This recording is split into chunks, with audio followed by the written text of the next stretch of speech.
Hello, everybody, and welcome back to the greatest live show of all time. That is right, everybody. For any VOD watchers, I will be including timestamps in the description below, including to when the Brady cone slop begins, okay? Because he is a delusional gay man that thinks he's straight, even though he's obviously gay. You know, he's attracted to men, and we have a term for that, known as homosexual. Now, with that being said, hello, Anno. Congratulations on being the first person in chat. Hello, Morty Merrier. Hope you're all doing well. All right. If not, I'm going to be very, very sad, which, for the record, is quite the opposite of being happy. Hello, Yoshi. Hello, Patri. Hello, Seraphe. Hello, PG Prada. How y'all doing? Smash like on the stream. Horizontal streams don't usually do as well in the algorithm, so we're going to try our best. Okay? Rating into yourself like Brady on a Saturday night. Hell yeah. Hello, Just the Butt. Hello, Desire Arc. Hope you're all doing well. Okay?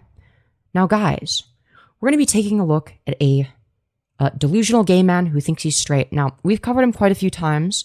He's known as Brady Cone, and he's made several videos about how he is totally not gay anymore. He struggles with same-sex attraction, but he's totally not gay, guys. You know, he's one of the many straight men that just so happen to struggle with same-sex attraction and don't find women attractive.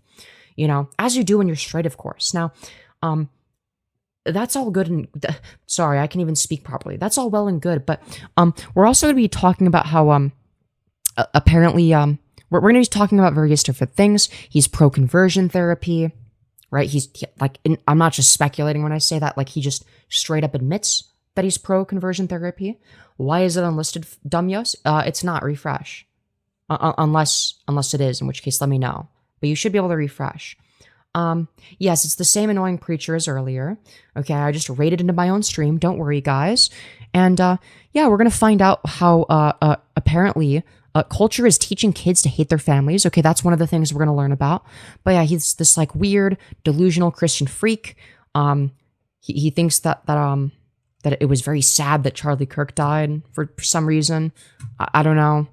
And yeah, so we're going to be going over how, yeah, so the first thing we're going to take a look at is how apparently it's culture's fault. Okay, not his own fault, but culture's fault that his own children won't talk to him anymore. I'm so excited. Yay. So I hope that you are okay with that. Well, I've talked about it before on here that we see in our culture right now a lot of estrangement within families. We see kids. Which is culture's fault, of course. You know, when kids don't talk to their parents anymore, it couldn't possibly be that there's something wrong with the parents. No. It's culture's fault. Culture made them leave their parents and never talk to them again, guys. It's going no contact with their parents. And I think it's really, really alarming at the rate in which we're seeing that. And if you look on social media, you'll see it everywhere. People like, just pushing. Yeah, there's a lot of shitty parents out there. That's why their kids don't talk to them anymore when they're adults. Adult kids to do that and cut off. Adult kids? That's an oxymoron. They're either kids or adults. There's no such thing as an adult kid. Like, unless you're talking about an adult baby diaper lover or something like that. Okay, if you're talking about someone who's ABDL, then maybe, yeah, sure. But unless that's what you mean, which I highly doubt it is, then what the fuck are you saying? Off their kids from grandparents, and it's really, really disheartening and frustrating. I have to deal with. It's frustrating that my kids won't talk to me anymore. I can't believe I have to deal with that, guys. It couldn't possibly be my fault that my kids don't talk to me anymore. No, that's obviously the society's fault, okay? Let me take no accountability for myself, okay, guys? And it's really, really disheartening and frustrating. I have to deal with that regularly with our parents' ministry.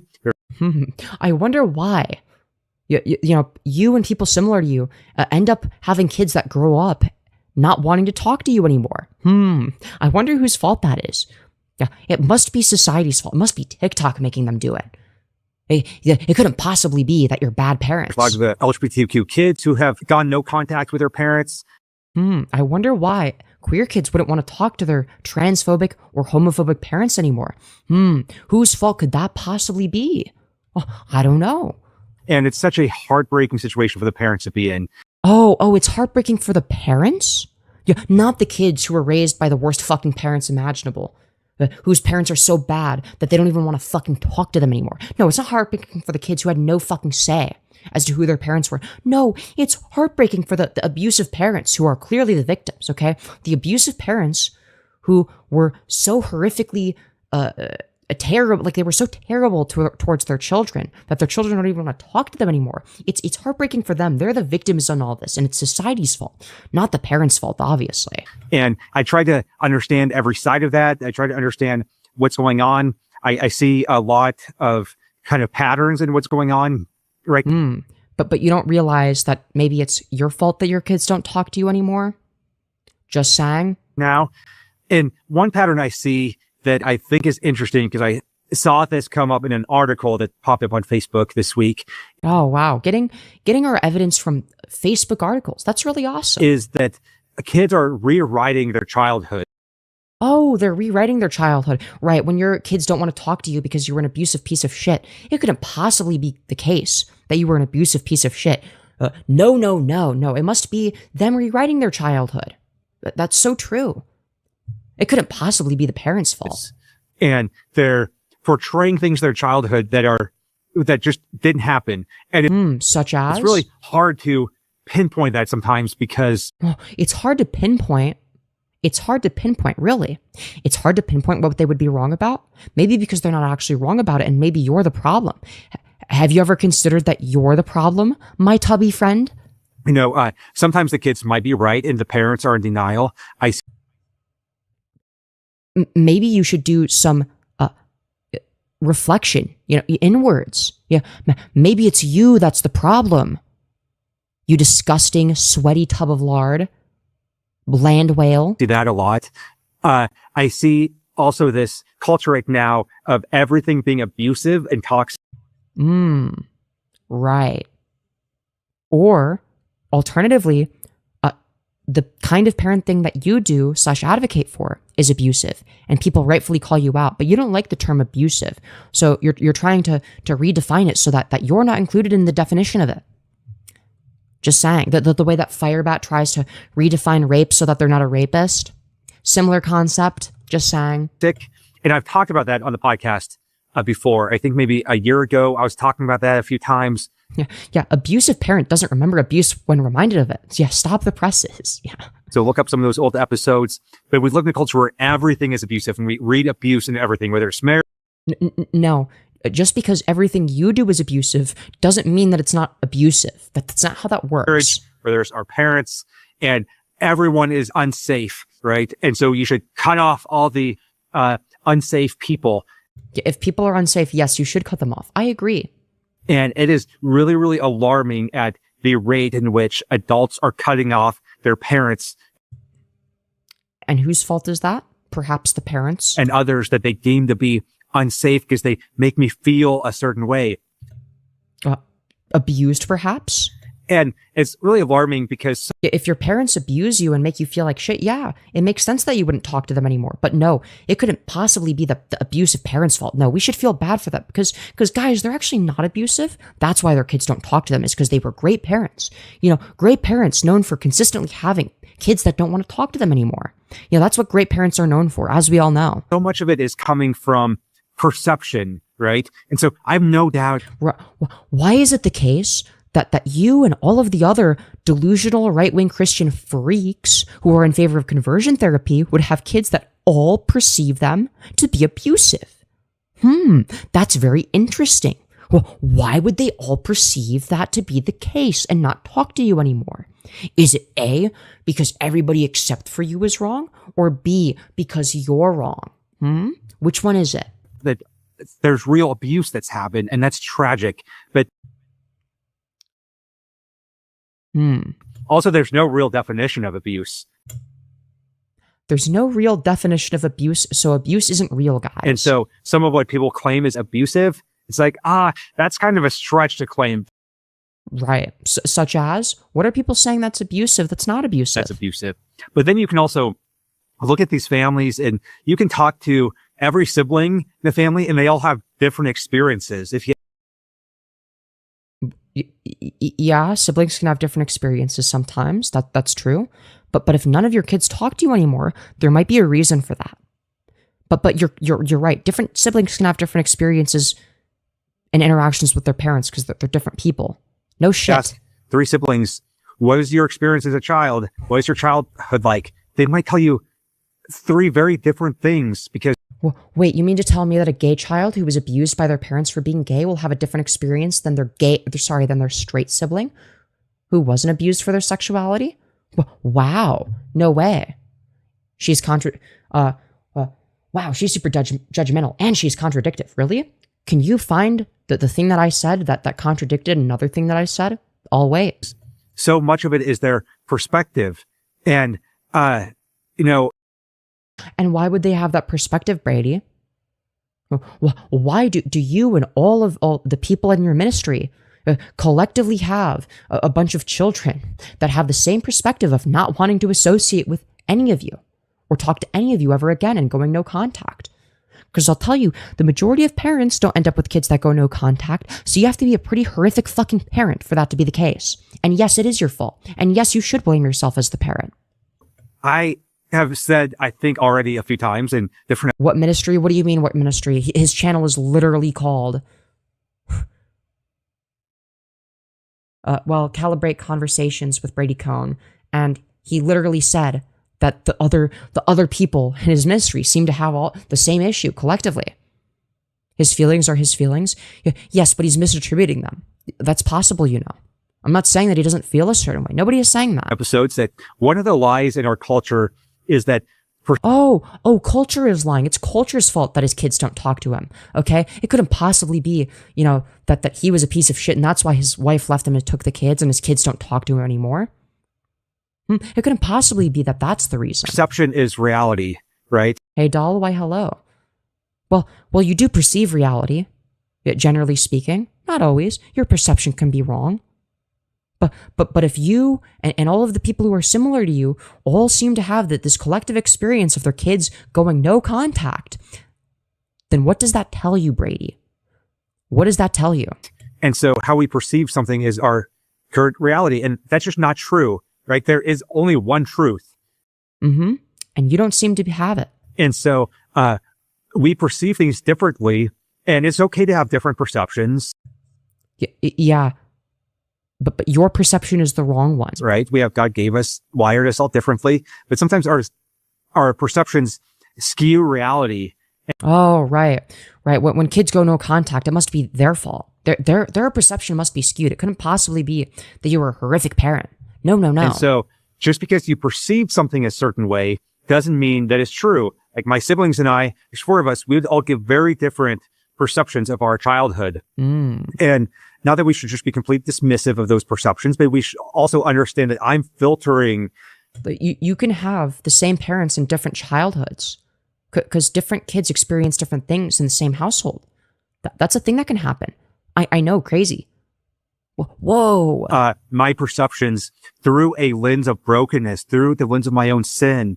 And now when I look at things in my childhood, so as I've grown older and more mature and God has shined the light of truth into different areas of my heart, I see that some of my perceptions were false. Such as? And so, sometimes our perceptions are just... Notice how he doesn't bring up any specific examples of what people call abusive that aren't abusive? Very interesting. Our own opinion, and that's fine. But sometimes our perceptions are false.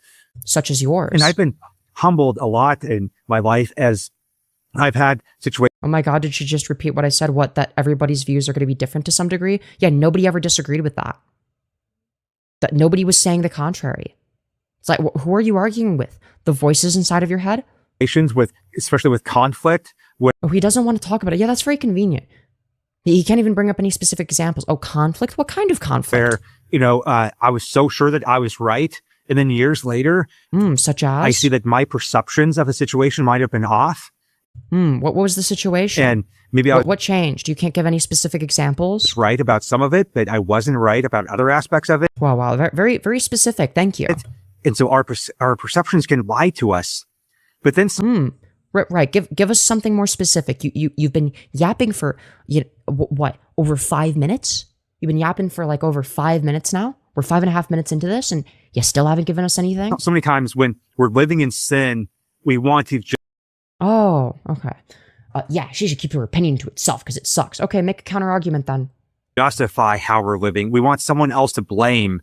And so we kind of... You mean the thing they're doing? That's literally what you're doing. You're projecting now. It's like, yeah, now you're blaming society for your kids not talking to you anymore. That's literally what you're doing. You just described yourself, Brady. Read abuse into our past. We read and, and kind of and why would people read into that? Change history. What history is being changed? Be specific. And I have parents. Wait. Also, if you're saying that you used to believe that something was abuse, but now you no longer did, are you sure you're not the one that's doing historical revisionism? If your perspective is different now than it used to be, well, wouldn't you be rewriting history based on what we're saying here? I'm just saying. Parents in our parents' ministry who have gone through that, where their kids are saying things about their child. Good/in job, pat on the back for doing a live over this man put his feelings out there. I don't know anyone who's going to talk to this female. How many times have you watched this video? Because you're cutting every 5 words. This is the first time. Yeah, that's what I do. I address the arguments that people make, unlike you. Notice how you haven't made a counter argument? Notice how you haven't responded to any of the things that I'm saying because you're retarded and you don't have any counter arguments? Childhood. It's like, no, that makes no sense. Like, that absolutely did not happen. That was not reality. That's epic. Can you give us specific examples? And yet, the kids seem to be rewriting that perception, or even just facts, things that they claim are fact. Such as? Just that absolutely did not happen. Really? And like what? So, But the parents would never do that, of course. When I see stuff like this... the abusive parents that they no longer want to talk to would never rewrite history. Only the kids would be doing that. On social media, many times I see the children... Any retard here with all the isms is you. Huh?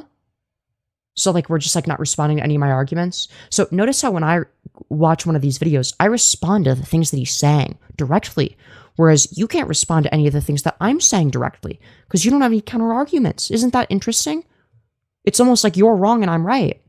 Side of it, which also many times says that parents refuse to acknowledge the pain that they caused. And, I see that some. I am empathetic towards that, because I think that many of our older generations weren't used to a lot of hard level conversations. They weren't used to showing humility. And I understand that sometimes that is a legitimate problem. But many times what I'm seeing now is that, the older generations, the parents of these adult kids, aren't, taking responsibility for what these problems, because they were just perceived problems, not even real sometimes. Like what? And so both sides. Dude, we're over 7 minutes and we still haven't given anything specific. Now we're doing a both sides are bad need argument. To do some work there, right? If we have conflict. Not always. An abuse victim actually doesn't need to do work because they're not the one that's in the wrong. With our parents, we're struggling with our childhood. We need to understand that we might be seeing things through our own perception that is twisted and sometimes just flat out wrong. And yeah, you've said that 10 times now, dipshit. Go into specific examples or stop fucking repeating yourself. Parents also need to understand that humility is a huge aspect of our Christian. I'm glad he's acknowledging that at least. Walk with the Lord. And so we should try to understand things from our kids' perspective. So here's why it's society's fault. If there were things that we did wrong in their childhood, God's grace is sufficient, but we can acknowledge that. God's grace is sufficient for us to acknowledge that. Yeah, but what's not efficient is your speaking patterns, because you've been going on a monologue for almost 8 minutes now, and you still haven't given us a single example of where people are claiming abuse where there isn't any. You're just saying that it happens without saying where this is happening with specific examples. That humility can be a big part in building relationship with your kids. But sometimes I also see parents in these situations where they have that type of humility and they're willing to examine themselves and examine the... Your Honor, I examined myself and deemed myself to be innocent. What are we saying? Oh, don't worry. As the parent, I examined myself and concluded that I am innocent. What a stupid argument. What a dumb fuck argument to make. Bringing that they gave to their kids and just what their kids saying is not true, right? And so that's really where we need a lot of wise counsel around us to help us discern what is true and what is not true. What are my blind spots? What are my misperceptions? of what's going on here. As I was thinking about this, Your Honor, I did not abuse my child because I did an investigation of myself and my own behavior and concluded that I am innocent of any wrongdoing. it was really interesting. I saw an article pop up from The Atlantic, which is a Oh, great. An article. online publication. They post a lot of Christian things, cultural things. It's very, very left wing, theologically, politically. And I don't put a lot of stock into what they usually have to say, but there's an article pop up. It was recently posted on their Facebook because they're advertising it. But then, Of course you're on Facebook. Old fuck. after I read it, I realized it's from a couple years ago. There's this article from, Josh Coleman, and I'm going to bring it up here. So, here in this article by Josh Coleman, it is titled, "A Shift in American Family Values is Fueling Estrangement." And so, Let's see. A shift in American family values is fueling estrangement. Both parents and adult children often fail to recognize how profoundly the rules of family life have changed over the past half century. Like, or maybe it's like, easier and more socially acceptable to cut off abusers? You ever consider that might be a possibility? I'm just saying. so it goes on to talk about this trend and how kids are rewriting their past, which I thought that this was interesting being written and published in The Atlantic because they're very, very the left side and kind of more likely to take the side of everyone is abused. And if you Nobody is saying that literally everyone is abused. feel abused, whatever you feel is valid and real. And so, Well, the feeling itself might be, but what you attribute it to might not be. Like, but nobody is arguing that everyone is abused no matter what. But it's like if someone feels abused by another person, that's going to be very indicative. Like that should be that should be greatly indicative of what the dynamic is like. I'm just saying. I thought that this was a very well balanced article, and it really talked about the impacts that this is having and how kids are seeing everything as toxic. And at the end of the article, Really? Such as? it said, this, I have it highlighted. Yet in less grave scenarios, our American love affair with the needs and rights of the individual conceals how much sorrow we create for those who we leave behind. That's great and all, but like, why are we trying to guilt adults who don't talk to their parents anymore because of how their parents treated them? Like, that's literally what we're doing. Like, we may see cutting off family members as courageous rather than avoidant or selfish. Like, oh, it's actually selfish for you to not talk to your abusive father or your abusive mother, actually. That don't you know how selfish and avoidant that is? It's like, you don't owe them shit. Like, you didn't choose who your parents are. All children deserve parents. Not all parents deserve children. Just saying. We may see cutting off family members as courageous rather than avoidant or selfish. Yeah, in many cases it is. We can convince ourselves that it's better to go it alone than to do the work it takes to resolve conflict. But like, sometimes the conflict isn't going to be resolved. Like, for example, if say, for instance, you have like a transphobic mother and father. Let's say your parents are transphobic and you're trans. It's like, you can make an ultimatum and be like, hey, I'm not talking to you until you're able to respect me and who I am. That's a perfectly reasonable thing to do. Just saying. Some problems may be irresolvable, but there are also relationships that don't need to be lost forever. Bro is firebat maxing with how illiterate he is.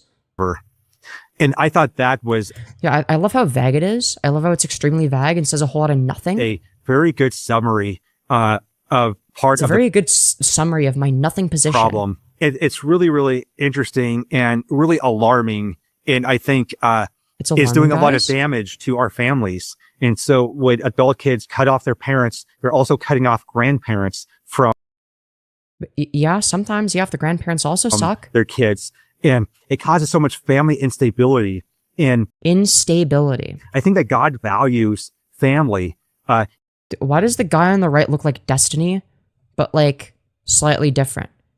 Doesn't he look like Destiny a little bit, but like with like a little bit more facial hair? He looks like Destiny. I'm sorry. This is Destiny in a few years. Okay, guys. He values lineage. We see that all throughout scripture. Extended family. Okay, well, I don't give a fuck about lineage. And, all these connections really add stability and identity to, and, a solid foundation to kids' lives. And if we not if the family is abusive. don't have that, if our family has been cut off for whatever reason, where the ideal is lacking, God's grace is sufficient. And so God gives us the church. We should have a church family that we are extremely close to, is walking alongside us. You mean a Most of cult? the people who I see go through this estrangement, no contact, everything about their childhood is abusive. This is like a very long-winded way of saying that you're sad because your children don't talk to you anymore. Just say that you're sad because your kids don't want to talk to you anymore. Like, what are we doing? Are also the ones who say that everything in the church is abusive, right? And so Well, a lot of the things that you advocate for, yes, they are. those people don't have a good relationship with their church. Like, dude, again, it's going to depend on the church, but yeah, sure. Yeah, some churches are abusive. Yeah, that's facts. Other Christians, because they think that everything in the church is abusive.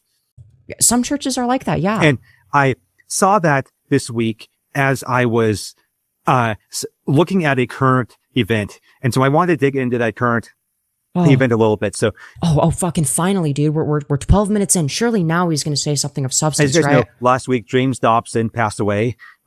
Dr. Dobson was the founder Who? of Focus on the Family. Oh, great. I'm sure he was a great big guy. Ministry for almost 50 years now, based off Colorado God. Springs. They produce a lot of resources for families. He became really, really popular back in the 80s as Focus on the Family really, really took off. And so, I think that there are some things with Dr. Dobson, that some blind spots he had, like everyone does. Nobody You're saying a whole lot of is nothing. perfect. So, dude, I was excited thinking, maybe we're going to talk about something. I think the last couple of decades, I was a little bit frustrated about some of his political rhetoric and, dogma. What was he not right-wing enough for you? Not to sound condescending, but some of that might come from old age and a little. Did you just say condescending? Condescending? Like condensation? Is that what he just said? Not to sound condescending, but some of that might. Dude, he's condensation maxing, guys. You can actually tell because of how oily his face looks. It's actually condensation. Okay, guys? He's condescending right now. Okay? He's condescending. The condensation is very present. Come from old age and a little bit of, being senile, but sometimes I got the eerie feeling that he was putting his hope in politics, and I didn't really like where he went with that sometimes. But that's our American culture that needs to be dealt with, maybe a different episode. But, Dr. Dobson, I think. Yeah, he's actually condensing Charlie Kirk's neck juice. Okay, guys? Really had a great impact on the church. I wouldn't be surprised if he says he's ex-gay. He is. He's a quote-unquote ex-gay. That's why the title is Delusional Gay Man Thinks He's Straight. Overall have great things to say about him, even though he didn't get everything right, because again, nobody does. My parents were first-generation Christians, and, they had no help or resources, but I know that they benefited from Dr. Dobson's teaching, and I know... Dude. Dr. Dobson, and he looks like Dobby as well. That I trusted my family was better because of it, even though we had plenty of our own dysfunction. I think that my parents were better. Like your erectile dysfunction whenever you see a woman, rather than a man, in which case the erectile dysfunction goes away for whatever reason. But don't worry, guys, he's a straight man. Parents, because of Dr. Dobson's influence, which my dad would say that, and I trust that to be true. And so, I thank Dr. Dobson for that. When I came to know Christ in 2006 and was walking away from homosexuality, Focus on the Family had a... Guys, he was walking away from homosexuality. He's totally straight now, though. He's totally straight. He's totally not lusting after big black oily men anymore. Okay, guys? He's totally not on Grindr, you guys. He would totally not be on Grindr. Okay, guys? He's not on Grindr anymore. Guys, listen very carefully. I thank Dr. Dobson for that. When I came to know Christ in 2006 and was walking away from homosexuality. Guys, he's totally straight now. He does not fantasize about getting railed in the ass anymore. Okay? He's a straight man of God. Okay? He definitely is not on Grindr hooking up with a bunch of other gay Republicans. I'm just saying. Folks on the family had a ministry called Love One Out, which they Yeah, he walks slow as fuck. Yeah, it must be due to his body mass. That's a lot of body mass to carry. shared stories of other people who walked away from homosexuality and tried to people understand what's going on in our culture. Yeah, dude, guys, he's definitely not gay though. He's definitely not gay. All right. And I greatly benefited from that. It was He greatly benefited, right? He's totally not attracted to other men now. Okay, guys. a lot of hope that I clung to. Mike Haley, Bro, not this fucking AI slop logo. Either it's AI slop or it's so uninspired that it may as well be AI slop.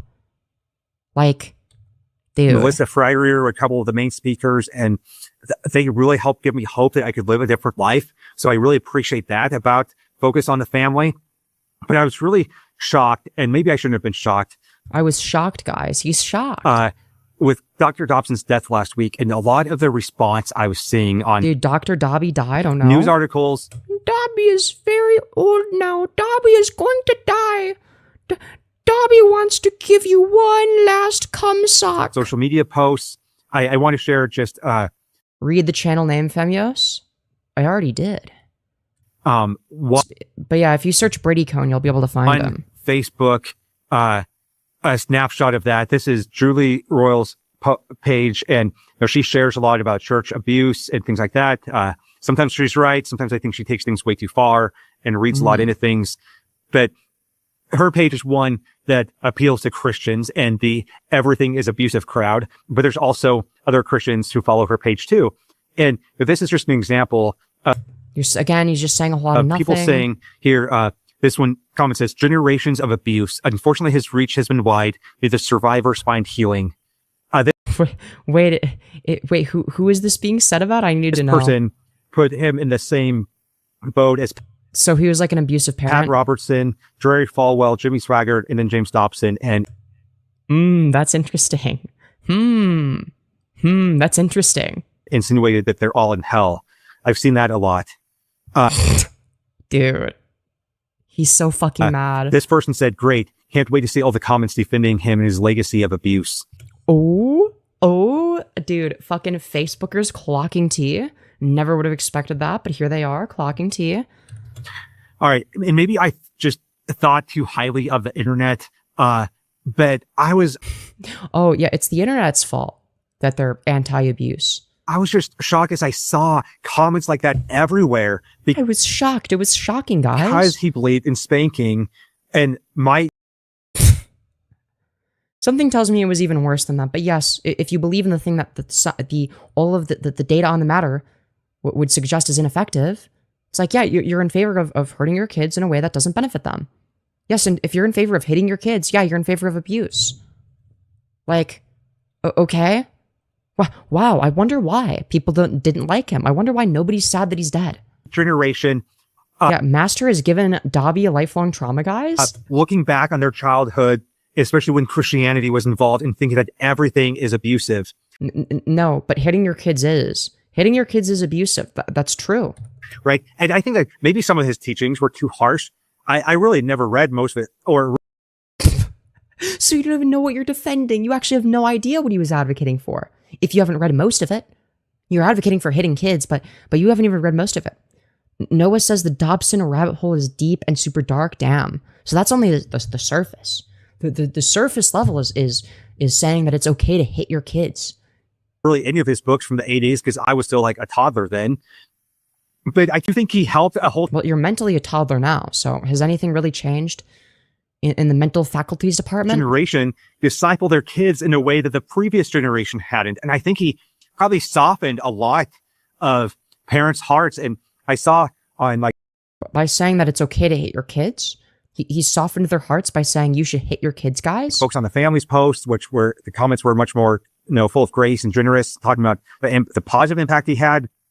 People... Guys, he validated me hitting my kids, okay? He's such a great guy. Saying that he helped them have a lot more grace towards their kids. And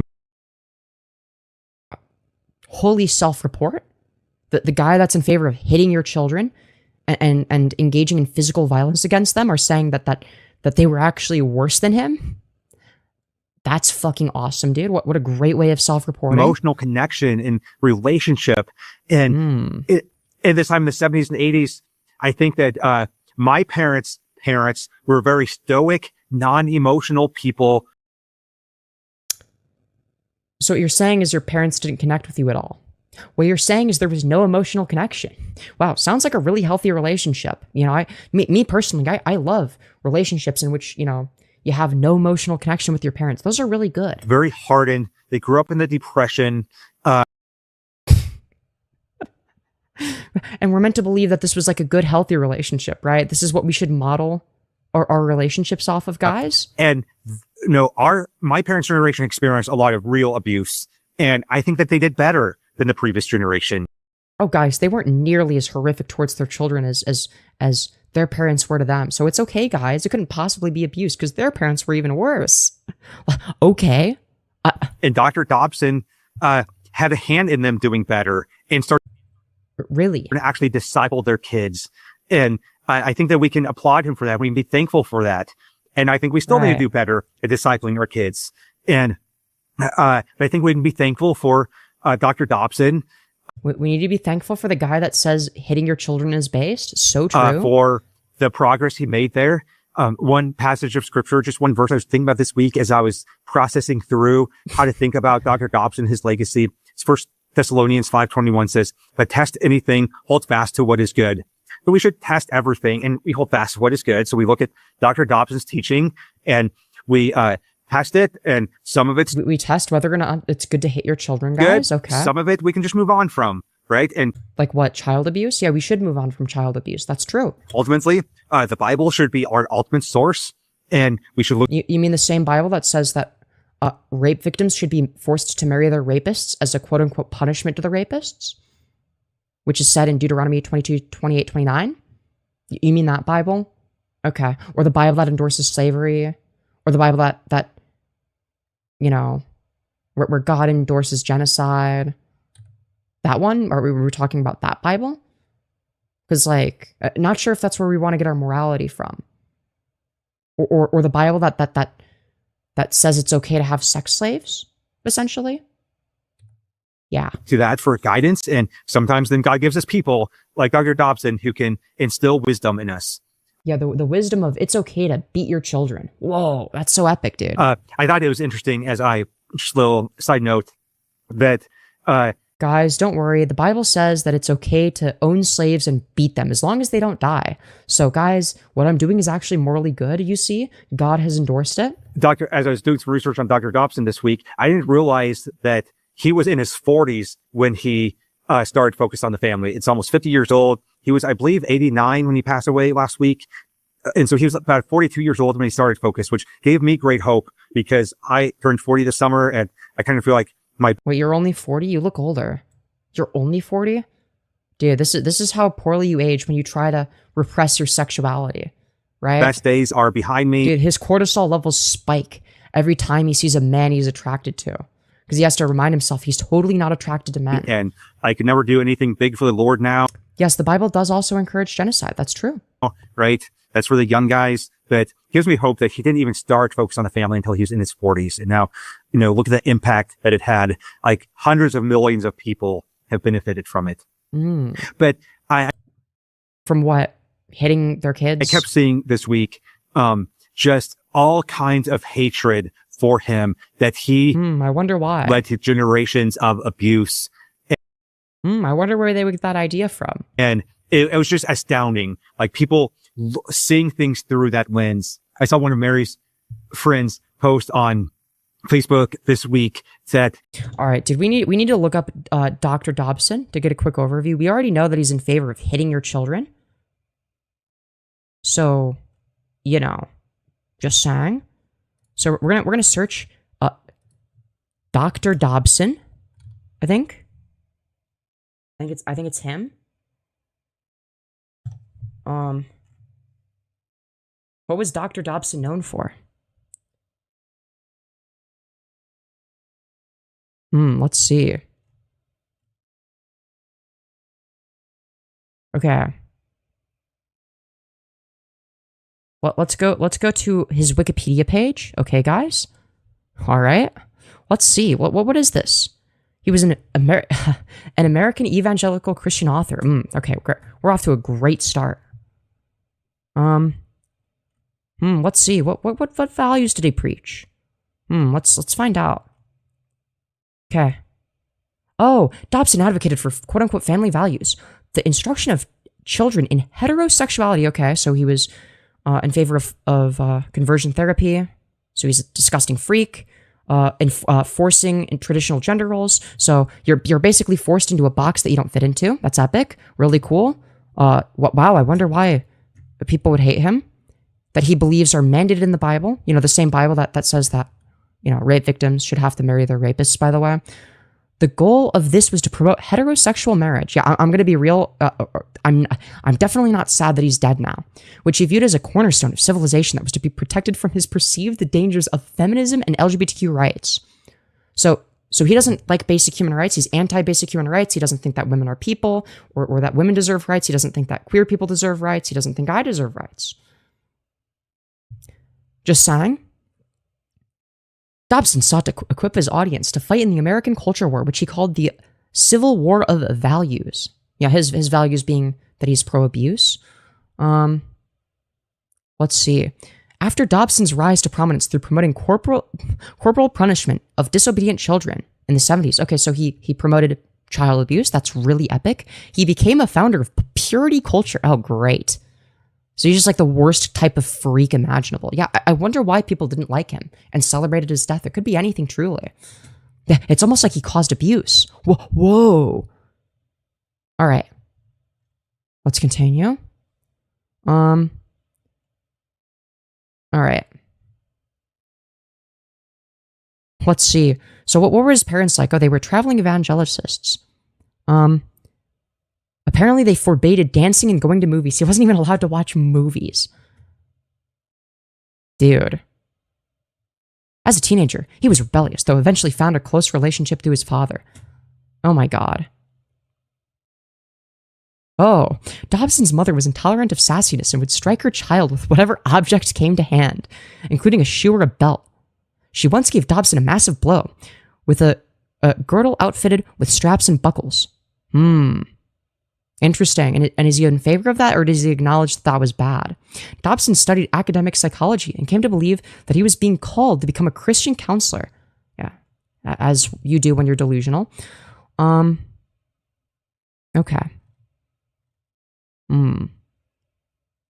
Let's see. All right, here's his early career, blah, blah, blah. He found it a distressing time to be young because society offered him no moral absolutes that he felt he could once rely upon. Oh, great. Let's see.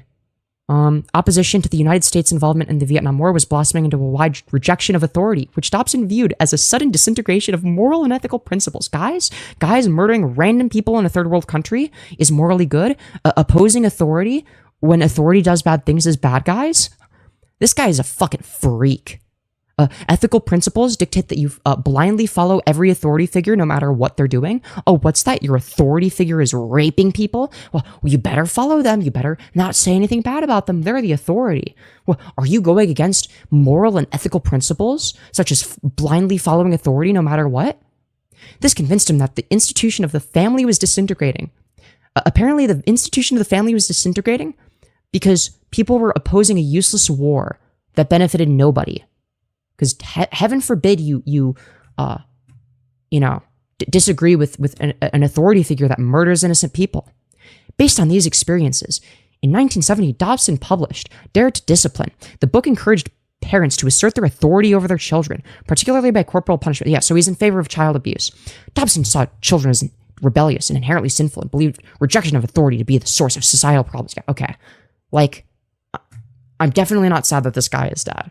He wrote that respect for leadership is the glue that holds social organization together. Yeah, never question authority figures, guys. Never question the people that are in charge of you. You're not allowed to, all right? How dare you question people that have authority? That's not allowed. Authority figures can do no wrong. Without it, there is chaos, violence, and insecurity for everyone. You say, after you thought it was disgusting that people were protesting violence and instability because they were protesting an authority figure that was doing violence. You shouldn't be allowed to do that. He spent 17 years on the staff of the Children's Hospital of Los Angeles in the Division of Child Development and Medical Genetics. For a time, he worked as a blah, blah, blah. I don't care about his... this one's interesting. Okay, so he worked with Paul Popone, who was a counselor at his Institute of Family Relationships, Marriage Counseling Center. So apparently this guy counseled couples on the importance of same-race marriage, okay? The importance of same-race marriage and adherence to gender norms for the purpose of eugenics. Dude. And we're meant to be sad that this guy is dead. We're meant to feel bad that this guy is dead. Under Popno, Dobson published about male-female differences and the dangers of feminism. When the American Psychological Association depathologized homosexuality by removing it from their list of mental disorders in 1973, Dobson resigned from the organization in protest. Wait, you're saying you went against an authority figure? That's fucked up. Society is falling apart, guys. Okay. With funding from a Christian publisher, he began to broadcast his ideas and publish lectures, saying he feared to repeat the mistakes of his own absentee father by being away on the lecture circuit. Oh, dude. He sent a representative around the country to solicit funding. Okay, so this guy was making money off of this. Epic. He made money off of promoting child abuse. That's so cool. In 1977, he founded Focus on the Family. Okay? Then it grew into multimedia empire. Okay, so that the organization's budget was more than $100 million annually. Great. Before becoming famous, he created Focus on Family series released in 1978. Great. Jimmy Carter organized a White House conference on families in 1979 to 1980 that explicitly included a diversity of families with various structures. Dobson objected to this, believing that only his preferred notion of the traditional family, one headed by a male breadwinner married to a female caregiver, should be endorsed by the conference. Again, we're meant to be sad that this guy is dead. He also objected to the fact that he was not invited to planning for the event. Oh my god, this guy is so fucking pathetic. This guy is such an embarrassing fucking loser. Okay. So, beginning in 1980, Dobson built networks of political activists and founded lobbying organizations that advocated against LGBTQ plus rights and opposed legal abortion. Okay, so he was just basically against basic human rights. That's really awesome. And we're meant to be sad that this guy is dead. He had a relationship with Ronald Reagan, probably lots of gay sex involved. He nurtured relationships with conservative politicians such as Ronald Reagan, who we can only imagine how much gay sex they were having. He was among the founders of the Family Research Council in 1981, a federal lobbying organization classified as a hate group. I wonder why.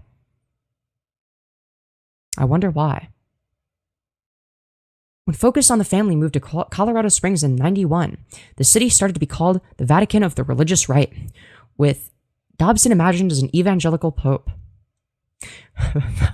Focus on the Family established an ex-gay program called Love Won Out in 1998. So, well, it's called the opposite of what it is, but there's no such thing as an ex-gay.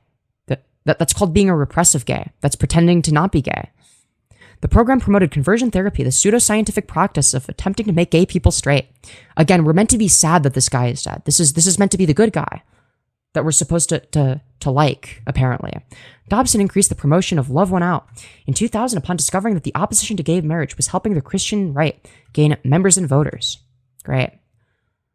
State-level affiliates of FOTF drafted gay marriage bans in several states. Again, we're meant to be sad that this guy is dead.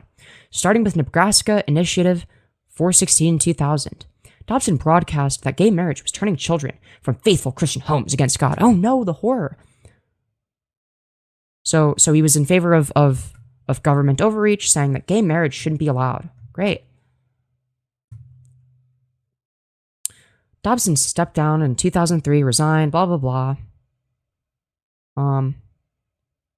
Let's see. He had divergent views on policy, especially when it came to confronting those who would weaken the family and undermine our faith. So that's so bad. How dare they undermine the faith? And then he became even more explicitly political, apparently. And then he became a lobbyist. So he's one of the corporate lobbyists. By the way, I think that these disgusting millionaire and billionaire corporate lobbyist pedophile freaks should have the death penalty. Okay, that's what I think. I think we need the death penalty for these disgusting millionaire and billionaire lobbyist pedophile freaks. These fucking corporate lobbyist freaks. Death penalty for them all. Okay, that's what we need. That should be the consequence for that. Okay, right? We need to pass a law that explicitly states that the punishment for being a disgusting millionaire, billionaire, whatever the fuck, corporate lobbyist freak, okay, should be the death penalty. There needs to be a law that says that. I'm just saying. We need the death penalty for corporate lobbyists and for these rich lobbyist pieces of shit. Okay? Apparently, he also interviewed Ted Bundy. Interesting. Very interesting. Very, very cool. During the interview, John Tanner, a Republican Florida prosecutor, Dobson called...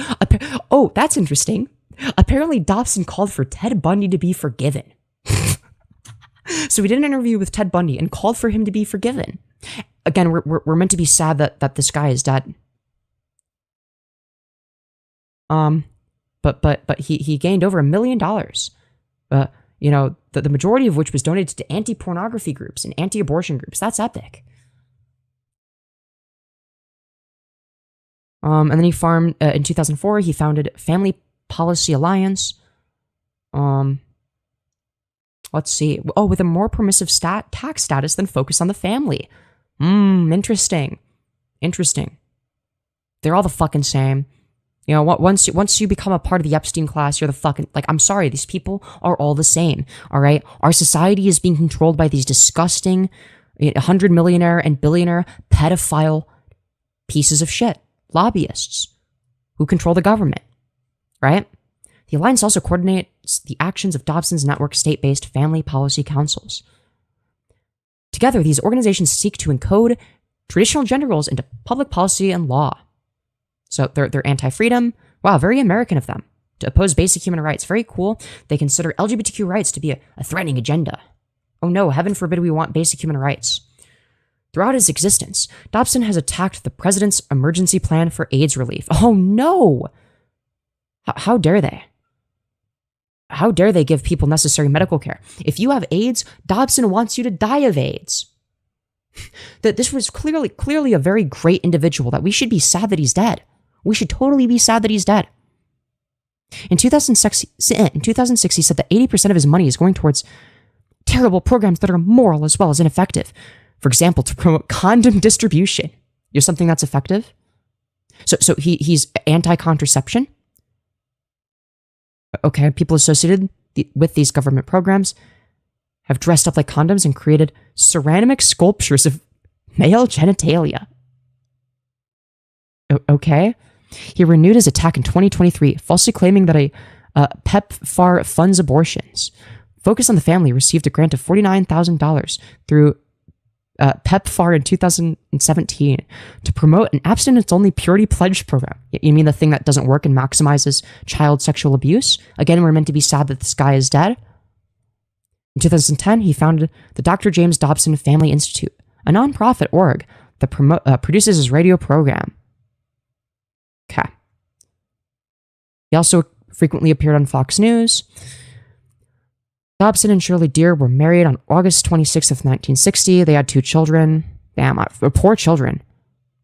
Dobson turned control of some of the focus on the family's youth-oriented magazine titles over his son, Ryan Dobson, in 2009. He gave his daughter a golden key necklace as a gift when she voiced her commitment to sexual purity at 10.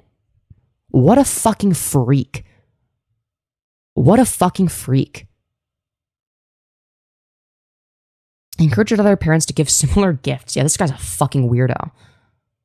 Probably a pedophile, let's be real, as all these people are. Dobson died at his home in Colorado Springs, Colorado. Rip Bozo, L, get fucked, loser. on August 29th of 2025 at age of 89. It should have been way sooner. I'm sorry. Okay. Social views. I think we already know the answer. Okay. Dobson said it could to have viewed marriage as a transaction in women. Okay, this is fucking crazy. This guy is a fucking rapist. Oh my god. So he's in favor of mandated roles legally. Now, what's interesting is he also thinks that he views marriage as a transaction in which women exchange sex for protection. You mean like a prostitute? We have a word for transactional sex, my guy, but it's not even an optional transaction. That's like you believe in a mandated transaction. You believe that has to be the case. So you're a fucking rapist, is what you are. Because you believe that women that a woman owes you sex because of the marriage that they were forced into with you, and they have no other choice because they're not allowed to work. The natural sex appeal of that's interesting. So here's a quote from him. He says the natural sex appeal of girls, not women, but girls. This guy's a fucking pedophile. James Dobson was a pedophile, and we're meant to be sad that this disgusting pedophile freak is dead. We're meant to be sad about that. We're meant to be sad about a dead pedophile. Oh no, I'm so sad that the pedophile is dead. The natural sex appeal of girls serves as their primary source of bargaining power in the game of life. In exchange for feminine affection and love, a man accepts a girl, not a boy and a girl, not a man and a woman, but no, a man and a girl. This guy is a fucking pedophile, okay? Now, all I'm going to say is that pedophiles are wood chipper fodder, okay? He belonged in the wood chipper, okay? In exchange for feminine affection and love, a man accepts a girl, so a pedophile accepts a child, as his lifetime responsibility, supplying her needs and caring for her welfare. The sexual aspect of the marital agreement can hardly be denied. Yeah, that's called pedophilia, James. So this is a James Dobson quote in his book. He advised wives to use their social and sexual skills to coerce their husbands into becoming good partners. Oh, okay. So it's fine if you're not a good partner until you get what you want out of your wife sexually, right? So you get to, But apparently women are the ones that are coercing people. By doing this, according to Dobson, women would transform male lust into love. Oh, but you have no say in the matter. You have to have sex. Well, what do we call it when a woman engages in sex unwillingly, like she has no other choice because she's coerced by the man and societal structures? If only we had a term for that. And the male destructive impulses into useful accomplishments. Oh, okay, so that's the woman's responsibility, okay?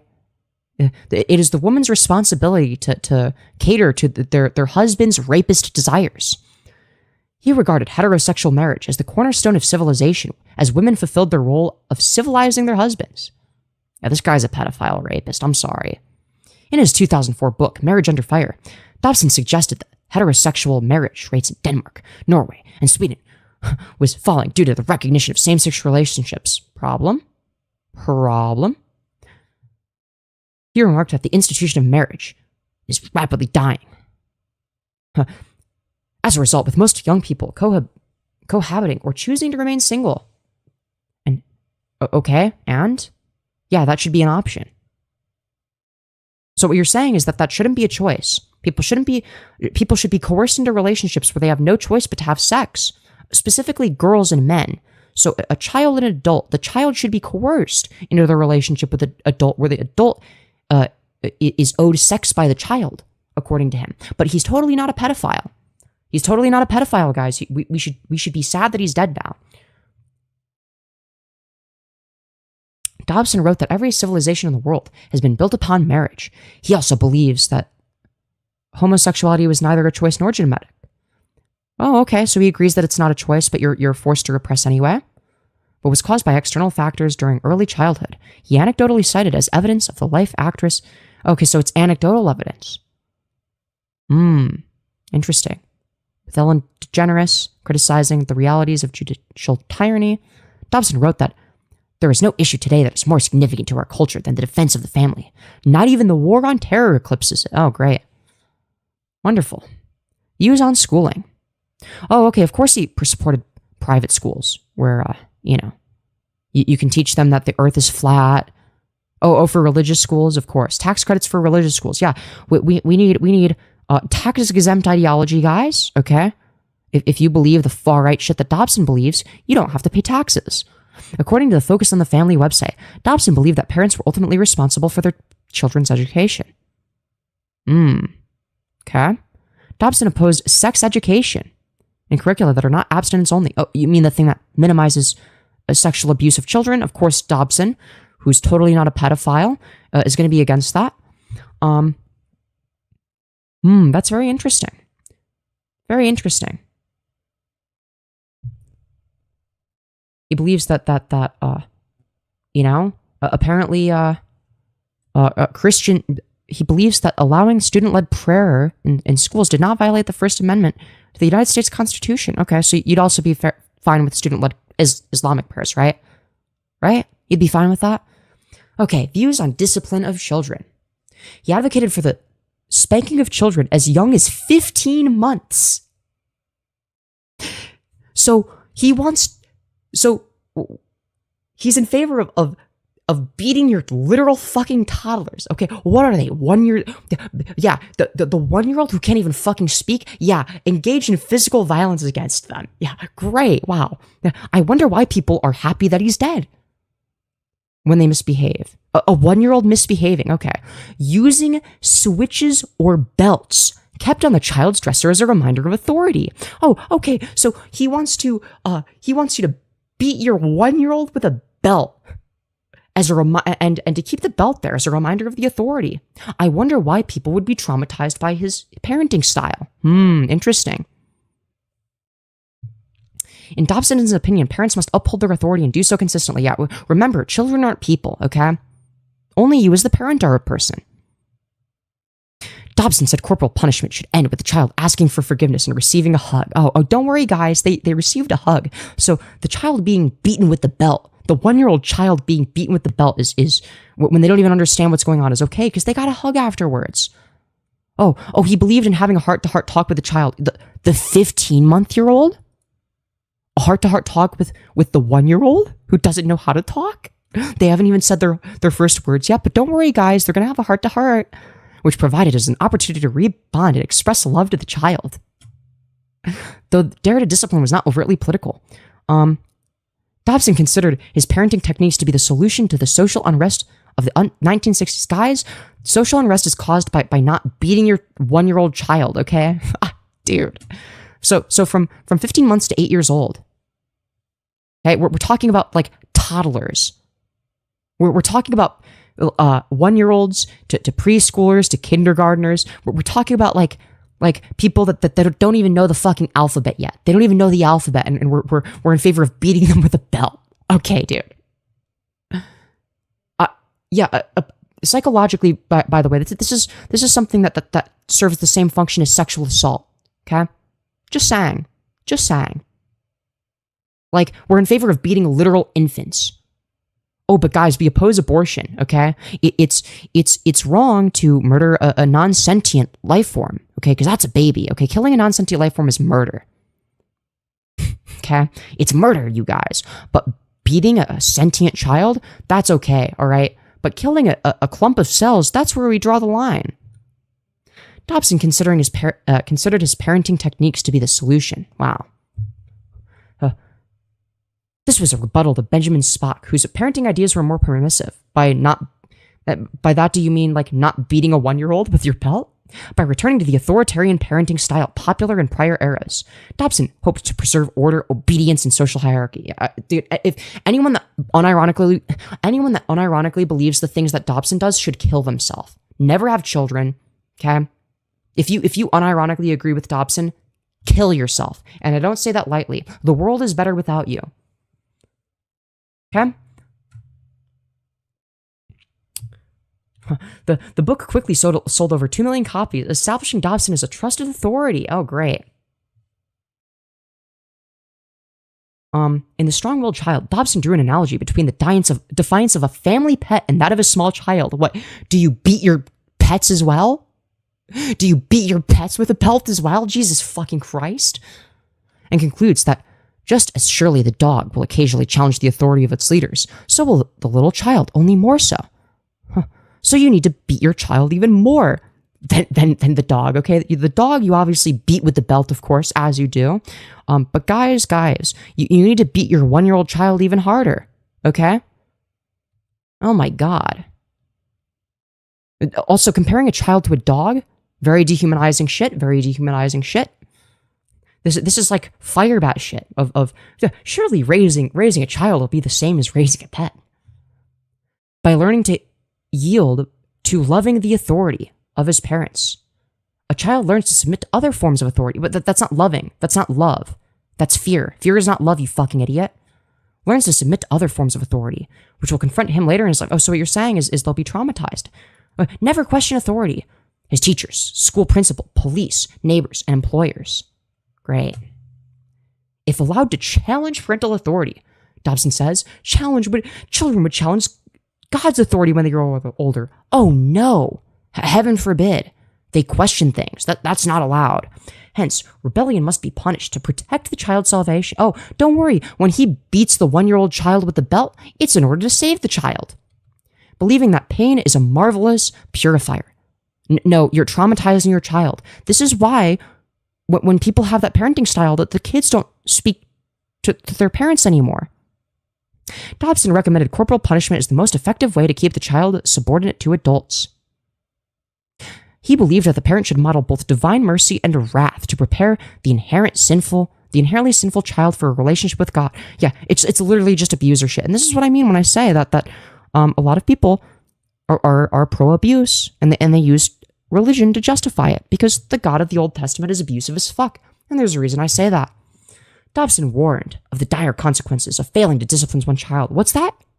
You fail to beat your 1-year-old infant with a belt, like Dobson is suggesting? There are dire consequences to this. Don't you want to traumatize your child into submission? But guys, Eli the priest permitted his sons to desecrate the temple, and then all 3 were put to death, guys, which is totally awesome. He warned against harsh spanking, as he found it unnecessary to beat a child into submission. But spanking a child with a switch and a belt, a 1-year-old child, 15 months old, is totally okay. If only we had a term for that, like beating them. If you hit your child with a belt, what happens? It leaves bruises. You're beating them. Oh, don't worry though. You're only beating them on the body part that nobody's going to be able to see because their pants are covering it up. Well, aside from when the Catholic priest rapes them, of course, you know. But aside from when when the pastor rapes them, which of course they're not going to have any way of calling out because, well, you're not allowed to question authority. If the authority figure rapes you, you can't question them. You're not allowed to do that, okay? Because you've been conditioned to never question authority, even if they're a rapist and a pedophile. And it's not like you're taught anything other than abstinence only.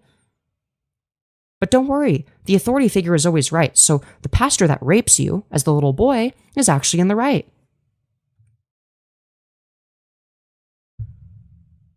Discipline must not be harsh and destructive of the child's spirit. But buddy, you talked about beating your fucking 1-year-old with a belt. That's quite literally is what that is. But doing so is necessary, but unpleasant in terms of raising the child. It should only be carried out by qualified parents. Nobody is qualified to abuse their child. Let's see. Is this a quote from him? Anyone who has ever abused a child or felt himself losing control during a spanking should not expose the child to that tragedy. Oh, don't worry, guys. If you're abusing your child in a controlled manner, that's totally better.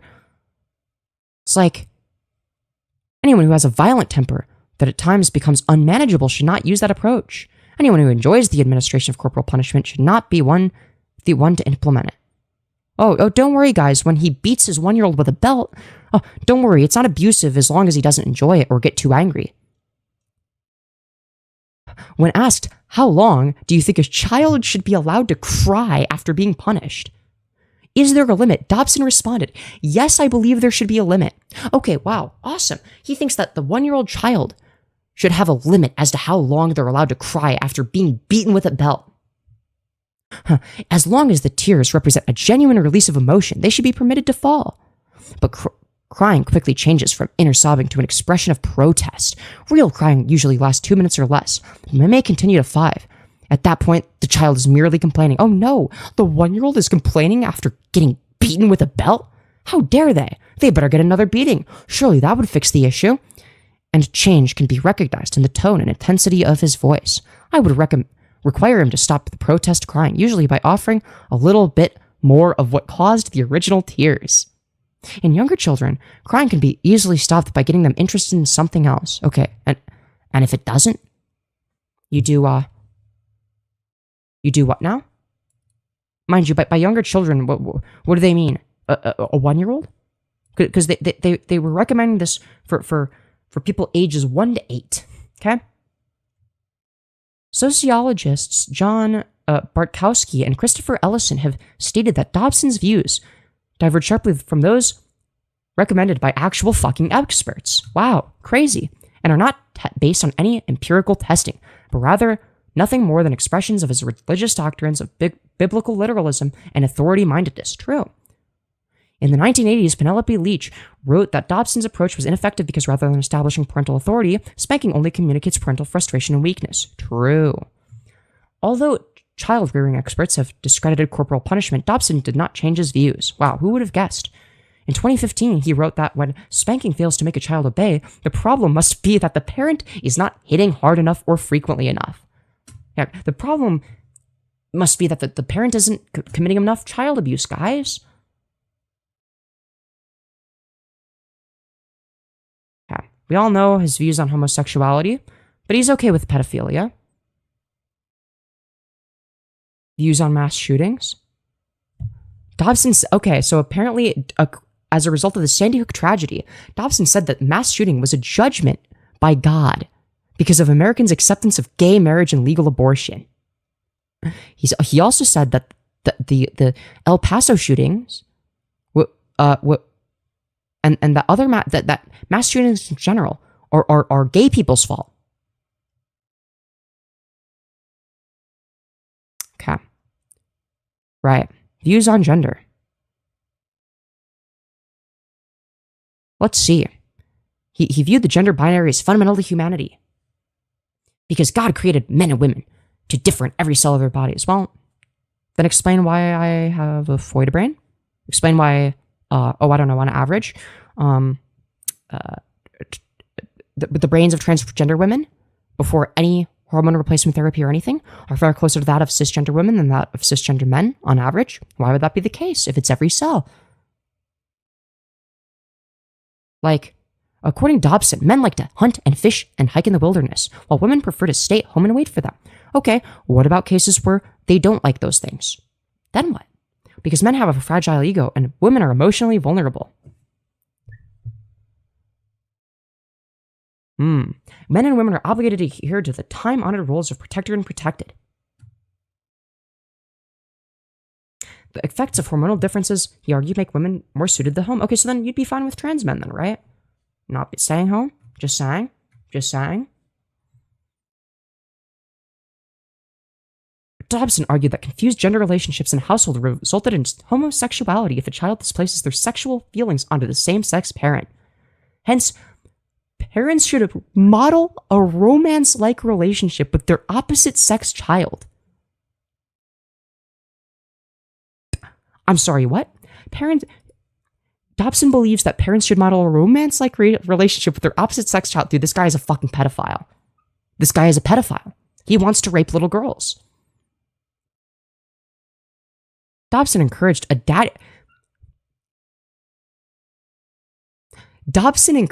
daddy-daughter dating, in which fathers and daughters set aside time for special activities together because he believed that heterosexuality must be cultivated. Dobson intended these romanticized attachments to model proper heterosexual partnership to girls age 6 or younger. So he was in favor of daddy-daughter dating, where he sets a time aside for special activities with girls 6 and younger. Isn't that so awesome, you guys? But don't worry, guys, he's creating the first Purity Bell, which is a father-daughter dance event promoting female chastity. That's totally not fucking weird. Okay. Dobson is considered a founder of purity culture, a Christian subculture in which sexual immorality by women or LGBTQ people is considered a national threat. Notice how it's not sexual immorality by men. If you're a man and you're like a rapist, who cares? But women being like revealing too much of their body, that's where we draw the line. Gay people existing, that's where we draw the line, guys. Dobson considered transgender people a threat, writing in 2016 that a married man with any gumption would defend his wife's privacy in the bathroom from a strange-looking man dressed as a woman. So you're in favor of beating trans people that don't pass? He also considered feminists a threat because they question the natural leadership of men. Oh no, how dare they question things? That's really messed up.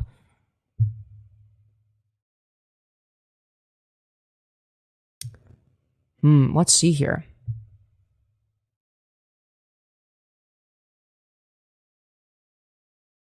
Let's see. So this was used to justify child abuse, frequently calling parents to beat their kids with belts. He argued for gender role instruction. He believed gender and sexuality were not fixed at birth, but careful cultivation. Yeah, that's also what John Money believed, and it was proven wrong. That was John Money's hypothesis. You want to know what happened? That hypothesis was proven incorrect. Yeah, Femi, be glad you had to deal with only had to deal with Lutherans. Oh yeah, I don't have a problem with Lutherans. I think Lutherans are generally pretty chill. I'm cool with Lutherans.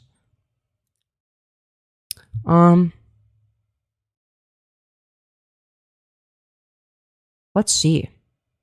But don't worry, guys. He's given debunked psychological advice that doesn't work and is proven to not work. Let's see. He fought in the culture war. Political influence. Oh, he's a political fixer, guys. Okay. Founded fundraising. Okay. Who would have guessed that a rich pedophile had political influence? Wow, it's almost like rich pedophiles are who control society. Interesting. Oh, he's anti-evolution. Unsurprising that he would also be delusional on that. Interesting.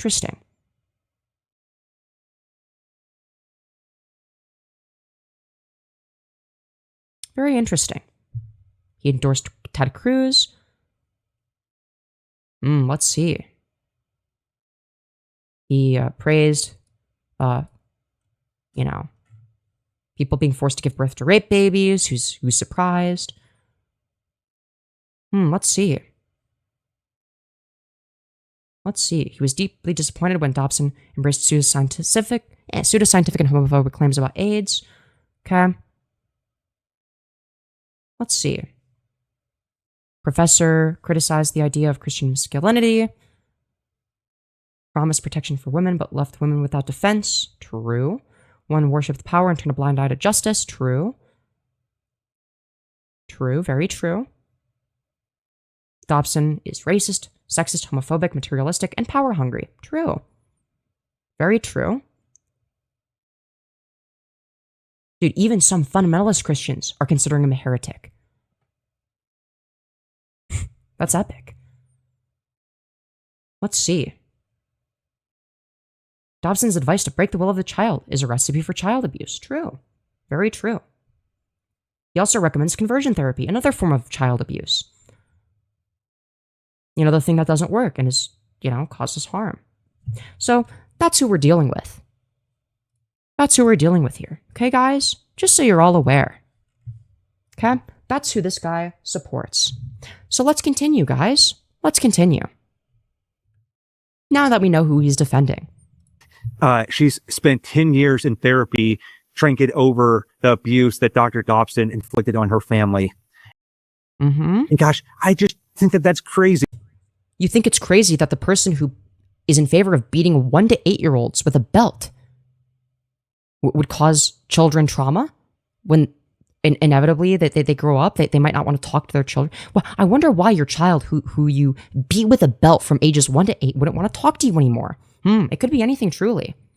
Friends post on seeing things through that lens. It was just astounding. Like people seeing things through that lens. I saw one of Mary's friends post on Facebook this week that she's spent 10 years in therapy trying to get over the abuse that Dr. Dobson inflicted on her family. I wonder why. It could be anything, truly. Gosh, I just think that that's crazy. Like, you think it's crazy? Giving birth to a rape baby is like getting raped again? True. But that's what this guy is in favor of. He loves rape. I don't want to assume anything about her story, but like how I don't see how one man could have caused that much turmoil. Well, if that's the reason that their parents beat them from ages 1 to 8 with a belt, then that's probably the reason why he would be partially to blame, no? In your life that it takes 10 years of therapy to get over. And being beat as a 1 to 8-year-old with a belt? I wonder why. Being treated like you're not even a fucking person? Being treated like you're subhuman by your own parents who are supposed to love you? Okay. I think that all of this is pointing to a generation that has gone really, really astray in some ways. And that we're so... But by not talking to their parents who beat them from starting at age 1. Kind of weak and fragile that we think that everything... We're weak and fragile because we think that beating a 1-year-old with a belt is abuse, guys. Is abusive and toxic and no... For context, you're supporting a guy and his parenting methods, that the guy being Dobson, who said that you should spank kids from ages 1 to 8 with a belt. And if they cry for too long, spank them with the belt more and harder to make them cry even more. The thing that you were trying to prevent. Nobody is safe. And, we should value people's stories and their perspective. Which also teaches people to shut up and bottle up their emotions and repress, which is also hurtful to people and causes the trauma to be even worse. And when people are feeling that, we need to work through that. That's part of discipleship is why are you seeing the world the way that you're seeing it? But I want to go through. It's like, well, I wonder why people aren't sad about a pedophile child abuser being dead. It could be anything, truly. A few things in our culture that I think are contributing to this. This is definitely not, comprehensive. There's probably a lot of people saying much more comprehensive things about this than I am, but just in my own observations, take it or leave it. One is a lot of the therapeutic methods we have in our culture right now. And you mean the things that are actually backed by science and peer-reviewed literature?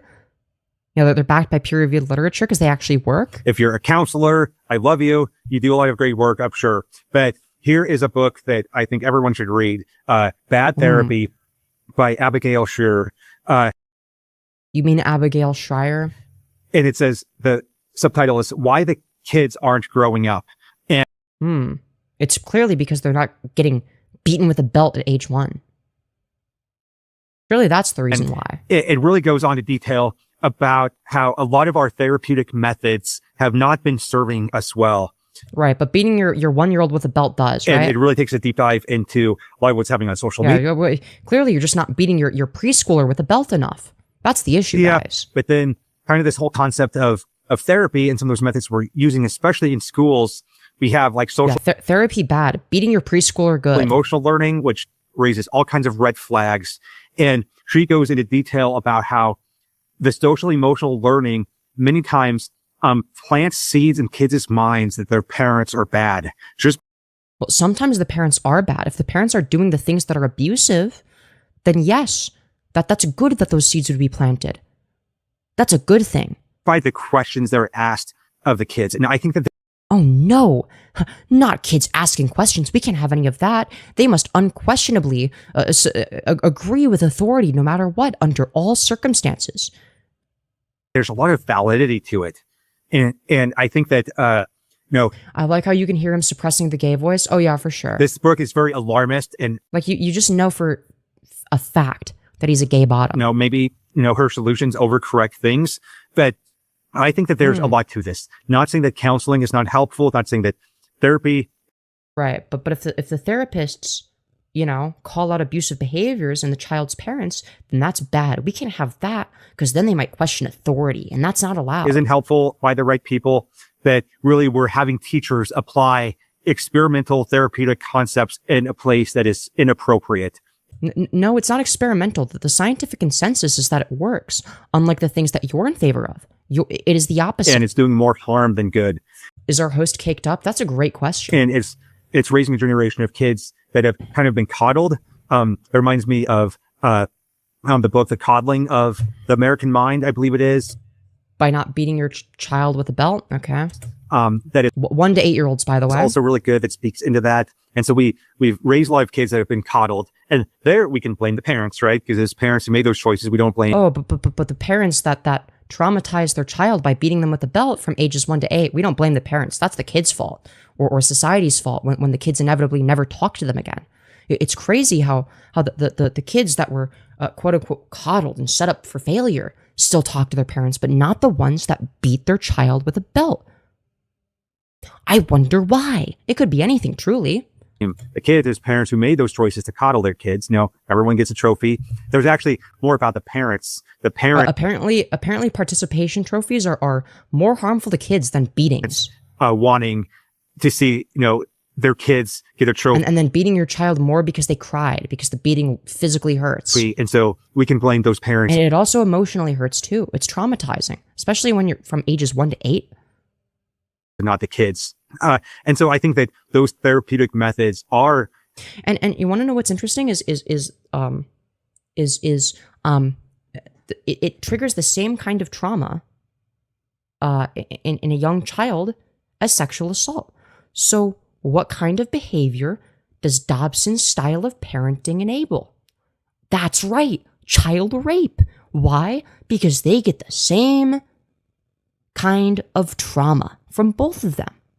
And if they're not allowed to question one of them, that means they're not allowed to question the other. Because in both cases, it's done by an authority figure and it has the same outcome. So again, you support child rape. Helping us create a lot of weak kids. Next I have on my list is individualism. It'd be really fucking funny if he was like straight up cartoonishly gay before becoming quote unquote ex-gay. He probably was. This man, Joshua Coleman, in this article I referenced, talked, just barely referenced individualism. But we do live in a culture that really, values and takes individualism too far, where we. Oh no, heaven forbid. We think that we need nothing and no one, including. You're right. If someone has abusive parents, they don't need those parents. They need better parents. That's what they need. Including our family. And well, if your family is abusive, then yeah, as soon as you don't need them anymore, yeah, it's probably good to cut them off. I think that I see Christians playing into this a lot. And, right now there's a lot of people really bemoaning the fact that, kids aren't leaving the nest. There's so many adult kids moving back home. And so surely the solution is to beat your children. Sometimes that's a problem, right? And we need to push them out of the nest, and that's okay. And they just kick them out, throw them on the streets, guys. Learn to flap their wings, and kids need to or they end up on the streets and die. That can also learn happen. to also in this fucking economy, seriously, work through adversity on their own, and they should go through homelessness on their own, guys. Okay, don't do them anything. That's like a gay and liberal. Okay, who cares that the economy is like barely livable. We should be guiding them as parents, but we've really bought into this cultural lie that's just this crazy amount of individualism where we don't need anything or anyone. And okay, so let me get this straight.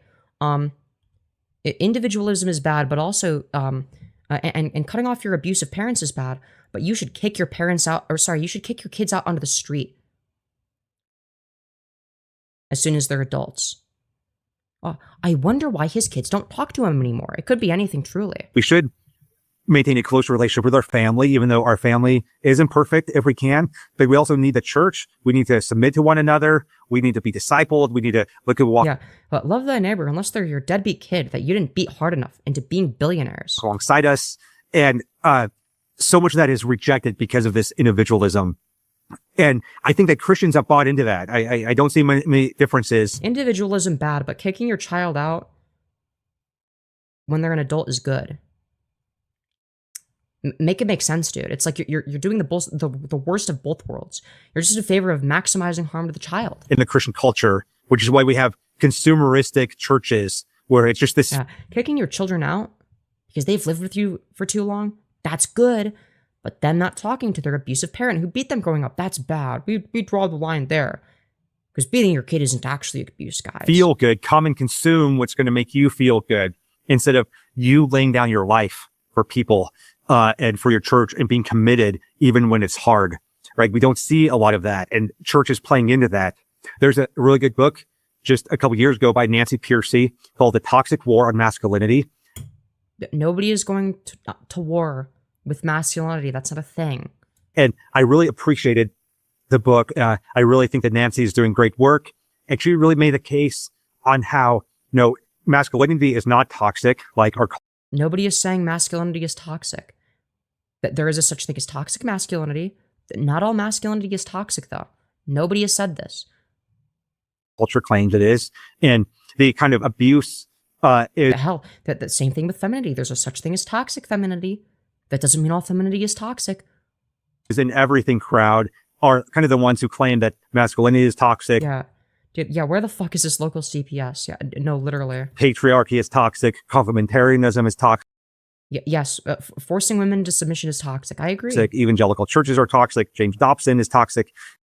Yes, James Dobson was a disgusting pedophile rapist freak who was in favor of beating 1-year-olds with a belt and advocated for, quote unquote, daddy-daughter dating, in which the dad and his little girl, who's 6 years old or younger, do special activities together in the daddy-daughter dynamic in order to maximize heterosexuality. We all know what that means, okay? He's in favor of fathers raping their little girls, because that's what he did. Let's be real.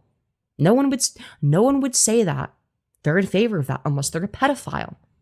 Okay? He is a pedophile child rapist. Yes, let's listen to what the child rapist has to say on what a good dynamic between a father and their daughter is. That's exactly what we should do. They're all abusive, toxic, but we have perpetuated this aspect of individualism in ways that I think are unhealthy. A lot of kids are coming. Individualism is when, you think that a child rapist is toxic, apparently.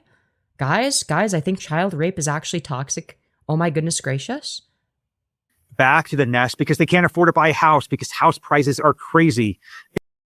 Yeah, that's true. But that's not the kid's fault. Why should they be punished for that? And I see a lot of older generations, making excuses of like, oh, well, in the 80s, we had like 80% interest, not 80% interest rates, 15% interest rates. Like, yeah, but your houses were so much cheaper. Yes, they were. That's not an excuse. That's just a fact. That's the reason. Right. And so if they were the same price today, adjusted for inflation, of course, guess what? A lot more people would be moving out a lot more fast. I know, crazy. I think our younger generation has so much stacked against them. Correct, we do. And so Nancy in her book makes a lot of good appeal to the fact that our culture the last 100 years since the Industrial Revolution has so much changed. Okay. And there's so much that I could talk about in this book. I should do another episode on it. Maybe I did a while back. That I'd also love to have her on as a guest. I think that that'd be awesome. She would be phenomenal. But she really talked about how American family has changed so much since the Industrial Revolution. Until then, like kids worked at home with their dads and their families. Like everyone was in a family business. Dad didn't go. Well, I'm glad that child labor is illegal now. Because that's also a form of abuse, whether you like it or not. Go off to work. Mom didn't go off to work. It was the Industrial Revolution that sent dad outside of the household to work somewhere else and be gone all day. And now feminism sent mom to work outside the house and be gone. No, capitalism did that. Capitalism is what requires both parents work in order to barely scrape by. Capitalism did that. All day. And I think we're seeing the result of so much of that just being fractured, and parents, being gone out of the house all the time. And Yes, that is because of capitalism, which requires them to make that amount of money. Yeah. you also did not see in that time, which I really appreciate Nancy pointing out, it wasn't this culture of you turn 18, you're kicked out of the house. Like, Yeah, the culture of you're 18, you're kicked out of the house is fucking crazy. That's an insane culture to be in favor of. you shouldn't need us any longer. We're now going to be empty nesters and do our own thing and enjoy life without you. But you better bring the grandkids around, because we want a relationship with them. But you're I'm guessing he's going to criticize that just at least. on your own. Like, that actually wasn't a thing until 100 years ago. And But you literally advocated for that earlier in your video. Like, it's like, oh, but not on their 18th birthday though. Okay, as soon as they're 18 and 1 day old. Okay? Hell, then, so much of people were farmers, and you stayed and worked on your parents' farm, right? You stayed and worked in their family business, whether they were a blacksmith or whatever their business was. And back in Europe, What if you want to do something different? in those than what? places, they would add on a room to the house for your adult son and his wife to move into, and you lived in multi-generational houses. And so many of You can still do that. No, nobody's stopping you. our Well, I mean, you can't because your kids don't talk to you anymore. But if you were a good parent, you'd be able to do that potentially. You can't expect it. But, I mean, you could have made it an option. It's obviously out the window because of obvious reasons. parents who are in their 50s, 60s, 70s who are dealing with estrangement. Yeah, I wonder why. I wonder Kind of- why. I created that environment of, like, you turn 18 and you're on your own. And I think that that's misguided. I think that a lot of our career paths and our understanding of, dads are gone all day long is misguided and wrong. And sometimes you have to do what you have to do. But, I know so many people who grew up where they see their dad an hour before bedtime, and that's still the case so many times. And Yeah, it's almost like capitalism requires them to work all day. Whoa, that's crazy. I think that we should seek to do better than that. I really Oh, okay. What seek to do better than what? Having no choice but to be out all day working? To raise money for the family? Which both parents have to do in most cases? Unless one parent's making a fuck ton of money? What do you mean do better? What the fuck are they meant to do? Oh, just make more money faster? Yeah, they would if they could. love in my ministry that we've made it a goal as a family that we're in this ministry together. Like, this is our family ministry. We travel a lot as a family together. And I appreciate that I have donors who help cover those travel expenses. It's such Yeah, don't you guys want to donate to this beautiful tub of lard right here to cover his travel expenses? Don't you want to pay for this guy's vacation? Doesn't that sound so enticing to you? actually a blessing to our family.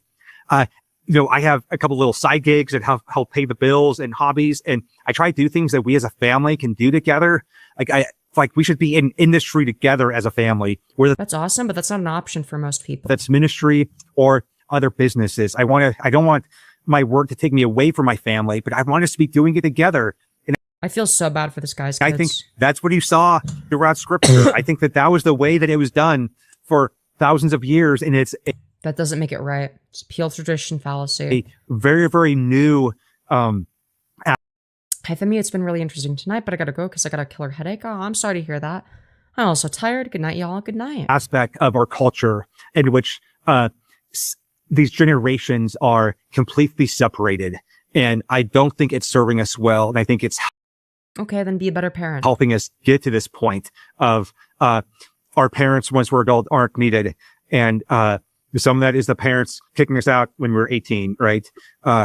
But not all the case. Yeah, I agree. That's also bad. Like, some of that isn't because of individual parents doing that, but just in this cultural phenomenon of The culture of parents that kick their children out at 18 is not the same culture as the kids that don't talk to their abusive parents anymore. Usually the kind of parent that kicks their kid out at 18 is one that's more likely to be abusive. Like, And that kid is more likely to not talk to their parents ever again. Just saying. So in which case, that's the parents' fault. Not society's fault, the parents' fault. Their kids getting this message that, they don't need their parents, and you pick yourself up by the bootstraps and you're done. Yep, that's capitalism, and I agree that that's bad. And, I also get sometimes frustrated about, that conversation sometimes with inheritance of, older people saying, oh, I'm not leaving my kids anything. I want them to, build their own wealth, build their own everything. And that's just. Yeah, obviously that's not realistic. Yeah, you should give your kids some of your wealth. Don't give them everything, I don't think. Give them enough to be set for life if you can, I guess. But I mean, it really depends. I think that inheritance is a slippery slope. I think that there's a middle ground. I don't think that if you're a millionaire, I don't think that the kids should inherit everything. I think that most of that should probably go to charitable causes and things that are actually good. That's just not really in the Bible. It's many of us might not get an inheritance. That's okay. God will take care of me. I'm not counting on that whatsoever. You're not counting gang violence? I love my parents regardless of what they might have or don't have.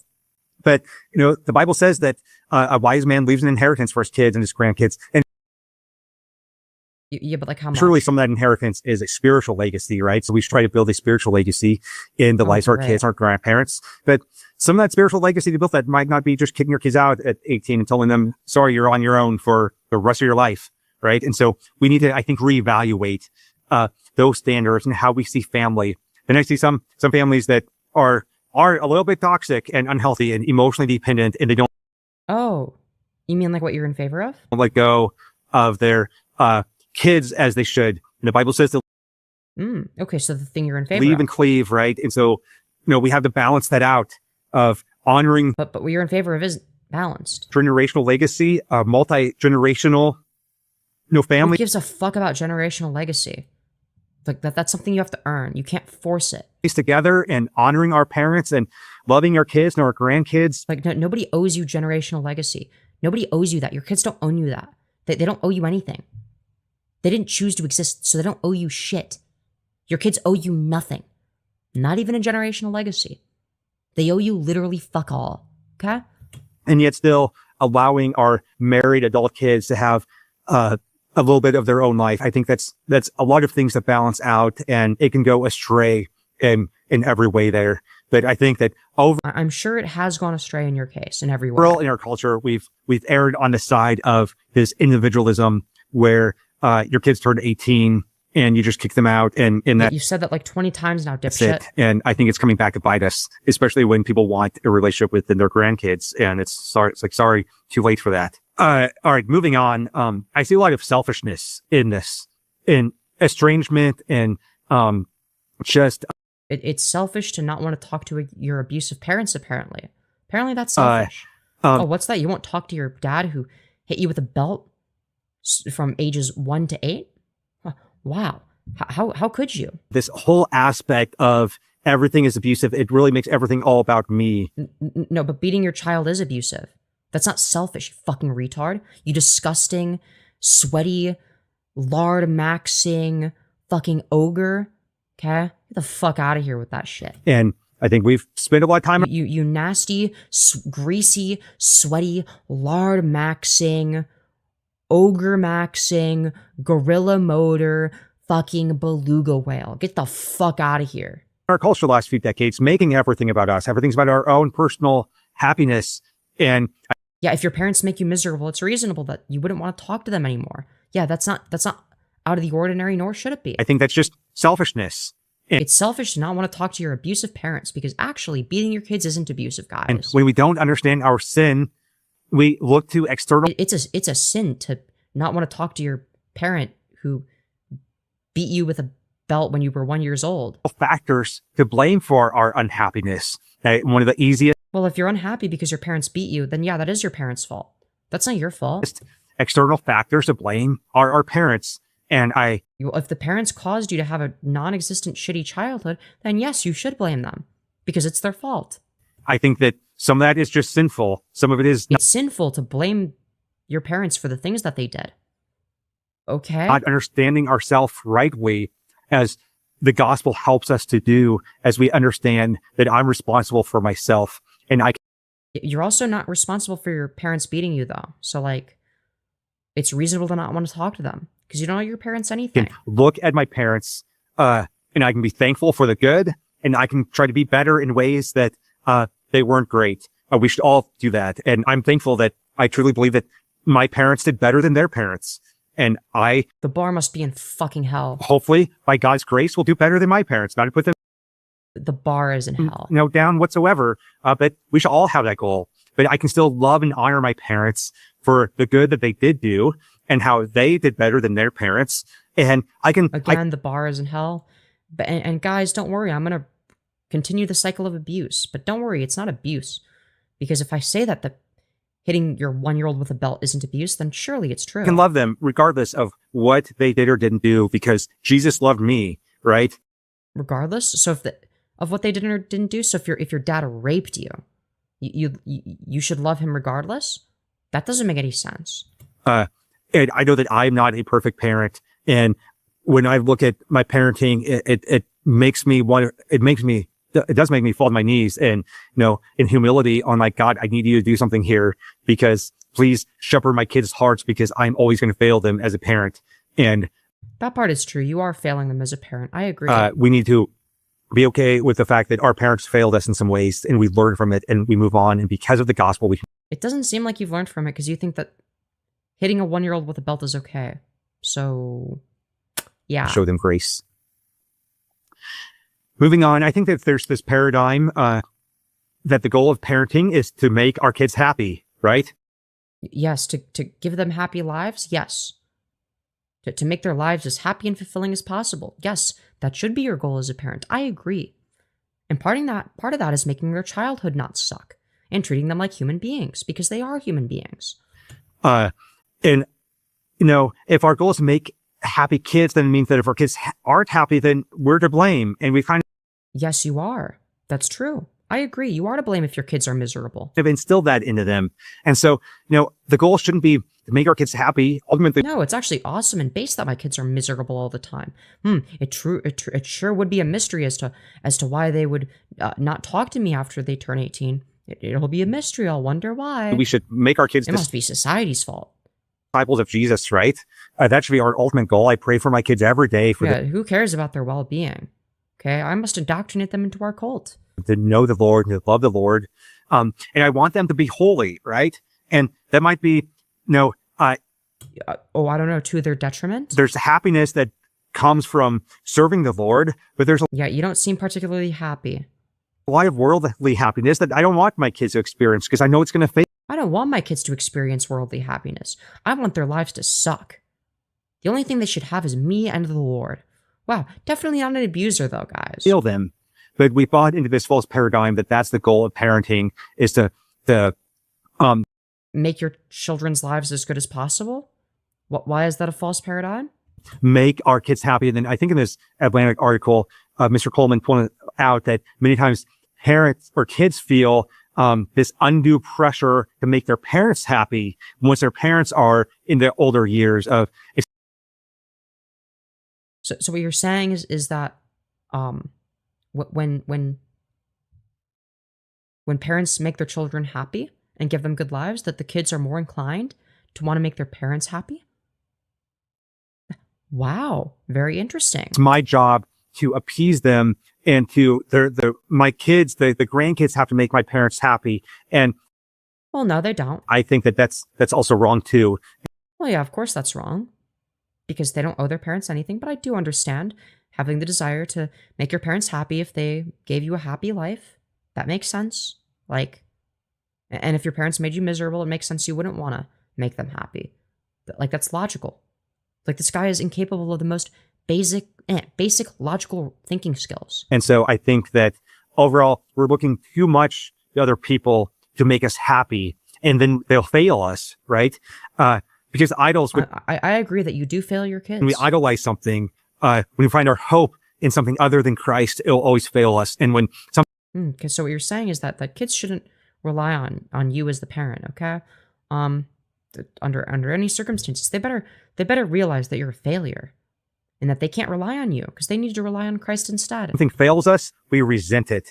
And when we serve something, an idol of... Interesting that you bring that up. So you mean like when parents fail their kids resent them? There you go. There's your answer as to why your kids aren't going to talk to you when they're adults. Whatever that sin issue is, whether it's alcohol or misplaced relationships or homosexuality or any kind no, homosexuality is the issue, not child abuse, not literally beating a 1-year-old with a belt. No, that's fine. But two gay adults having consensual sex, that's where we draw the line. Sexual sin, we end up resenting the idols that failed us. And I don't feel any resent after having gay sex. Thank you very much. And I see that a lot now in these parent and child relationships. There's resentment because if the child resents their parent, that probably is an indication that the parent sucks and needed to do better. We idolize this person and we put them in a place of God. Yeah, children generally do idolize their parents. That's true. That's natural. Yes, that is what happens. So if the parents fail them, then yeah, that's on the parents. That's the parents' fault, not the kid's fault. God to do things that only God can do for us. Like what? Not beating them? And we put our happiness onto them. And when they don't make us happy in ways that we think that they should, So it's okay that you make your children miserable 24/7 because they should only be getting happiness from God. I'm so glad that my children are miserable because they shouldn't be looking to me as an idol. Don't worry, they don't. But again, they're not going to talk to you when they're adults. Just we resent them. And so we have to look at what are our goals for our kids. Our goals should be, kids who love the Lord Jesus, first and foremost. But we want to raise resilient kids. We want them to be healthy. Jesus makes us healthy and resilient. Yeah, well, hitting your 1-year-old with a belt is not healthy. Again, that's what you're in favor of. Right? To see ourselves clearly and rightly. And part of good parenting is also giving them a childhood worth remembering. Abuse is a great way of taking away any memories of childhood when they get older. Speaking from personal experience, true. Absolutely.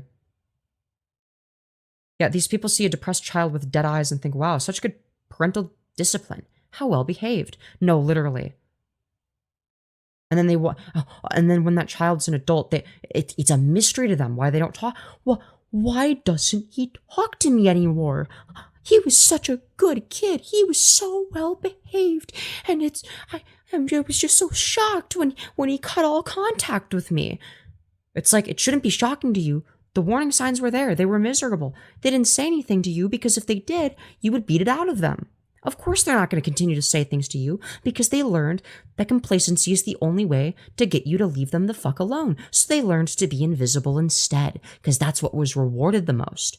And guess what? Them avoiding you is what's rewarded. Them doing everything they can to because what do people do when they're afraid of someone or something? They oftentimes avoid that someone or something.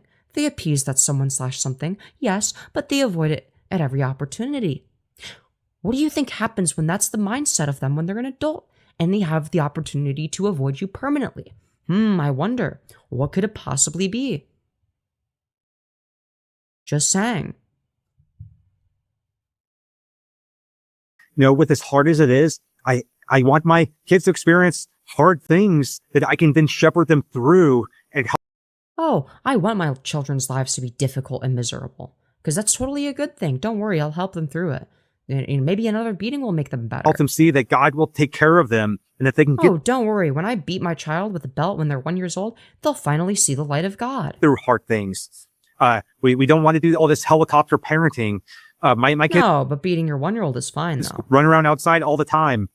Sometimes by themselves with a little bit of supervision. My wife thinks they need more supervision than I do. And that's okay. She's a mother, but they get scraped up, knees. They get, attacked by the chicken and they, that's fine. Yep. That's part of living. Just have to learn failure at times. I agree with that part. Doesn't mean that you get to beat your kids. And that God loves them and we love them through their failure.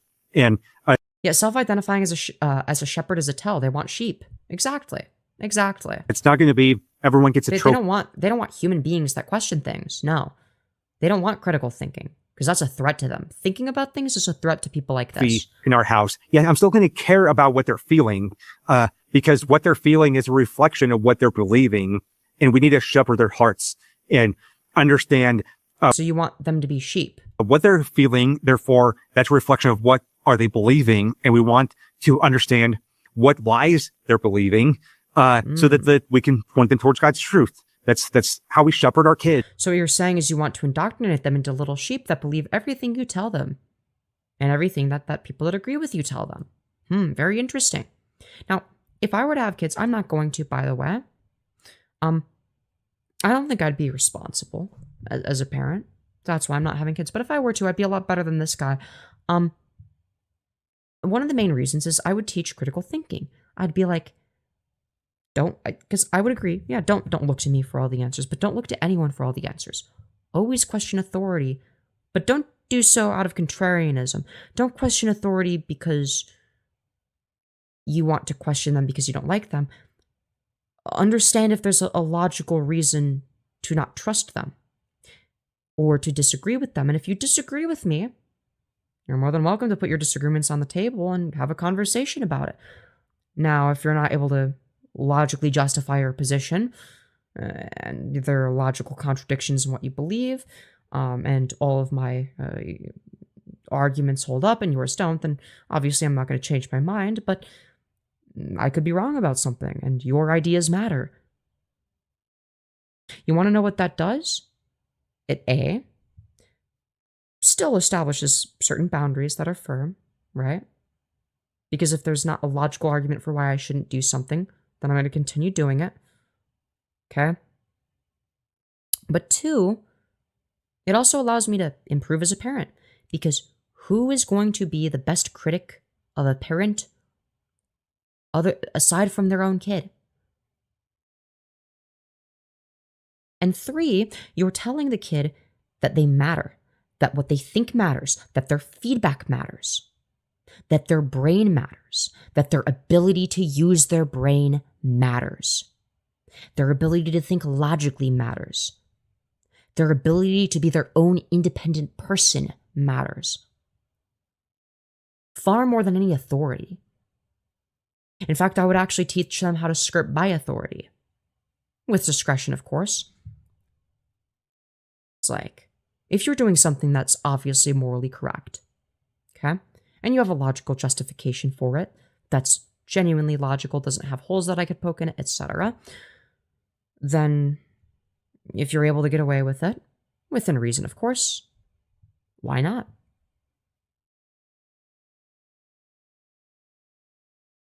Something you could even do is you could ask them questions that are unrelated to that. You could ask them philosophical questions. Have just conversations with them that are interesting, that get them to think about the world. Listen, I don't intend on being a parent. I don't think I'd be good at that. But I do know that what I'm suggesting would be far more effective than anything Brady Cohn is doing. Okay? Femyoz is going to debate Lord her child? Yes, but in a kind manner, not in the way that I would debate somebody on stream. Right? Because A, that would allow me to understand them and the way they think. B, it would help them articulate themselves. Right? That's one thing that I would want. Like, if I were to have a child, I'd want them to be able to articulate themselves. That is an extremely important skill that I had to teach myself. Right? In fact, one of the first things that I would want to teach my child as soon as they're able to really start questioning things is how to write arguments in premise conclusion format. That's one of the first things I would want to teach them, because I think that's useful. Right? Teach them reasoning.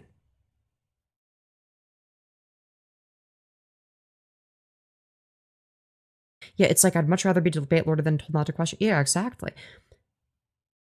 And by debate lording, it would mostly just be me asking them questions. Why is it the case that you want to do this? It's like, okay. So like, let's say it's the case that they want to eat the cookie. Okay, and I'm like, well, no, you shouldn't be able to eat as many cookies as you want. Oh, but I want it. Why do you want it? Because it tastes good. Do you think that that's the only outcome of eating too many cookies? And if they say yes, then I can explain what the outcomes are. And if they say no, then I can ask them, what is the other outcome? And if they're like, being morbidly obese is the other outcome, then I could ask them, okay, well, is being morbidly obese and feeling like shit all the time something that you want? To which they would say no. In which case I would tell them, okay, so if you don't want that, so what would you rather have? Things that taste good for a brief period of time and morbid obesity and dying at 40 instead of 80, or not eating the cookie? And if they say the cookie, then I'm going to tell them that they're full of shit. Because it's obvious that, like, you know.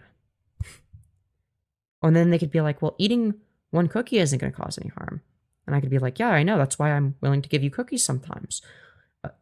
But if you eat the amount that you want to, then you'll become fat as fuck, like Nicholas Diorio. And that would be bad. Right? Because then you might die before I die. I wouldn't want to see that. You know? So, like, granted, I'm not saying that what I'm suggesting here is perfect, but it's a lot better than anything that Brady Cohn is suggesting. It's like, give them a reason to agree with you. Give them a reason, and even if they don't agree with that reason at first, having a logical justification for it, an internally and logically justified position for why something is a rule, rather than just saying, because I said so, which is a fucking bullshit cop-out. If you don't even know why, if you can't even explain to your child why there's a rule, then, like, maybe you need to figure out why there's a rule. And if you can and choose not to, then you're a shit parent. Because you're teaching them that discussion doesn't matter, that their thoughts don't matter, that what they think doesn't matter, and that they're not a person worth considering the thoughts and feelings of. It's a form of dehumanization. If you talk to them and give them a logical justification, you're not dehumanizing them. You're asking them for their input. Even if you disagree with their input, you're still asking for it. And that's good, because that tells them that they're a person and that they matter to some capacity, and that you care what they have to say. Just saying. The statement, because I said so, is what low IQ parents, who actually don't know why there's a rule, say when they don't know what else to say. That's what they say when they're low IQ, fragile losers who are insecure as fuck and are scared that they would lose a debate to their own child. Well, if you're scared of losing a debate to your own child, maybe your child is fucking smarter than you. You ever consider that? And if your child is smarter than you are, then maybe you should be listening to them and not the other way around. Because you could learn a thing or two. Okay? Just saying. Femyoz for 2028? Yeah, it's like, a lot of people might hear that, and they might think, oh, Femyoz, you'd be a good parent. I disagree. What I'm suggesting here is the bare minimum. I'd still be a bad parent for other reasons. Like, you know, not being particularly responsible. Now, maybe you could say, oh, well, Femyoz, you're 21. Like, of course you're irresponsible. And it's like, well, yeah, but like, I don't want to have to be responsible. Like, I can barely function as an adult myself. I have the worst executive functioning imaginable. Okay? That doesn't translate well. I also have an avoidant attachment style. That also doesn't translate well. None of these things translate well. But that's my point, is knowing your limitations is important. And if you know your limitations, you might decide, hey, maybe it's not the best idea to have kids. Just saying. But what I'm suggesting is the bare fucking minimum for treating your child like a human being that matters to you. Because again, if you don't care about their input, if you're not willing to have a good discussion with them, you're telling them that what they think and feel doesn't matter, and therefore by proxy that they don't matter. Because a person is, to some capacity, what they think and feel. If that doesn't matter, they don't matter.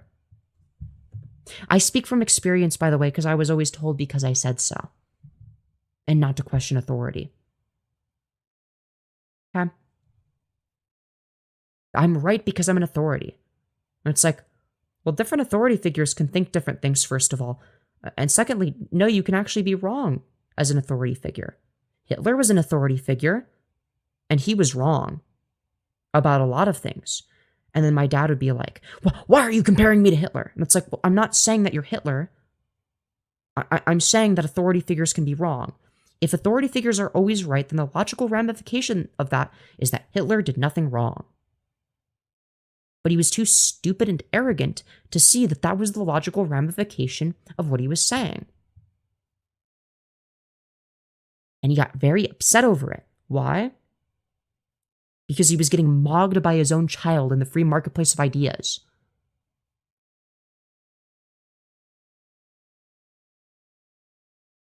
Just saying. And we should take that very, very seriously. Previous generations, didn't engage with their kids emotionally. And I think that was absolutely a mistake. And you can't shepherd someone unless you're engaging with their heart deeply. And now all of a sudden, because we didn't have Christ at the center to guide us, in our culture, we overcorrected and everything becomes about feelings and not reality. Yeah, heaven forbid you care about the feelings of your child. And not, becoming strong and resilient people. So, well, those are my thoughts. Trauma doesn't make people strong and resilient. It makes people broken. I am weaker because of my lack of childhood, not stronger. I can barely fucking function as a person. Now, part of that is also because I have autism and ADHD. That's part of it. Okay? I grew up with special needs.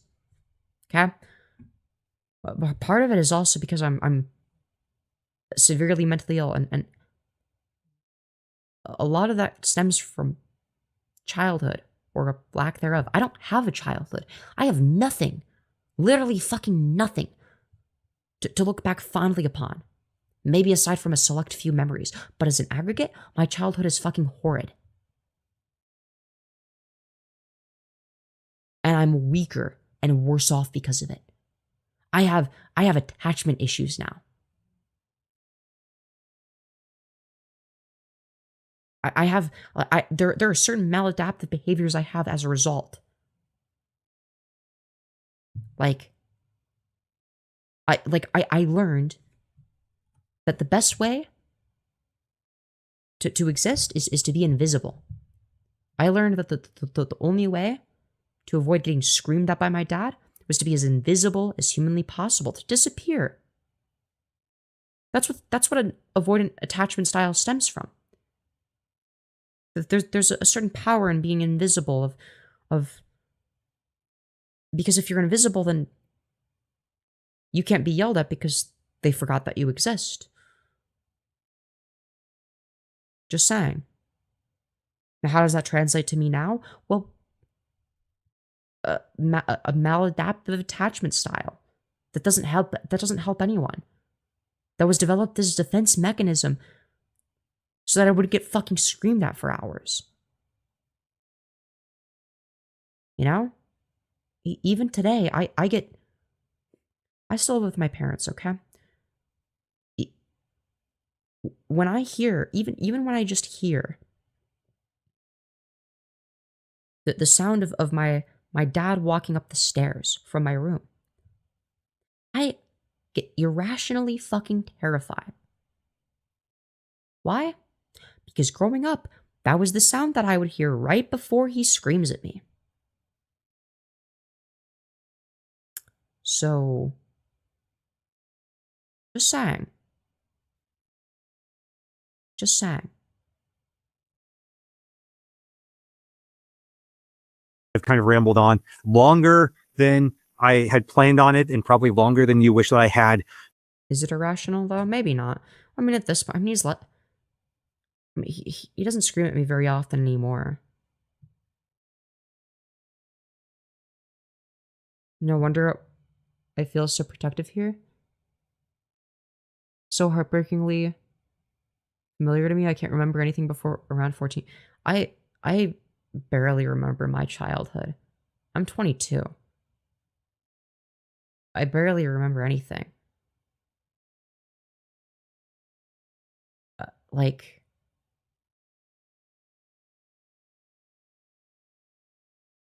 that I think we need to be aware of these things. can't imagine getting screamed at daily. I was such a meek, fragile kid. So was I. It was even worse for me because I'm autistic and have sensory issues. But I got desensitized to it, I guess. Oh well. I'm sure that's great for my psyche, right? I'm sure it's great for the psyche of a disabled kid to be screamed at on a daily basis. And told, I can't wait for you to, turn 18 so I can kick you out, or I can't wait for you to grow up so that you can go to prison and get raped every day. Or getting thrown down the stairs in middle school by my dad. I'm sure that was great for the psyche, right? I'm sure that really helped. Because never question authority is always right. Yeah. Never question authority. It's my fault that happened because I questioned authority. How dare I?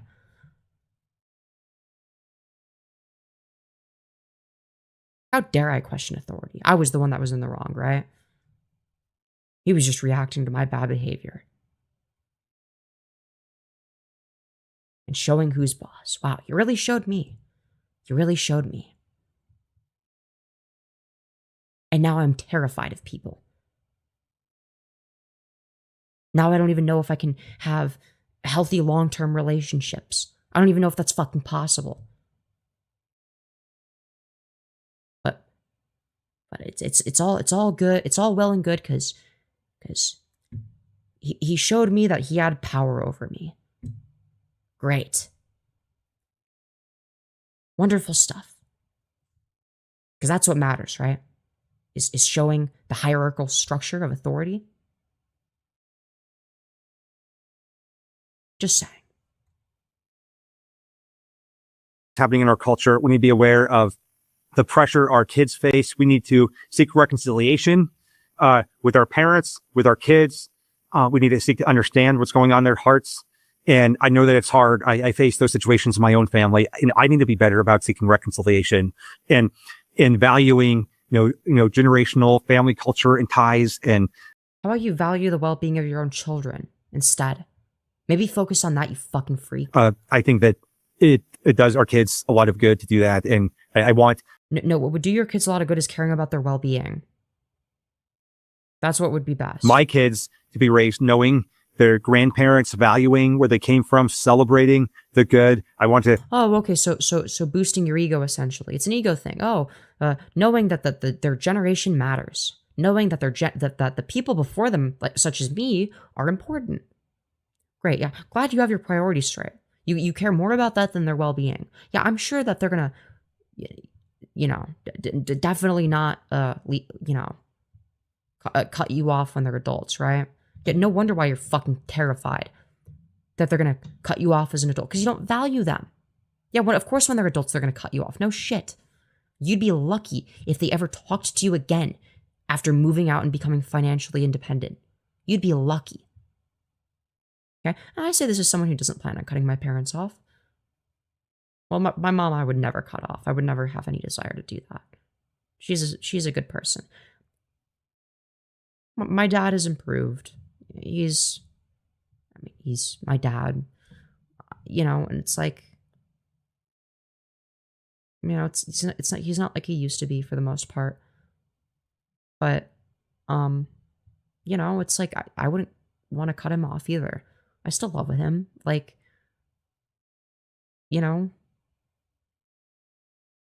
So, again, I don't know. Hopefully, as this verse in First Thessalonians. But again, the fact that I don't have a childhood is one of the reasons why I'm never having kids. Because one, I don't want anyone to have to go through what I did. And two, again, I'm barely able to function as a person. And it's like, if I can't even function, it's like, well, am I to blame for that? Is that my fault? Thessalonians 5:21 says, test every. According to my dad, it would be. That would still be his position, by the way. But, you know. Whatever. Everything, hold fast to what is good. I pray that, I can hold fast to what is good from my childhood and improve on that in my kids' lives. But that's by God's grace that he'll allow me to do that. All right. Well, it is late at night and I am rambling. You all seem very well adjusted despite all the trauma, though. Well, me personally, I seem that way because I'm articulate. That doesn't mean that I'm actually well adjusted. I'm actually quite mentally ill. I just had to learn how to articulate myself so that people could actually understand me, so I didn't come across as a fucking crazy person.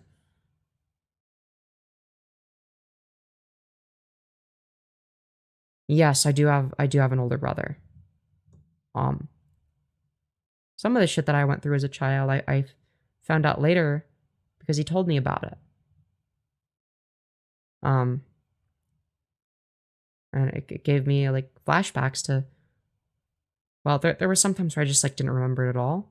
There were some times where I'd get flashbacks to, oh yeah, it was like that. And I just completely repressed that. I still have no memory of the being thrown down the stairs in middle school, by the way. I found out about that because my older brother told me that he was fucking traumatized from that shit. And that he remembers it very distinctly. I don't remember that. I probably never will. But that's the thing that happened.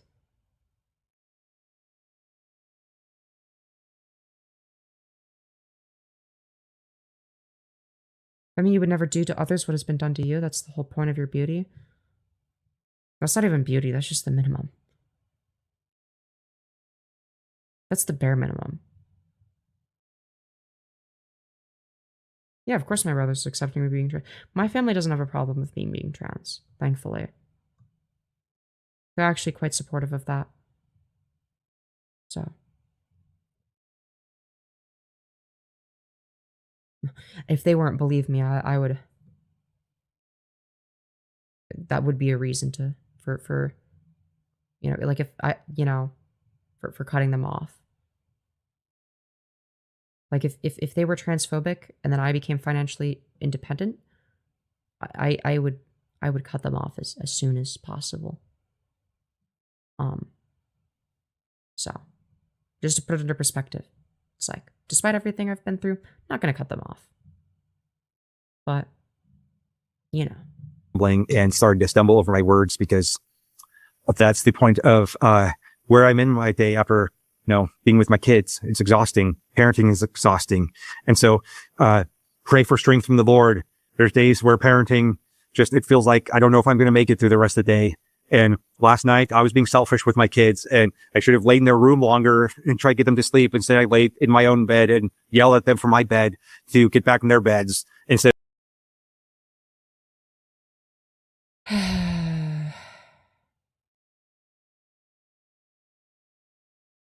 right. of going in there and engaging with them. And I had to repent of that and examine my heart. And so let's all examine our hearts. Let's hold fast to what is good and spit out the rest and repent of wherever we need to repent. All right. Have a good night. Pray for our culture. Pray for your kids. Pray for parents. Pray for everyone. How about instead of praying for your kids, how about actually treating them like human beings and treating them with respect? The respect that they deserve, that you owe them as their parent. You owe them respect as their parent. Not the other way around, by the way, because they didn't choose to have parents or you as their one of their parents, to be specific. They didn't choose to be born. You chose to have them, though. So you do owe them quite a lot. You owe them, obviously their basic necessities, but you also owe them love, affection, dignity, respect. You owe them all these things because you chose to have them. Not the other way around. They don't owe you shit. They owe you nothing. We all need it, and we're in this together. Please reach out if there's anything I can do for you. Thanks so much for joining us on Calibrate Conversations. Good night. Great. So that was fucking epic. Probably the same kind of shit mentioned in the Epstein files, and some scumbags like this are absolutely evil. Probably. Who would want to reach out to an admitted child abuser? Probably fellow child abusers. And then he wonders why the people that are around him, the parents around him that believe all the same things as him, have children that don't speak to them anymore. It's like, rather than just like doing the same thing that they did and being scared that your children will never talk to you again, maybe change your behavior so that your children actually love you. I'm just saying. All right, we're going to skip the shitty intro. So guys, we're going to be watching another video. It's about Pride Month, because Pride Month is very soon. Okay? He's going to tell us about the truth of Pride Month. Yay! Forward to every year, right? Well, seriously, I want to take a little bit of time, just break down how, as Christians, we should respond, what's going on in our culture, because I think that we all feel frustrated when the month of June rolls around. No, that's you. That's you. And we have to know how to navigate it. I think it's interesting this year that it seems like Pride Month has lost a lot of steam. Some of that is what's going on politically, all of a sudden being... Oh, you mean like the far-right people complaining about trans people? For daring to exist? Oh, okay. All right. The kind of woke type crowd is... So, you can see that this man who is definitely straight, okay, definitely a straight man, okay, is wearing a shirt that says former queer. But buddy, you're just queer. You're just queer, and you're in denial. There's no such thing as a former queer. That doesn't exist. Like, fucking get over yourself, dude. This is embarrassing. Not as cool, and corporations are getting a lot of pushback, and so I think that there seriously is a lot less going on with Pride Month this month, and that's, obviously a good thing, and that's fine. But I want to talk a little bit about more the spiritual side of it. The spiritual side of Pride Month. The cultural, political side. One thing I've seen with the political side of our culture the last few months, as there's been a lot of people fighting back against policies that harm people, especially when it comes to like transgenderism. You mean letting trans people exist? You mean the ones that are shown to do the opposite of harming trans people? I keep warning people that it's great to have some political wins. It's great to have policies that protect, especially kids. But no, it's actually something that does the opposite. It actually harms kids. You fucking stupid, fat tub of lard piece of shit. That doesn't necessarily change people's hearts. And so we need to be equipped to walk alongside people to minister. Really? How are you going to change my heart, Brady? Certain individuals and apply the gospel to Yeah, surely our tubby friend here is going to change all of our hearts. Individual lives. So how do I respond? Yeah, the self-admitted child abuser is upset that the rest of us are happy with who we are, and because we don't beat kids. True. Pride Month, when I see, all this happening, there's events happening, all these corporations putting out commercials, changing their logo and all this, I really do nothing. I just ignore it. Ignore it? Cool, man. Wow. It doesn't bother me. Pagans. Okay, that's cool. It's gonna pagan, right? And so I would much rather just focus on loving my neighbor and sharing the gospel with people that God gives me the opportunity. Is your neighbor also on a gay man on Grindr by any chance? Is that the neighbor in question? Specifically the neighbor that's a gay guy on Grindr. That's who he loves the most. To share the gospel with. And I think that's just the best, most fruitful response. Really, the Pride Month events is such an outward expression of where people's hearts are individually and how darkened their hearts are. And so I want to minister to those individuals. So I don't think that we need a big official response. You say in your big official response to what is going on with Pride Month. Secondly is this, I want to make sure that we live out Ephesians 4:29. I've said this right. I wonder what his thoughts are on Deuteronomy 22, 28, 29. verse over and over again on my podcast. Make sure that everything you say gives grace to those who hear it and is fit for the occasion, me paraphrasing. And so we have to make sure that how we talk about these issues gives grace to those who hear. As we talk about these issues. Don't worry, guys.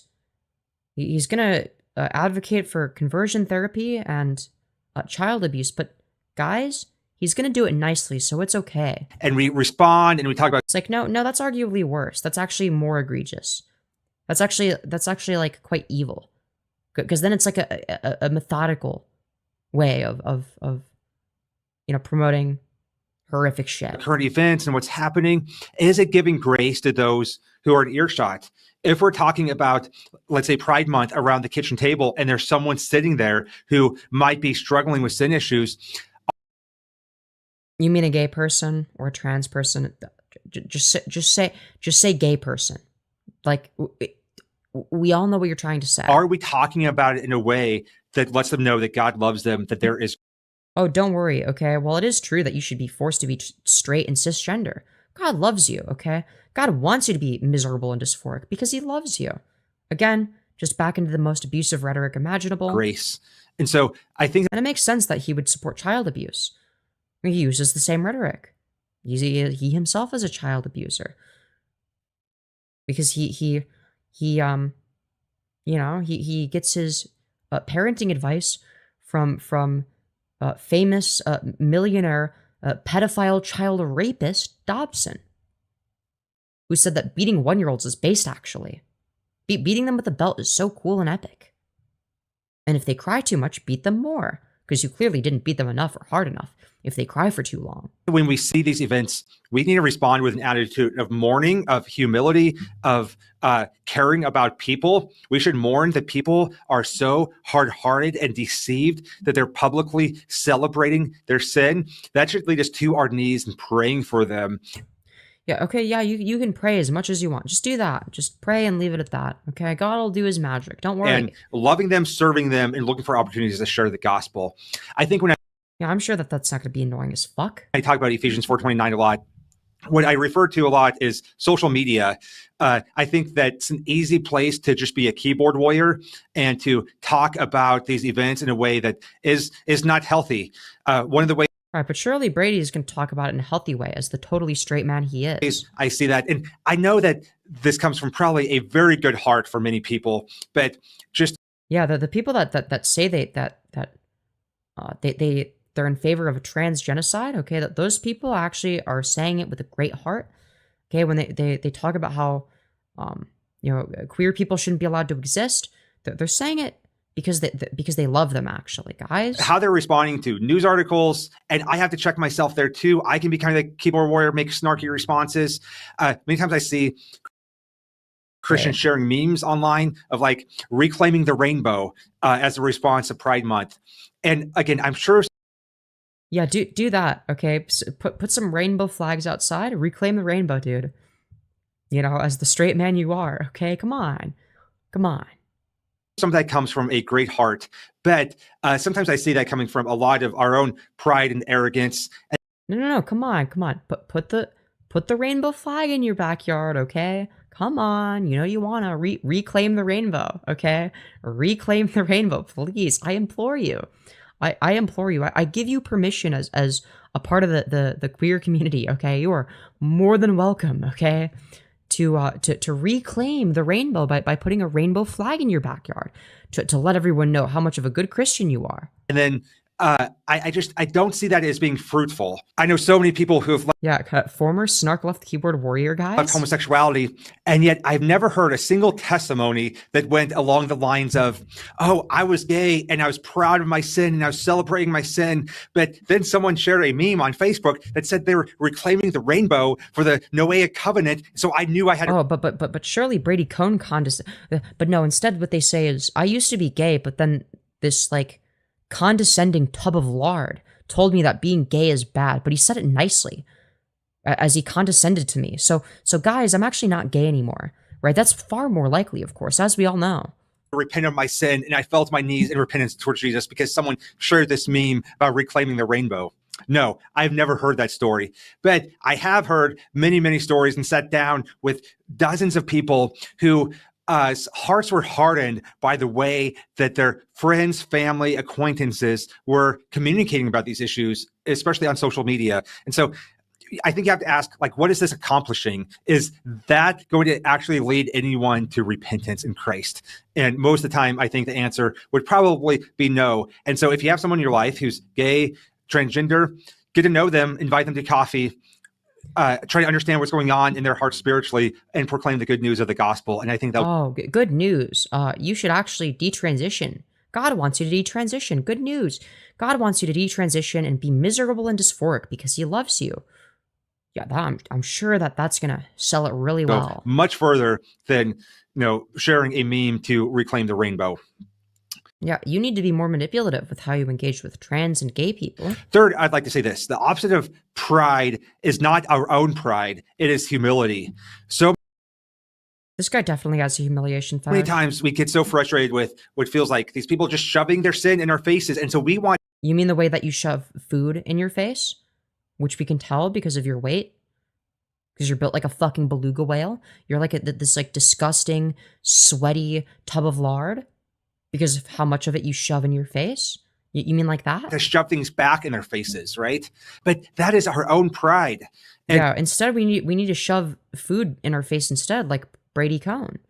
That's the solution, guys. James 4:6 says, but he gives us more grace. That is why scripture says God opposes the proud and shows... How does Brady Cone procreate if he was attracted to men? Maybe he's bi or pan and doesn't even know it? Maybe. Something tells me he did not perform very well in the bedroom. He probably had to take Viagra because he couldn't get it up in front of a woman because he's not attracted to them. Favor to the humble. Our response to pride should be humility. It should be humility knowing that... He was imagining fucking a guy's ass. Or he closed his eyes and imagined it was a man. I am just a wretched sinner myself, that without Jesus, I am nothing. There's nothing good in me but Christ. And that should... Yeah, putting it in like, yeah, he was even more terrified of vagina than Tectone. So, but thankfully he only had to like, do it a few times, right? Or maybe he like masturbated in his room by himself and like had a jar of semen and then gave it to his wife and was like, okay, here, put this in your vagina. Okay, he watched gay porn in his bedroom by himself, came into a jar, and then gave the jar to his wife, being like, here, put this into your vagina, please. Please put this in your vagina. That's probably what happened, okay? It causes us to love lost people, to love broken people, to love people whose hearts have gone astray, because we know that we can be just as deceived, that it is nothing but God's grace. God gives more grace. And when... we can be just as deceived, he says, while being deceived, not realizing how deceived he is. I see God talk throughout the Bible about pride. Like, gosh, if we read those verses and just think of those people who are... Yeah, turkey best... Yeah, dude, he fucking put... Yeah, he watches gay porn. Okay, so here's how he procreated, okay, guys? He came into a jar in his room alone while watching gay porn. And then he grabbed his jar of semen and a turkey baster and gave it to his wife and said, here, grab my semen with the turkey baster and put it into your vagina, okay? Dude, he taught her the turkey baster method, and that's how he procreated, guys. That's how he procreated, all right? Him watching gay porn to ejaculate was a necessary sacrifice. Brady's prayer, Jesus, impregnate my wife because I can't get it up? Yeah, and it just, didn't work, so eventually it was yeah, God gives his children grace, and I give my children beatings. It's like, okay. He puts a butt fleshlight inside of the kitty. Oh God. Eating at a park to celebrate their sin and depravity and don't think about ourselves. I think that's probably an example of our own pride. Isaiah 2:12 says, the Lord Almighty has a day in store for all the proud and lofty, for all that is exhausted, and they will be humbled. But not those that beat their kids, of course. Right? So God will humble them. And God will humble us when needed. And let's be part of the redemption in their lives when they're humbled. And the cock and ball torture device that his bull uses will also humble him. Make sure that we're on the right... He also gets humbled by his chastity cage that he wears while his wife gets fucked by the bull. Side of that we're on the... He imagines himself being the wife, of course. Right side of humility versus pride. That we're living our lives out of a posture of pride. We're interacting, we're loving people, we're interacting with our culture, we're navigating this from a source of humility, knowing that God gives more grace. And that grace is what's changed my own life and is what changed your life. All right, so... Yeah.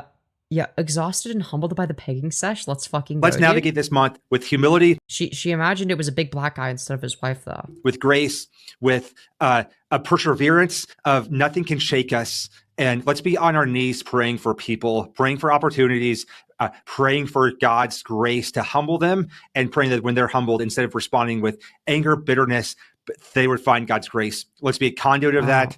Let's pray for it. Let's look for opportunities. Let's love our Savior so much that we just can't help but share the love that he has with other people.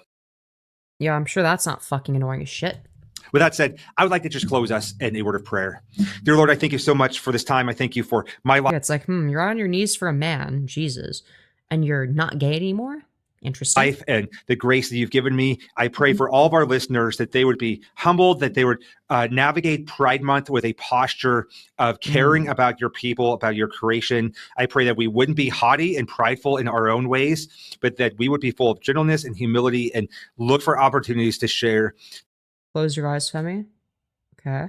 They're closed. Now what? The grace you have. I pray for listeners who wasn't there like a Bible verse against praying in public or whatever? Or maybe living in sin, maybe they're LGBTQ, maybe. Oh no, not gay, and no, not the gays. Oh no. Hold on, guys. They have been deceived. Maybe they're confused about their gender or sexuality. I pray that they would examine. I'm just so confused, guys. Yeah, right. I'm confused. That's why I have dysphoria. It couldn't be anything other than that, of course. As we know. Yeah, of course, this guy loves humility. He has a humiliation fetish. Yeah. Look at how Christian I am, dear viewers. Join me in this prayer. Like, okay, all right, cool.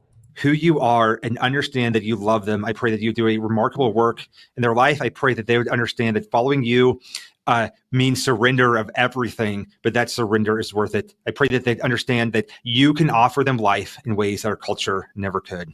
Pray these things in your name. Amen. Thank you so much for joining us on Calibrate Conversations. Make sure you check out calibrateministries.com. I'll be sure to do that, dude. Disappear. Yes, guys, I disappeared. Yo, thank you so much, Darth Theranes, for the 2 saying, who took your balls, man? Oh, Jesus did. Money to get him back? Yo, thanks. Thanks. I appreciate that, dude. That's epic. For more resources, if you're in a position to I'm talking about Matthew 6:5-15. Okay, thank you. Support the ministry. We really appreciate that. We appreciate your prayers. There's a cultural war zone out there, but Lord's doing great. Great. That's fucking awesome, dude. So anyways, guys, so this looks like it's going to be a fucking banger. Okay, this one's called Leaving the Gay Lifestyle. But can I pursue marriage biblically? So guys, he left the gay lifestyle. He's definitely not gay anymore. He's totally straight. He's definitely not just like a delusional gay man that thinks he's straight now. Despite the fact that he's not attracted to women and still attracted to men. Because you actually can't stop you can't stop being gay. Now, he does start off with a lopsided pedo stash. So we're off to a great start, as you can see. Love to see it. Wonderful stuff. All right. Let's see what Mr. Lopsided Pedo Stash has to say on the matter. Conversations, a podcast about embracing God's standard for sexuality. I'm your host, Brady Cohn. Thank you so much for so it's not even about embracing God. It's about why God thinks gay people are bad. Interesting. Joining us. It feels like fall. It's cold outside. I have my sweater on. I have my coffee, my November mustache. And so life. You mean your pedo stash? It's called a pedo stash. It has nothing to do with November. Pedo stashes are pedo stashes year round, even in November. Is good. But my life is good. Really good. Thank you for joining us. Make sure you like this video. Leave a... No. I think I'm good. I will not be liking the video. Thank you very much. Nice comment if you'd like. There's plenty of negative ones to go around. I wonder why that is. Share with your friends. This is such an important topic that guys, make sure to share this with your friends about how totally not gay I am. They all need to know how not gay I am now. I used to be gay, but guys, I totally don't want to get fucked by big black men anymore. I'm done with the BBC, okay guys? I don't love BBC. Guys, share this video right now so that everyone knows how much I don't love BBC anymore, guys, okay? Please. What do the negative comments say? Just like, yo, so let's find out together, okay, guys? It looks like, oh, okay, universe, please save us from religious fundamentalists. God is dead. We are meant to reflect God, yes. Elton John, who is married to a man, is a Christ follower. His brand portrays him as a father, doting over his children, his fans, and that's intentional. You do not need to kill your love of men in order to be anointed by God or go to heaven. Please be yourself and know that you are loved exactly where you are. You were covered by his blood long before you were asked for it, long before you were born. I know it's difficult to comprehend because we feel like there must be punishment for things we consider bad or shameful, but God doesn't really roll like that. He only sees beauty when he looks, this person is way too nice, but I'll leave a like because they're being kind. And, you know.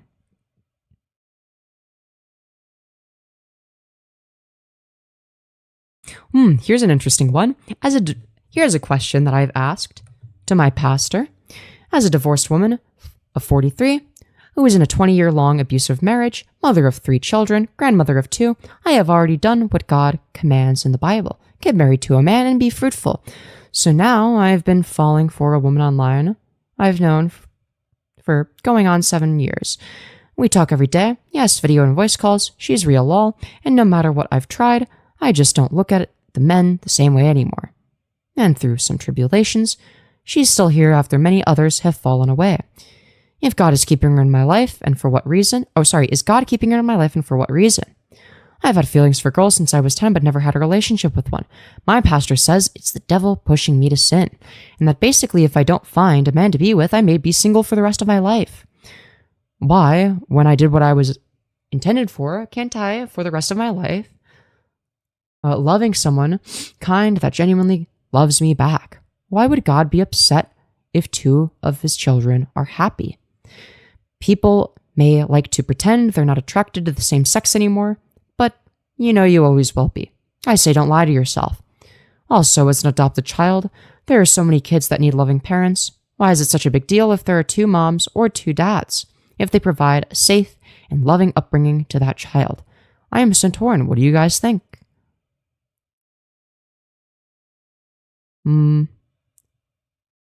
Okay, let's see. Lean not unto your own understanding, but all your ways, blah, blah, blah. Just some fucking bullshit. This guy's channel is basically him overcompensating and projecting constantly. True.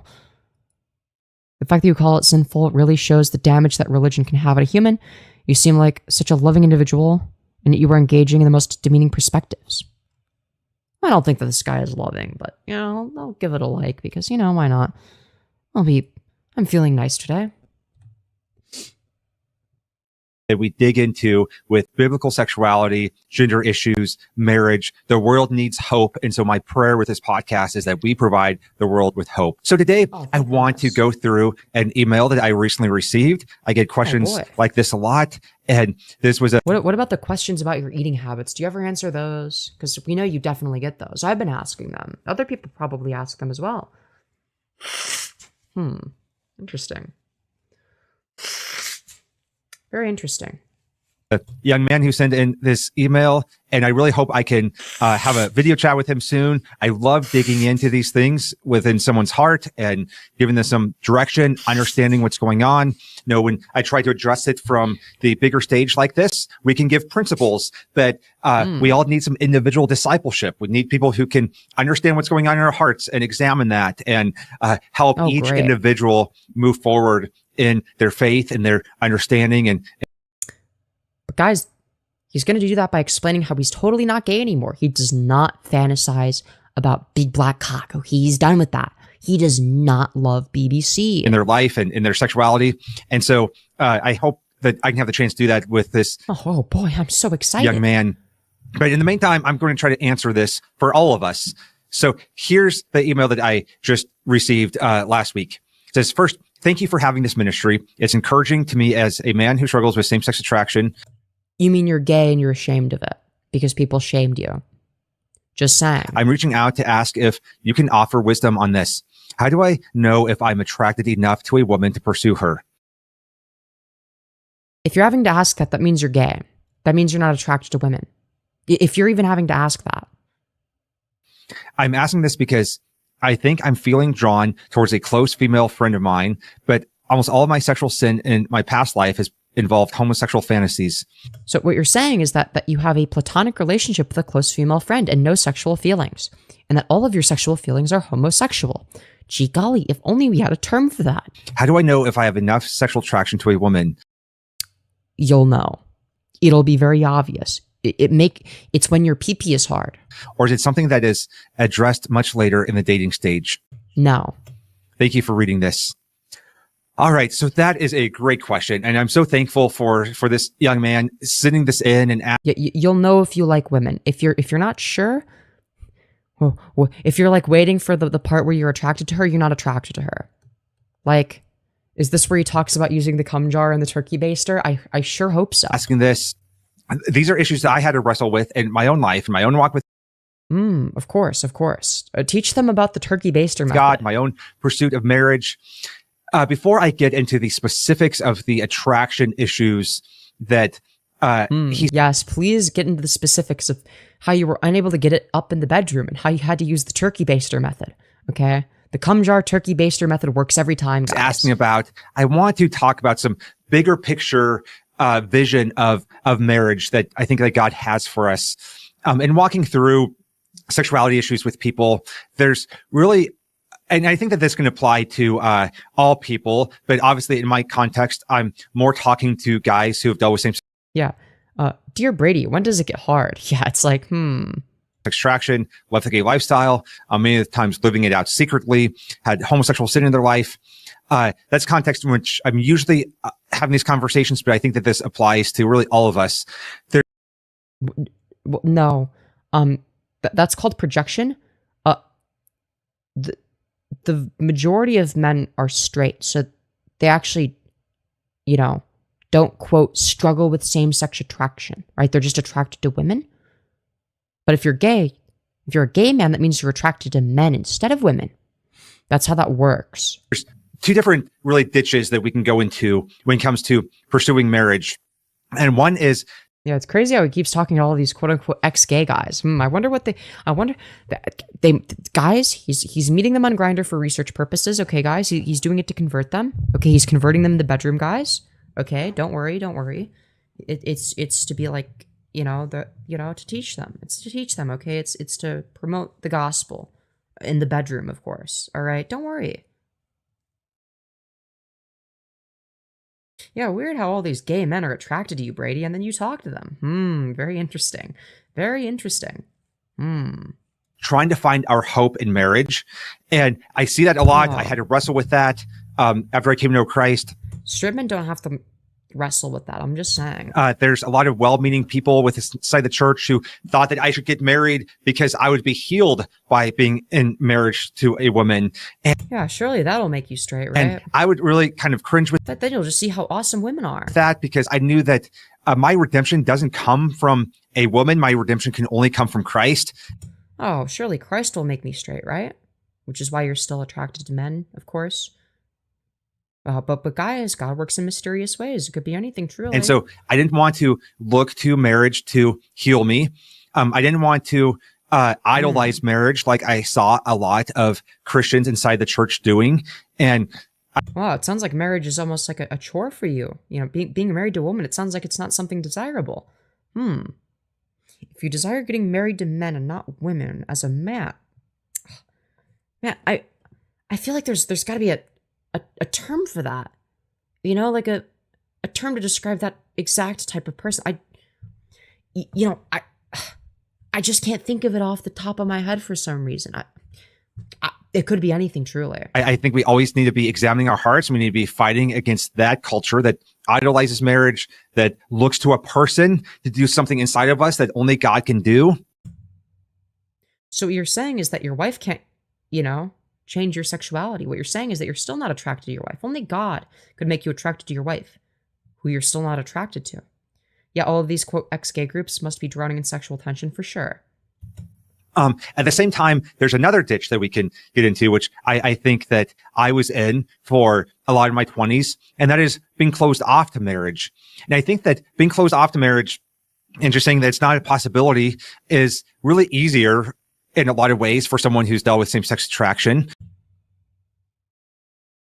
Yeah, if you're not attracted to women, then yeah, of course it'd be easier to not marry a woman. No shit. It can be easier to just say, I'm not going to go there than to have to wrestle through what would this look like. And I think that for a lot of single people who maybe haven't dealt with, same-sex attraction issues, we see a lot of worldly things coming into our worldview and shaping our hearts and preventing us from getting married. One of those is like feminism, where it's all about, Oh, guys, feminism is what made him gay, okay? Feminism is what made him not attracted to women. It's feminism's fault. He's not gay, by the way. He's totally straight now. self-fulfillment. He's straight, like as God intended. That's why he has no desire to have sex with his wife. And has the desire to have sex with men on Grindr. And empowerment from women, and marriage is going to hold them back. And so there's a lot of aspects of the world that are creeping into our Christian view of marriage. And it leads people to either try to find their hope in marriage or to delay or be completely closed off the marriage. Wow. Crazy that the straight man would have no desire to get married to a woman, but have the desire to have gay sex. Very interesting. I was in my 20s and I was pretty closed off to the possibility of marriage. I just thought that because of my past, I could never be in a relationship with a woman. I thought that Right, but so much has changed. Yeah, I'm sure you're in a very happy marriage now. the desire just wasn't there. To just like imagine the miserable sexless marriage that these people have. Oh my god. That sounds fucking horrific. Actually, kind of like this young man in this email was representing in his life. And so I had thought that I'm just going to be celibate and single for the rest of my life. And I was kind of on this quest to be a martyr and prove to the world and to the church how great singleness would be, right? Wow, you could be a martyr just like Charlie Kirk by proving how not gay you are. And I've always preached that I think we need some better philosophies and understanding of singleness. Like, all single people are part of the family of God. And so no single people should be in the very inspirational. The church should be lonely, because we should be a family inside the church. Something tells me you're still Church. lonely. And so we need to do a much better job of that, of hospitality, of living as family. Sexual with men, but celibate with women. Very interesting. Huh. Again, if only we had a specific term for that type of person.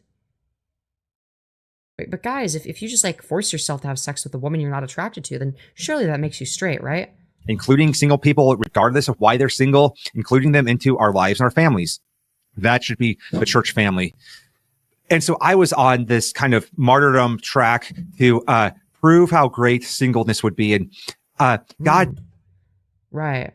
And then you realized that you were lonely, so then you were like, well, I have no choice but to pursue a heterosexual relationship. But you also knew that would be even more miserable, right? But you're going to do it anyway because God wants you to. Really? God wants you to be miserable, actually. He does it because he loves you. Had to do a work in my heart. And he did a lot of that work while I was in seminary. And I see this a lot, though, in the world of people who have had same-sex attraction, of this No, you still have it. It hasn't gone away, buddy. Just taking on this label of celibacy. And I've always been a little bit perplexed by that. I never took on that label of just like being celibate. It's like, well, we should all be celibate while we're single, right? Which I think is true. That. Oh my fucking God. Jesus Christ. Yeah, that was totally the issue. Right. It's just purity. But I don't think that we should be as quick to make lifelong celibacy commitments as I see a lot of guys who have dealt with. No, I agree. Like, dude, it's fine. Just have gay sex. Like, nobody's going to be hurt by it. Same-sex attraction. I also see kind of a camp of people, and this is probably more side B people. I've talked about side B theology several times on the podcast. I see them saying things like a same-sex attracted person gets married to someone of the opposite sex, and they call it a mixed orientation marriage. And I would completely disagree with that terminology. Huh? A same-sex attracted person gets married to someone of the opposite sex, and they call it a mixed orientation marriage. Yeah, that's true. And I would completely disagree with that. How do you disagree with that? They obviously aren't. Well, they're not attracted to each other. Terminology. It's like, I do not have a mixed orientation marriage. Yeah, you do. You're gay and you're in a straight relationship. That's literally what that is. I think that the concept of orientation is a made-up category anyway. Every category that we use to categorize people is made up. That doesn't mean that's not real, you fucking idiot. Holy shit, you're a dumbass. Yet gender is also a made-up category. Sex is a made-up category. Like, categories are generally based on pattern recognition. Like, every category we use is made up. Like, categories is how we conceptualize things. Our conception doesn't exist independent of our stance on the matter. That's not how that works. Our conception of something does not exist independent of us. That's a really dumb thing to say. What? And I would never accept any type of same-sex attraction as being just who I am, right? Okay. Are you not same-sex attracted then? Right. And the whole concept of a mixed orientation marriage between a heterosexual, between a same-sex attracted person, the Side B language would say that a straight person and a gay person, and I wholeheartedly reject that. Guys, he's totally not gay. He just really, really lusts after his fellow men, but not women. As a straight man, of course. Language. But being same-sex attracted is not who you are, and it's not who you have to be. And really? So you're not attracted to men anymore? You're attracted to women now? Really? I don't believe that. when we have moments of lust, we repent of that. Oh, moments of lust. Oh, you mean like when you are horny for men? The thing that you'll never experience for women because you're gay? Right? We repent of the desires that are desires for sin. So basically, we're in favor of thought policing. And some people might go on. You're not even allowed to desire things. By the way, desire is not something that you have a say over. You don't get to choose what you desire. That's not how that works. Like, what? Needing to repent their entire life. And that's okay. God gives us the grace to do that. It's by God's grace that he brings us to repentance and give. Oh, don't worry. As long as you feel bad for your desires, then it's fine, okay? The immutable characteristic, as long as you feel bad for it. It's just the means for that. And so I reject the concept that for a moments of lust shows Kneeling Black did. Interesting. Someone who's dealt with same-sex attraction to get married, that it's going to be a mixed orientation marriage. Orientation is not who you are. Well, it's a part of who you are. And so there's both of these ditches to review. The one says that our hope is in marriage, that we'll find healing there, we'll find wholeness there. I see that within the completely opposite sex attracted crowd in our culture too, that we'll find our hope in marriage. And, within that crowd, I also, and I've talked about this a lot on the podcast, seen a lot of heterosexual people. There I go, using that orientation language again, which I think is not always helpful. But I don't know how else to describe someone who's only experienced opposite sex attraction. You mean like you, the totally straight man on screen? So you're saying you disagree with the terminology, but you're using it anyway because it's accurate. But it's totally not accurate, guys. But it just so happens to describe exactly what he wants to talk about. Interesting. I give them the label of heterosexual, but I've seen them not deal with their misplaced sexual desires, with their desire for evil, and gay sex is evil, apparently, and a desire for the opposite sex in ways that are lustful. And so you obviously don't desire the opposite sex. We know that. think that I don't think you have to worry about that. We need to always deal with that too within inside the church. I don't think you're included in that statement. I don't think you have to worry about lustful desires for the opposite sex. I think that when I go to church to talk about sexuality, one mistake that I've made in the past, I think a lot of us have made, is boiling down same-sex sin, homosexual sin, and putting it on the same footing as all heterosexual sin. And I Yeah, why would it be different? think that's been a mistake. Oh, that's a mistake? Okay. I think that we went there and we did that with a good intention of fighting back against harsh judgment that all homosexuals are irredeemable. It's like, no, like we're all Oh, okay. That's where we draw the line. redeemable. And But why do you need to be redeemed in the first place? You're presupposing that. we're all sinners. We all need the same Jesus, right? But I think in offering grace to the homosexual sinner, sometimes we have gone too far in leveling the playing field, as they say. And I think that Yeah, the playing field must be stacked against the gays, guys. That's the way it ought to be. I've made that mistake before. And so I don't want to ever go into a church and make it sound like homosexual sin is on the same level as heterosexual sin. Yeah, no, heaven forbid. There's only one of those that God calls unnatural and one of those that God calls unnatural. So one, this is an appeal to nature fallacy, and two, homosexuality occurs in nature, including in humans. So you're wrong. Like, unnatural implies man-made.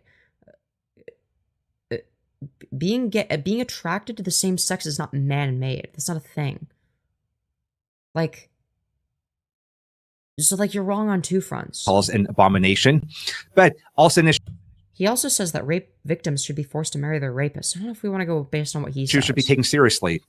So I do think it's fair when I go into churches and talk about sexuality, but I also talk not just about homosexuality, but talk about the reality that half the guys in the congregation are addicted to porn. And a third of the people in the congregation have been divorced. And there's a bunch of couples in there who are living together outside of marriage. And it's just a mess, right? That's all part of sexuality. And so we need to deal with that entire picture of sexuality as the church. And so, we've done. Everyone must fit into these neat, rigid little boxes, okay? And if you don't, then you're going to hell. Even if fitting in one of the neat, rigid boxes that's arbitrarily defined ruins your life and makes you miserable. A bad job of that. And so, because you wouldn't want to go to hell. Marriage is a mess. Yeah, 1/3 divorce rate. I wonder why that is. I wonder why that is. The Bible says rabbits chew the cud. Great place to learn about nature. Yes, yeah. With inside the church, not just, with this aspect of same-sex marriage.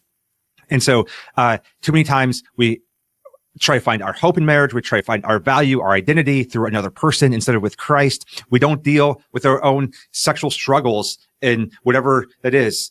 I've many times talked about in churches that, I think we've done a lot of harm to our young men and our culture in youth ministry and college ministry. I'm sure the pastors have done a lot of harm to the young men, or more specifically boys, but that's a side tangent. And how we've talked about lust. And what we've done is talked about lust in a way that says you can't act on your lustful desires. But if you just save yourself and you don't actually have intercourse with a woman, then someday God will reward you. He'll give you to marriage to no, even that's too forgiving. Apparently. A woman, and she will be your reward, and your wedding night will be your crowning moment of glory.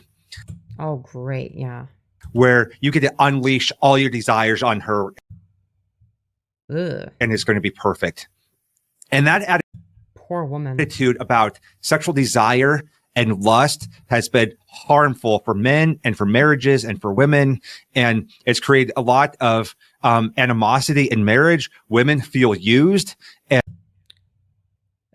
I wonder whose fault that is. Women feel devalued. And again, I wonder what kind of ideology leads to that. Like there's expectations on them sexually that.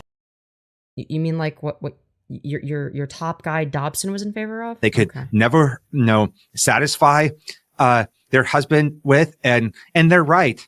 And because their husbands had developed a sexuality that was based on lust, we know that you have zero lust for your wife. We get it. You're gay. Based on my wife will fulfill these raging desires that I have.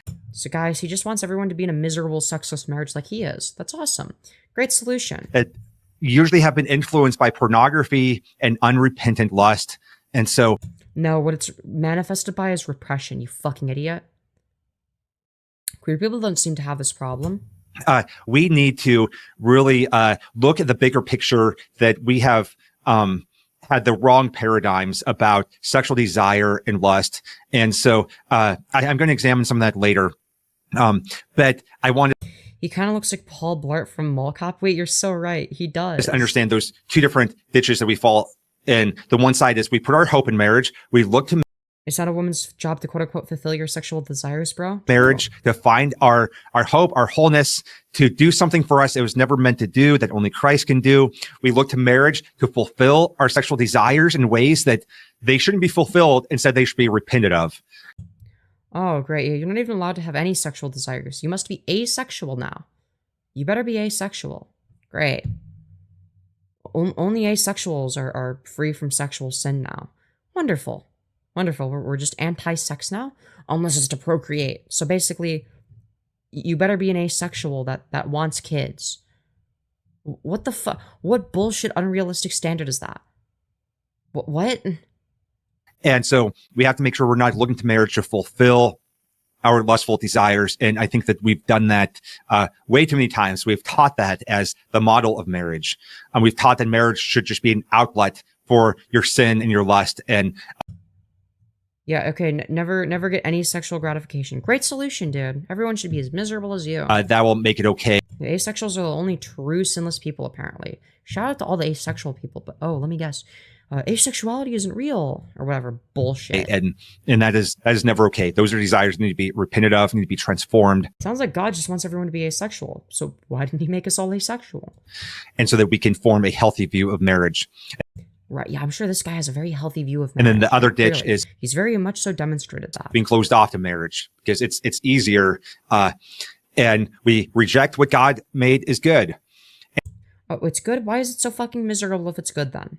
Make it make sense, dude.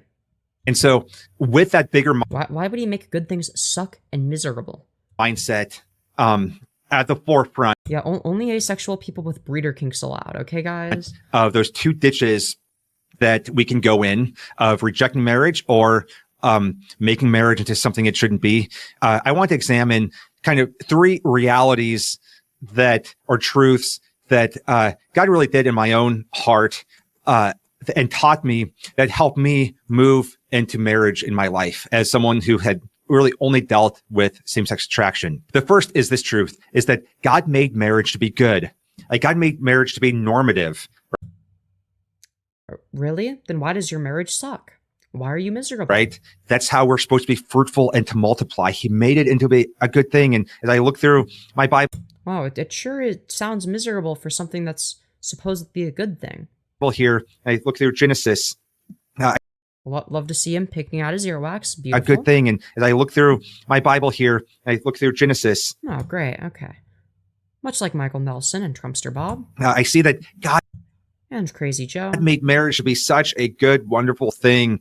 But why does every fucking freak that we cover dig for earwax? This is disgusting. But we have He was like a little bit self-aware. He stopped it. He stopped himself, but he was gonna do it. But he stopped himself. He's like, "All right, I'm on camera. I gotta wait before the end of the video to do that." tarnished it with our own sin. And I think that we've all been many Notice the jump cut. That's where he digs his earwax. He's like, "Okay, time to dig my earwax." our own sin.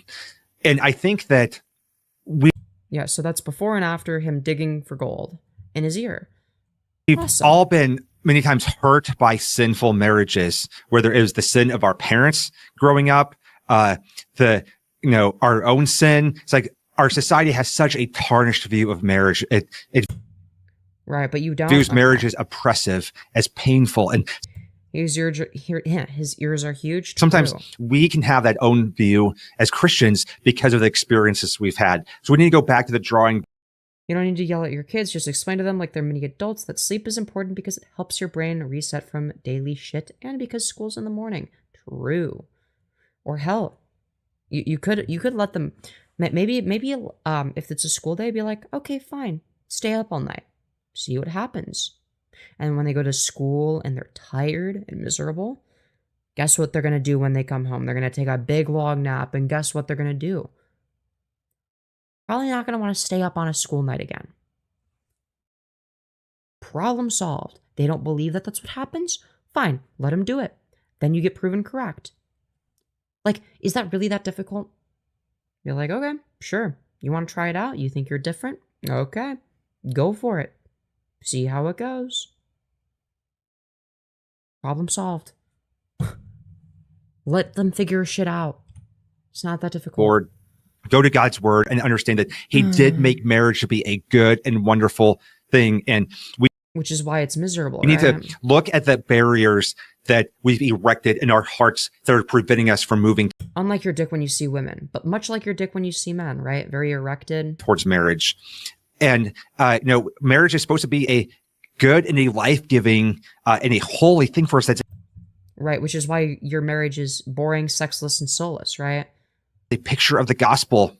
And so we should celebrate that. And the gospel says your marriages should be boring and sexless, actually. We should examine what is keeping me from pursuing marriage. And that can be someone with same-sex attraction. It can be someone with opposite sex attraction. We have terms for those things, known as gay and straight. Just say gay and straight, you fucking idiot. We should examine ourselves and understand if we're single right now. What are those barriers? What lies have I believed? What areas in my life do I need to put myself out there, take some steps of faith and trust in God that he is a just trust in God and that'll fix God everything. who is good, who loves me. And what do you think he prefers, bears or twinks? I'm thinking bears. I think he's a bottom. I think he's let himself go, but I think at one point he was a twink. I think he let himself go because he's miserable and he doesn't care to look good. It's not like he wants sex with his wife. So, and based on his mannerisms, he comes off as a bottom, right? So he was definitely a twink at one point. who created the institution of marriage for human flourishing. And that's not to say that anyone who is single right now can't flourish. Everyone who is single should flourish in their faith. Everyone who is single, I believe, and this is a bold statement, but okay, bold statement, guys. I believe that everyone who is not married should be open to the possibility of marriage.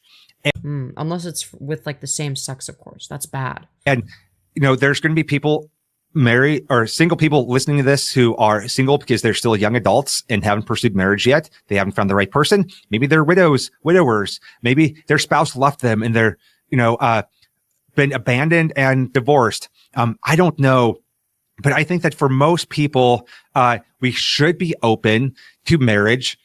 Why? If that's what God has for us. Why though? And so if you're someone who is not open to marriage and you're single, I would just what if you just don't want to get married? Like, why is that such a big deal? Encourage you to examine why and make sure that you have not created unnecessary barriers to possibly accept one of the gifts that God could have for you. Such as a boring, sexless marriage like what you have? Oh boy, how could I possibly refuse? Which is marriage.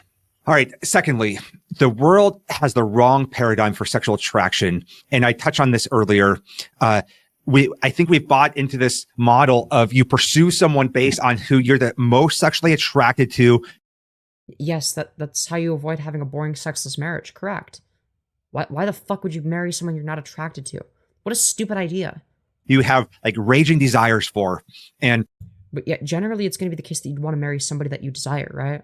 If you don't desire them, then it's probably not time for marriage. Like, what? The last time I talked about this in a church a few weeks ago, my wife said I used the word raging way too much. And so yeah, literally his posture. Dude, I love how you have like raging. Yeah, I love how they have this guy has the same posture as Brady Cohn himself. Desires for. How much you want to bet? Are we sure that this guy desires women? I don't know. He looks like Brady Cohn would have in his twink era. Same posture, same awkwardness. He looks like he's like pretending to be attracted to women. The woman is attracted to him, maybe, because she likes twinks, but he only likes men, so he's just like standing there awkwardly, being like, am I supposed to be turned on right now? Okay. ChatGPT, show me a drawing of a guy liking a woman. Oh God, maybe. And the last time I talked about this in a church a few weeks ago, my wife said I used the word raging way too much. And so I will try not to use the word raging quite so much this time.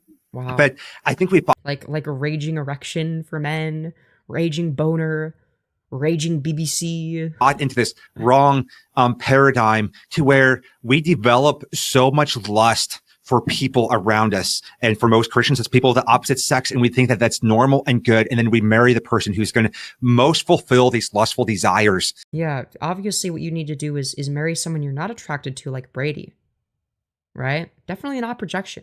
Like Imagine being the wife seeing this, like hearing about how like, oh yeah, no, like my husband has like no sexual desire for me. That's really awesome. I'm sure she loves that. For us, I'm sure she feels very appreciated. and that is absolutely wrong. Those desires need to be repented of. Many times they've been built based on pornography. No, those desires exist independent. And all kinds of sex outside of marriage, and so we need to Pornography is not sex. repent of those desires. I was in seminary when I started to understand what this looked like, on how healthy intimacy should be built in a marriage, and really, Right. We need Brady Cohn to tell us about healthy intimacy. in all If only I could have a miserable sexless marriage like you, kinds of relationships. and beat my 1-year-old with a belt like you've, supported, because you supported the guy that's in favor of that, who's explicitly said that, and say that you agree with his parenting style. Even though that intimacy also obviously looks different in different contexts with different relationships. But I was in seminary when God started to teach me that. Oh, yeah, that's right. I forgot. Okay. Porn makes you gay because you're watching a woman and a man. That's true. Or no, it makes you bisexual. Maybe I could. Well, clearly that didn't work for Brady Cohn. At least then he'd be bisexual, right? Then he could find a woman he's attracted to. Be in a marriage when intimacy is built on the right things. And I was really thankful for my friend Clayton, who is a great friend. He's a mentor. He was discipling me when I was in seminary. And I started to see that our relationships shouldn't be built on just who will fulfill these, again, raging desires, fiery desires, lustful desires. And so many times we use things like chemistry and like, oh, we need to pursue the person who we have all this chemistry with. And yeah, ideally there's chemistry in a relationship. If there is none, then you're going to be miserable. It's going to be a really rough rest of your life with that person, assuming there's no divorce. We make it. Like, wow, I wonder why your church in particular has, a third of the couples getting divorced. Could be anything, truly. So much about feelings that have been warped by the fuck people's feelings. Ugh. world. But Clayton was. Feelings are gay and gross. Okay, we can't have those. What, you think that people in relationships should have feelings for each other? No. You're mistaken. That's bad. That's a sin. Teaching on. You're not allowed to have feelings for your partner. This relational attachment model. I know that he did not make this up. And I think that as we teach through the relational attachment model, I think that this is everywhere. You're not allowed to want to have sex with your partner that you're married to. All right, that's too far. All over. You can't do that. That's a sin. Scripture, even though it might not put it into these words, and how we have healthy relationship with someone. And so a healthy, sexless, miserable marriage with no chemistry. I'm going to share these 5 aspects of the relational attachment model. Oh boy, I'm so excited. As we get to know someone, as we pursue someone, as we build a relationship with them, we are gaining knowledge of them. And so the knowledge. That reminds me of somebody with a Lamborghini. First step is knowledge. We get to knowledge, dude. You say in front of a Lambo, I'm sorry. That's all I can think of. Just like the way he know says them. We learn things about them. As knowledge increases, trust should increase. As then the relationship. It has nothing to do with whether or not you should pursue a romantic or sexual relationship with someone. Moves forward. We are growing in knowledge. We're growing in trust. And then there's more commitment, right? We grow in levels of commitment and marriage. Yeah, if it's empty commitment to like a marriage that is miserable and sexless, that doesn't mean anything. You're going from like dating or courtship, whatever you want to call it, friendship, dating, courtship, to a friendship, but you have kids and you're married on paper and you're roommates. Right. Wonderful. Glad to see it progressed. Commitment is growing. You're exclusive to one another. You're not like dating other people. Right. I'm sure you're having a great time. I think that'd be ridiculous, even though the world says like, oh, just go out and date a bunch of people. Oh no, heaven forbid you experiment. Oh God of the horror. And then Paul Blart over here with his fucking turkey gobbler of a neck doesn't want you to do that, so you better not. There's reliance. As you're committed to someone, then you can rely on them. And then as there's... I thought you were only supposed to rely on God. What happened? Reliance. So all these aspects have been growing. And then there's the desire for intimacy. And as I start to see that... Yeah, you can't want intimacy. A healthy relationship. Because like we all know you don't want intimacy with your relationship with your wife. The desire for intimacy is what follows all of the rest. But no, it actually doesn't. That's not how that works. And the world gets it completely wrong. Usually like unless you're demisexual. Most people aren't though. if you see someone and you have instant. The world gets it wrong. You have to be demisexual. You have to be demi-gray ace, essentially. Demi-gray ace and heterosexual. Great. Wonderful. These fiery feelings for them and desire for intimacy without having... No, how could they? How could a straight man want intimacy with a straight woman he is attracted to? That's a sin. Oh, we can't have that. A knowledge of that person or trust or commitment or reliance, that fiery desire for intimacy is probably coming from an unhealthy place. It's such as repression. That's probably why it's so strong. Probably coming from a place of idolatry, of looking at this person to do something for you that they were never meant to do for you. What? So me understanding this healthy pathway to sexual desire, to desire for intimacy, was really paramount in me understanding that I think I need to open up in my life the possibility for marriage, that I could be in a marriage with a woman. Which is going to have no intimacy because you're gay, but I digress. Whereas so many Christians had the misunderstanding that I couldn't be in a relationship with a woman because I was... Yeah. These dumb Christians, like what they fail to realize and account for is that I can marry someone that I'm not attracted to and have a miserable, boring, sexless, passionless marriage where we're basically roommates, but we have the same last name. That's the difference. We're roommates. So and I guess we raise kids technically. Like, okay. What does the marriage consist of? Like a friendship? And then you're saying that that's what it should be like for everyone else? Wasn't feeling these... It's like you want everyone to be as miserable as you. You know, again, I don't know what other... Yeah, this doesn't sound particularly appealing. I think I'm good. Word to use besides raging. Sorry, Mary. Did me when I have a raging erection? Raging desire. Raging erection? For women. And so during this time then, I was set up on a blind date with Mary. Many of you guys have heard that story. You know that story. Our oh God, I'm scared. Blind date was delayed because my house burned down. And so, you know, I had... Yeah, that's a sign from God that the date's going to go really well, obviously. to call her and say, hey, can't go on a date tomorrow because my house burned down today. It's like, man, maybe that's a sign from God that it's not going to work. Maybe that should tell you something. Yeah, your house just so happened to burn down like the same day as the date was going to be. Maybe God's giving you a little bit of a hint. You know, just a small hint that maybe it's not going to work out. Just a small hint. You know, maybe it's not the woman for you. Maybe it shouldn't be a woman anyway. Maybe you're going in the wrong direction, buddy. Yeah. It's like I don't believe in God, but if God is real, that is a sign from God that hey, this is not going to work. Okay, I don't think he could have been any less subtle. Okay, if God is real, that is the least subtle thing he's done ever. Okay, like what woman was going to believe that, right? And so I sent her a picture. And it's like, oh, your house did burn down. Like literally, it was still like smoldering. And so my house did burn down and I was busy dealing with that. So we went on our first date about a month later and I could have just made her. Marriage is when you save all your lust for your submissive wife instead of actually being attracted to her. No, marriage is when no lust ever, because that's bad and you must repent. You shouldn't even be attracted to your wife. My wife right then, because I saw that she was a wonderful... I don't believe the kids are his biologically. No, you misunderstand, okay? In order to have children, okay, what he did is he told his wife to leave the room, okay, and he watched gay porn for 5 minutes and came into a jar, okay, and then he brought the cum jar and a turkey baster to her and said, here, use this, put this in your vagina, okay? And that's how they had children and lived happily ever after, okay? In their beautiful marriage as designed by God.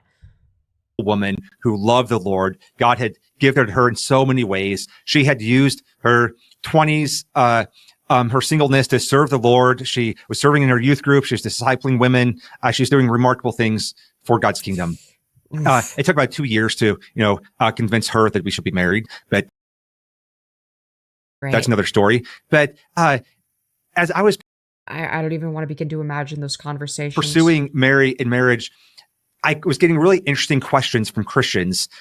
Christians were saying things like, oh, you're dating a woman, so you're attracted to women now. And I just cringe at that. It's like, no. I don't want. Guys, you're fundamentally mistaken, okay? I'm not attracted to women, and I'm still attracted to men. I'm just not gay anymore. I'm an ex-gay. But I'm still attracted to men and not women, guys, okay? To trade my lust for men for lust for women. I want to be attracted to one woman, and that's my wife. And you're not even attracted to her. And thankfully, I had guys like Clayton who were just wise people who were shepherding me. And I remember I went to Clayton a couple of times and was like, Clayton, I just don't know if I should continue to pursue Mary because I'm not feeling these fiery, sexual feelings towards her. It's almost like you're not attracted to women or something. Even the love of your life, supposedly. It's almost like you don't even love her. And Clayton would say, that's great. Because you shouldn't be. That's great. That's an awesome sign. That's a sign from God that you should continue to pursue this boring, sexless, platonic relationship as a marriage. Yes, indeed. Feeling those things because she's not your wife. And so if you were, that would be lust. Oh, okay. Yeah. Yeah, but surely as soon as she's your wife, then suddenly you're going to be attracted to her magically. And that was so encouraging. Wow, he encouraged me to pursue this miserable, sexless, passionless marriage. Wow, what a great guy. What a great guy Clayton is. Though Clayton was kind of... Listen, okay? If it wasn't for God, me and Clayton, me and Clayton, okay, listen, okay? If it wasn't for God... All right, come on. Like, he was, he could have been more than just a good friend, okay? And reassure. I'm not gay, though. I'm an ex-gay, okay? My sexuality is determined by God. And it goes to show how our view of sexual attraction in relationships has been so tarnished by the world that our right, but yours is totally normal. Default is that I should be feeling all kinds of sexual, lustful desires. You mean the way that it's always been? Mr. Appeal to Tradition fallacy? Oh, okay, right. Oh, that's different, I guess. To someone that I'm not even married to. And so that encouraged me to continue. So what do you expect to happen? People are like not attracted to anyone, and then they magically become attracted to their wife as soon as they get married? That's not how that fucking works, you idiot. Pursue married, and I'm so thankful that I did. We ended up getting married. We just celebrated our 7th anniversary. We have 2 kids. It's getting pretty serious, and I'm so thankful. It's getting pretty serious, guys. It's starting to get a little bit serious, guys. The relationship, we're starting to take it seriously. Maybe there's like a slight amount of passion. Maybe potentially, maybe now it's getting serious, guys. Maybe this is the part where I start being attracted to her. Who knows? Surely now it's gonna happen, guys. I feel like God gave me such a wonderful doing the No Square song to your wife. Oh God, wife, and I'm thankful that I had some voices like Clayton on helping me understand what healthy intimacy looks like. Right, of course. Now, Clayton showed this by kissing him. He'd look at Clayton and tell him, why couldn't have God made you a woman? One that looks like a man, of course, but, a woman. Brady Cohn here, what he could have done is he could have just found a FTM TFD transitioner and just been like, no, like, don't bother like trying to look more feminine again, okay? Just look how you are naturally now, okay? It's okay. If you look like a guy, okay, you're spiritually a woman, and it's like but hypothetically, if you wanted to put on the strap on and just role play as a guy and it's just we could arrange that, it's like if only you realized. And that I didn't, it would be the loophole in the system. Buy into the paradigms of the it's straight in the eyes of God. Don't worry. The world that even the church has bought into at times. And now Mary and I have been, in a relationship for 9 years, married for 7, and it hasn't. And it's crazy how you're still not attracted to her. It's almost like you're still gay. Always been easy. I brought a lot of baggage into the marriage. She had her own set of issues, even though she had a very different background than I did. We all have things to work through, but there was patience and there was grace and there was understanding that, sexual intimacy within marriage is not just about this person satisfying all of my desires. In fact, your wife satisfies basically none of them. So many times which have been influenced by the world and by a sinful heart, but it is about giving and serving and loving. And so that was the understanding that we had going into marriage, that our physical. He started twisting in his chair, go back. Yeah. Wait. Give me a sec. Dude. Sexual intimacy within marriage is not just about this person satisfying all of my desires, so many times which have been influenced by the world and by a sinful heart, but it is about giving and serving and loving.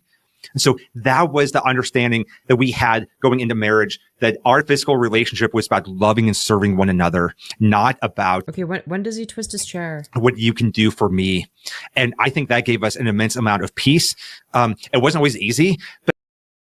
Right before that, oh my God, fine. Ugh. Fine. The marriage, and it hasn't always been easy. Relationship where I have been, in a relationship for 9 years. Yeah, he sounds really satisfied, guys. This is what a happy straight man in a happy straight relationship sounds like, guys. In a relationship for 9 years, married for 7, and it hasn't always. Don't you want to be in a happy, loving relationship like this guy? He sounds so happy about it. Right, guys? Doesn't he sound so happy? Isn't he such a happy camper? Marriage, that our physical relationship was about loving and serving one another. Had serving and loving. And by a sinful heart, but it is about giving and serving and loving. Do you love her? So that was the understanding that we had going into marriage, that our physical relationship was about loving and serving one another. Right. So what you're saying is you're not physically attracted to her. That's like a really nice way of saying that. Not about what you can do for me. And I think that gave us an immense amount of peace. So what you're saying is she can't do anything sexually for you because you're gay.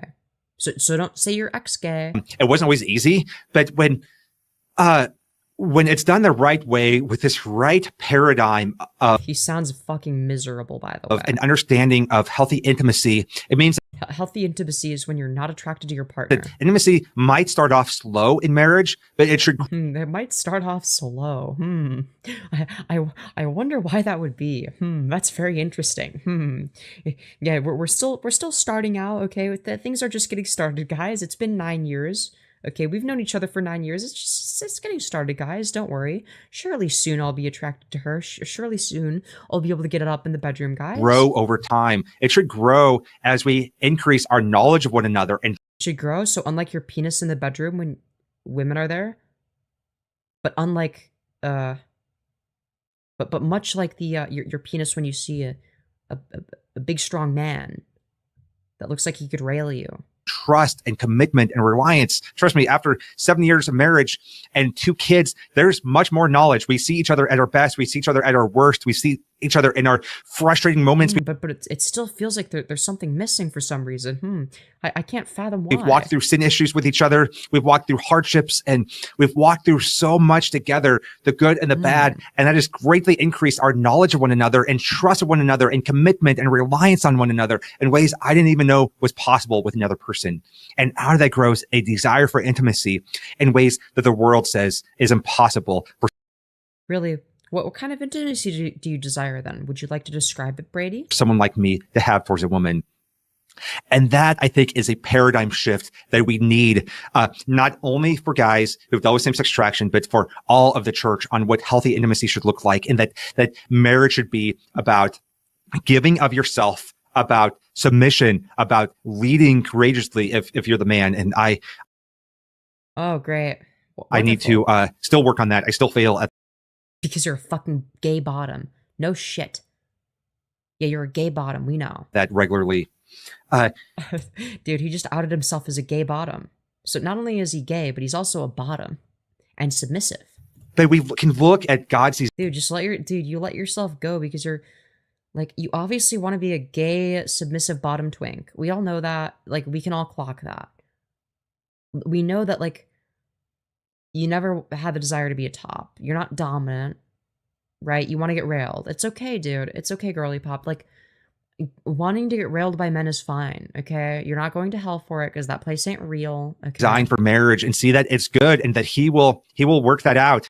Yeah, if I just tell myself that God is saying that it's good over and over again, surely then I'll love the marriage. I see so many men who've left the gay lifestyle, who have, only had attraction towards men, who are fearful of pursuing marriage. And you're still only attracted to men. Curious how that one works. And I think that it should be done with caution, and we need wise counsel. That's why we need elders in our life. We need pastors who will walk alongside each and every one of us and help us examine our hearts, see maybe if we should be taking steps in that direction. Right. But we also need to make sure we don't buy into the world's barriers that the world gives us. The world's barriers to this incredible sexless, passionless marriage, right? Aspect I want to talk. We don't need worldly barriers to that. Talk about is that the reality that the person who I'm married to is the person God wanted me to be married to. Why don't you say that to people that have been in abusive marriages? Why don't you? Go on. God, what's that? Your husband beats and rapes you every day? Well, God wanted that for you. God is happy with this. Like, he was sovereign in this, and he gave me a remarkable wife, and she's a sinner as I am. But when we love and honor each other despite our differences, it is a beautiful picture of the gospel. And so, right, it's so beautiful, such a beautiful marriage, guys. We choose to die to ourselves to love one another, and that means it'll work out, right? It might not be. Oh, yeah, that means it'll work out. Easy. Yeah. It might lead to a lot of sanctification in my life. Marriage is sanctifying, right? God uses marriage to bring us to our knees. I'm sure that you get on your knees every time she brings out the strap, but I digress. We all know you ain't the top. Because it exposes our sin issues. And so, but God made marriage to be good. And when I read through, Genesis and now Ephesians, one of the passages I've been reading a lot, I'm just about to do a series on gender roles within marriage within the church. Oh, great. That I'm really excited about. And he looks so excited, guys. Look at how excited he looks. So I've been reading through a lot on marriage. And here, Ephesians chapter 5, starting verse 31, therefore, a man shall leave his father and mother and hold fast to his wife, and the two shall become one flesh. This Great. That's wonderful. mystery is profound, and I'm saying that it refers to Christ and the church. However, let each one of you love his wife as himself, and let his wife see that she respects her husband. But not the husband respecting the wife, of course. So fuck that So shit. we live out But guys, the Bible's totally not sexist. a marriage in which we die to ourselves and we cherish the other person. Right? Do you? Do you? Do you cherish her the way that you could cherish a dick? A BBC, if you will? Probably not. Right? And that will lead to human flourishing. I think that This is a flourishing man right here. That's why he looks like he wants to kill himself every time he talks about his relationship. It's because he's flourishing. Back to this original question of like, how do we know that we are ready to pursue it? Well, What? If you don't know, then you're probably not ready. I think that if we're single, we should always be working on developing a character that will lead to a flourishing marriage. What you're saying is that you play a character. Yeah, we know. We know. Marriage is hard. It exposes. Listen, you can only hide the fag scent so much, my guy. All right? No offense, but I could clock you a million miles away. Right? That doesn't mean repress more. It just means, like, it ain't going away, dude. It ain't going away. It exposes our selfishness. It exposes our pride. Like, you skinwalking a straight man doesn't, make it less obvious. It actually makes it a little bit more obvious. Our greed, so many things. But we should be. Like, we all know he's a gay bottom with a fag scent that he's repressing. And it's like, dude, it's fine. Like, just go on Grindr and get railed.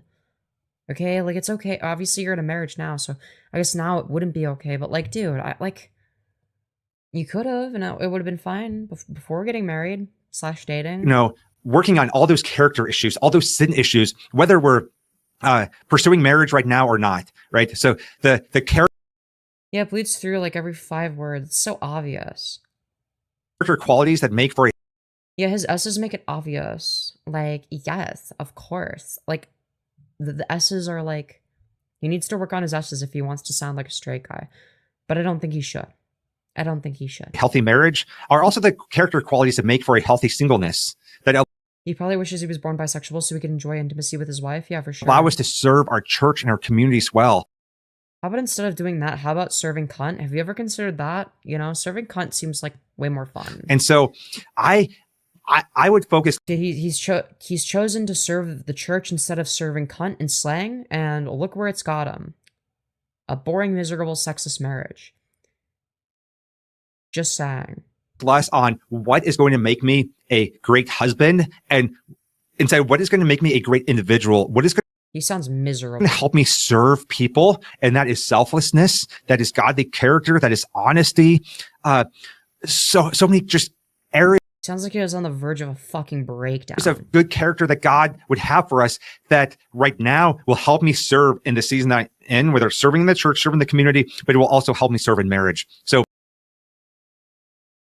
Oh my god, wait, you're right. I didn't hear the guy sent it first. Holy shit, it's so obvious. Yeah. It's very obvious. You know, what's interesting is I've asked people, like, if it was obvious that I was trans, like, before I came out, and they were like, no, we all just thought that you were, like, a closet gay.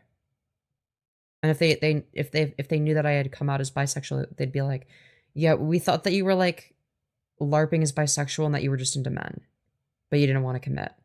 Like, that's what I've heard. It's like, people can clock it. People can clock to you. work on those character issues. Work on becoming Now, granted, I'm attracted to women rather than men, but, like, you know. the kind of person to where you will be a good gift to your spouse. And I wish I had a magic formula that's Formula? that, okay, get married in 6 months, get married in a year, but no, like take steps in that direction. You want to know how it's obvious that he's gay? Okay.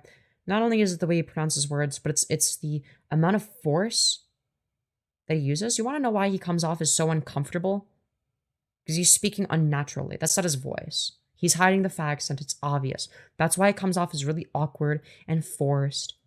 Like he's, you know, trying to use a voice that isn't his, perhaps. Right? Dude, just let the Valley Girl accent out. It's okay. We're not going to judge you for it. Okay. We'll judge you a little bit for being a hypocrite because, like, you know.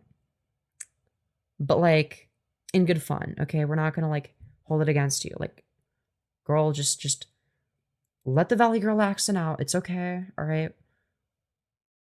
It's like, it's not an issue. Just be yourself, man. Like, if God doesn't want you to talk with a Valley Girl accent, then why is it so hard to not have one, right? Like, come on. Examine the barriers that are keeping you from pursuing someone, or if you're a woman, the barriers that are allowing you to be pursued. Evaluate. Like, it's so much effort to try to sound straight, and he still sounds gay. Like, at least when I was putting effort into it, I didn't come across as awkward. I just came across as, like, gay. You know, it's like, well, I'll take gay over awkward and gay. You know? What Well, now I'm at a point where I don't care if people perceive me as gay, but, you know. false lies from the world you've believed about marriage? Y'all think he's a top or a bottom? He's obviously a bottom. He has bottom energy. A top would not be needing to hide the fag accent like that, okay? We all know that. Like, he's obviously submissive. He's obviously a bottom. The reason that he looks like an ogre is because he's let himself go. But I guarantee you, 20 years ago, he was a twink who had a big desire for getting railed by something else that's big. Just saying. Deal with your sin and your lust, repent of it, and then have this healthy understanding You know about that? Wouldn't you bottom? Yes. Shut up. Savias, fuck you guys. that I don't need a fiery, raging sexual desire for a woman to pursue her in marriage. I shouldn't have that. That would be lust of the flesh. What now? What was that? Have this healthy understanding in your lust from the world you've believed about marriage. Deal with your sin and your lust, repent of it, and then have this healthy understanding Two bottoms on my screen. Fuck you guys. that I don't need a fiery, raging sexual desire for a woman to You don't have any sexual desire for women. Any of them. Not even your wife. Like, don't kid yourself. pursue her in marriage. I shouldn't have that. That would be lust of the flesh. Yeah, nice cope. And so, understand that if you There he goes, overusing the word raging again. Now I see what his wife was saying. two are surrendered to God, if you're Yeah, poor woman, dude. Poor woman. submitted to God, and you have a marriage in which you are living self-sacrificially and dying to self-serve one another. But To be fair, I mean, the woman in question is probably better off with this guy than like some like other weird repressive Christian freak who isn't gay and is just gonna like take out all their repressed sexual urges on them. So I guess it's better to be in a loveless, sexless, passionless marriage than a rapist marriage. So, you know, it could be worse, you know, considering the position that she's in. like, God will work out the rest. It might look different than other people. It might not start out with fireworks on your wedding night, but that is completely okay. You can Girl, are the fireworks even gonna happen? Like, are the fireworks in the room with us? Like, over the past 9 years, has it ever happened? grow into that area of your relationship. Like you grow into all other areas of your relationship. And that is a beautiful thing to show that kind of care. You don't seem to, you know, based on your mannerisms, it doesn't seem like you're thinking it's beautiful. It doesn't seem like you see the beauty. Bring patience towards Fireworks are poppers, yo, true. one another. So, that is probably more than I had meant to talk about today, but Maybe that's why the woman makes it work, is because they can both ignore each other effectively. Yeah, exactly. Exactly. Like, you have to bear in mind that the woman in question is going to choose this over like some deranged fucking rapist. Because like we're talking about like a far right, like Christian community, right? Like, of course, you know, like so if anything, Brady is going to be like one of the less bad men to be with as a woman, right? Because it's like, well, at least he's not going to fucking rape me because he can't even get it up in the bedroom. You know, he can't even get it up. So how the fuck would he rape me? You know, I'll take him, you know, telling me to leave the room for 5 minutes so that he can watch gay porn by himself and masturbate and come into a jar and then tell me to yeah, and then hand me the cum of jar and a turkey baster and saying to put it in my vagina. You know, I would take that over, you know, getting raped every day for the rest of my life or until his dick stopped working. You know, one of those things is worse than the other. So to be fair, she's choosing from bad and worse. So she'll choose bad. She'll choose nothing at all over, you know, being raped. You know, which I think is fair. I think it's a fair assessment. The gender swapped version of this is horrifying. Oh God, I don't even want to imagine.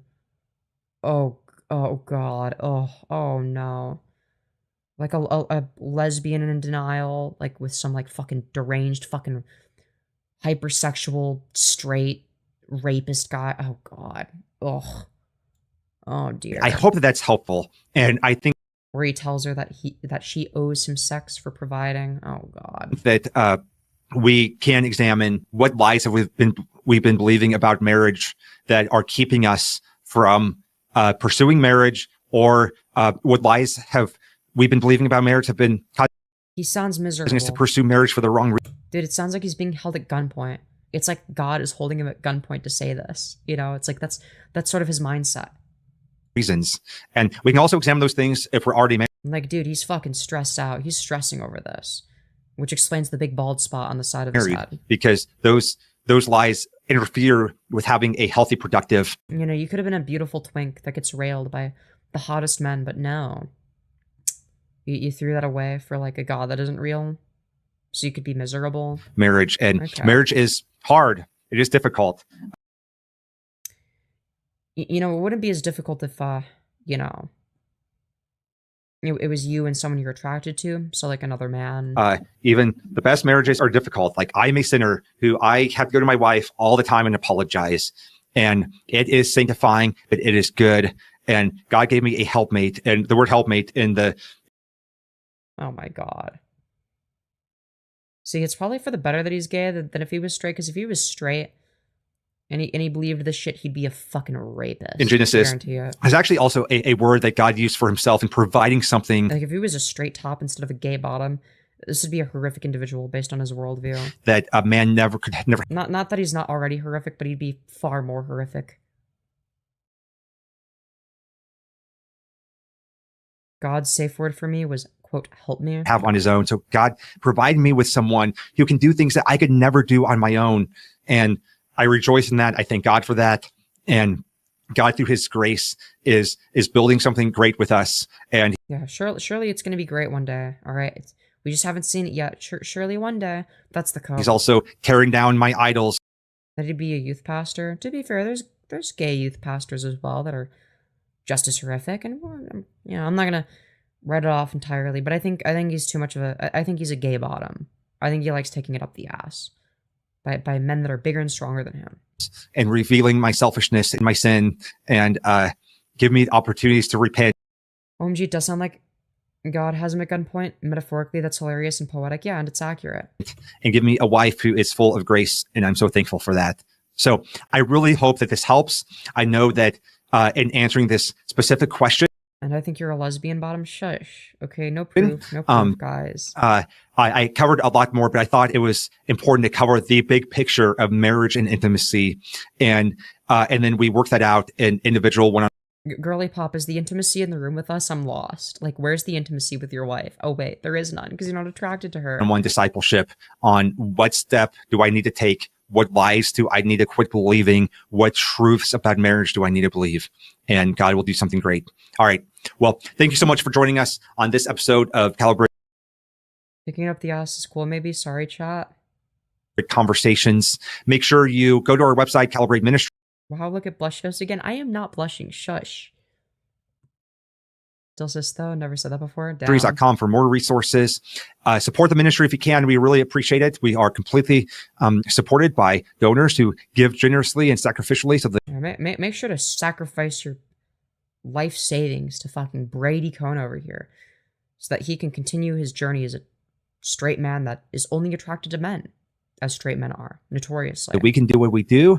And for this person, who answered this or who sent in this question, I'd still love to chat with you one-on-one. So and then maybe plan a little meetup in person.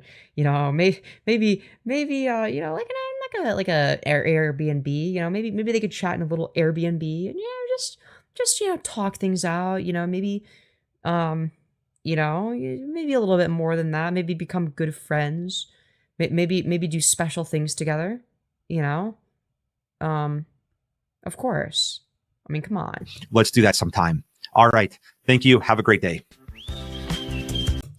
Wonderful stuff. Glad that we've learned how to become straight guys. Wow.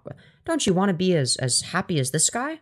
Don't you want a happy, sexless, passionless, loveless marriage like Brady? I know I sure do. I better become straight so that I too can have that. Now, guys, apparently parents are waiting too long to teach kids about sexuality. You know what? I don't disagree with that. Sex ed does decrease the rate of sexual assault. So let's find out. Okay. Welcome to Calibrate Conversations, a podcast about embracing God's standard for sexuality. I'm your great. Clearly, you've embraced it very well. Your host, Brady Cohn. Thank you so much for joining us. Make sure you like this video. Give us a positive comment if you'd be so kind. Dude, in an alternate universe, he could be Brady Cohn tits if he was a trans woman. Think about it. That'd be awesome. Today, I'm really excited about a special guest. She has some great resources that I think that all parents need in their toolkit. Dude, he'd be HSTS and everything. So, dude, he'd be a fucking diva. He'd be an HSTS trans girly. Okay, he'd be taking it up the ass by random dudes on Grindr. Okay, all right. She'd be the surged up doll. Okay, she'd be the one. All right, I'm just saying. But instead, they're this fat ogre and that let themselves go. Smith Urbanowitz, welcome. We are excited to hear about your life, your ministry. Yay! I'm so excited, guys. And this incredible book you wrote. And oh wow, I'm sure it's amazing. So, sure, it's almost as grandiose as the width of her nose. Truly. Welcome. Tell us a little bit about yourself. Also, her nasolabial folds are fucking crazy. Like, why is her philtrum so deep set?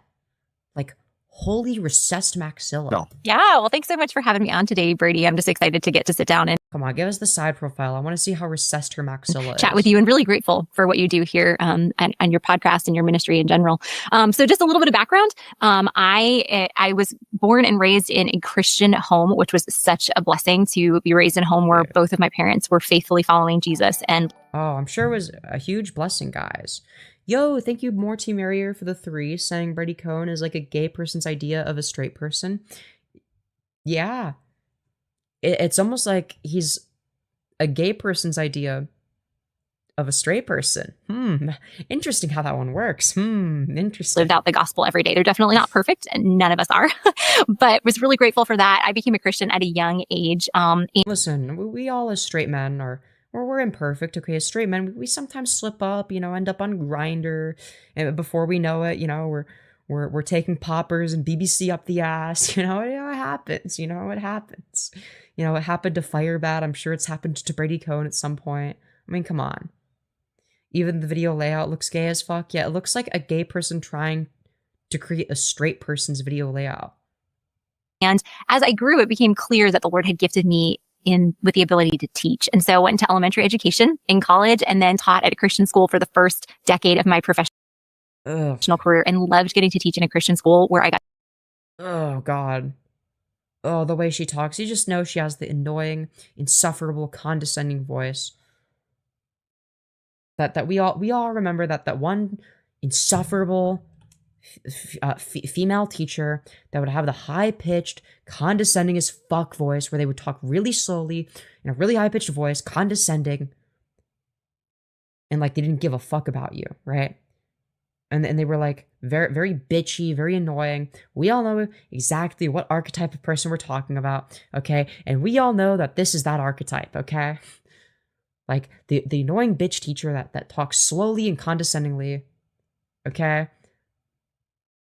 To teach the whole truth. I didn't have to, His cam is slightly off. Yeah, it's fucking annoying. I hate it. silence certain parts of it just to be politically correct. So loved that. However, it was several years into my teaching experience that I noticed an issue. Dude, he needs a gimbal camera like yours truly. With my students, that most of them came from really solid Christian homes. I was giving them a biblically based education all day long.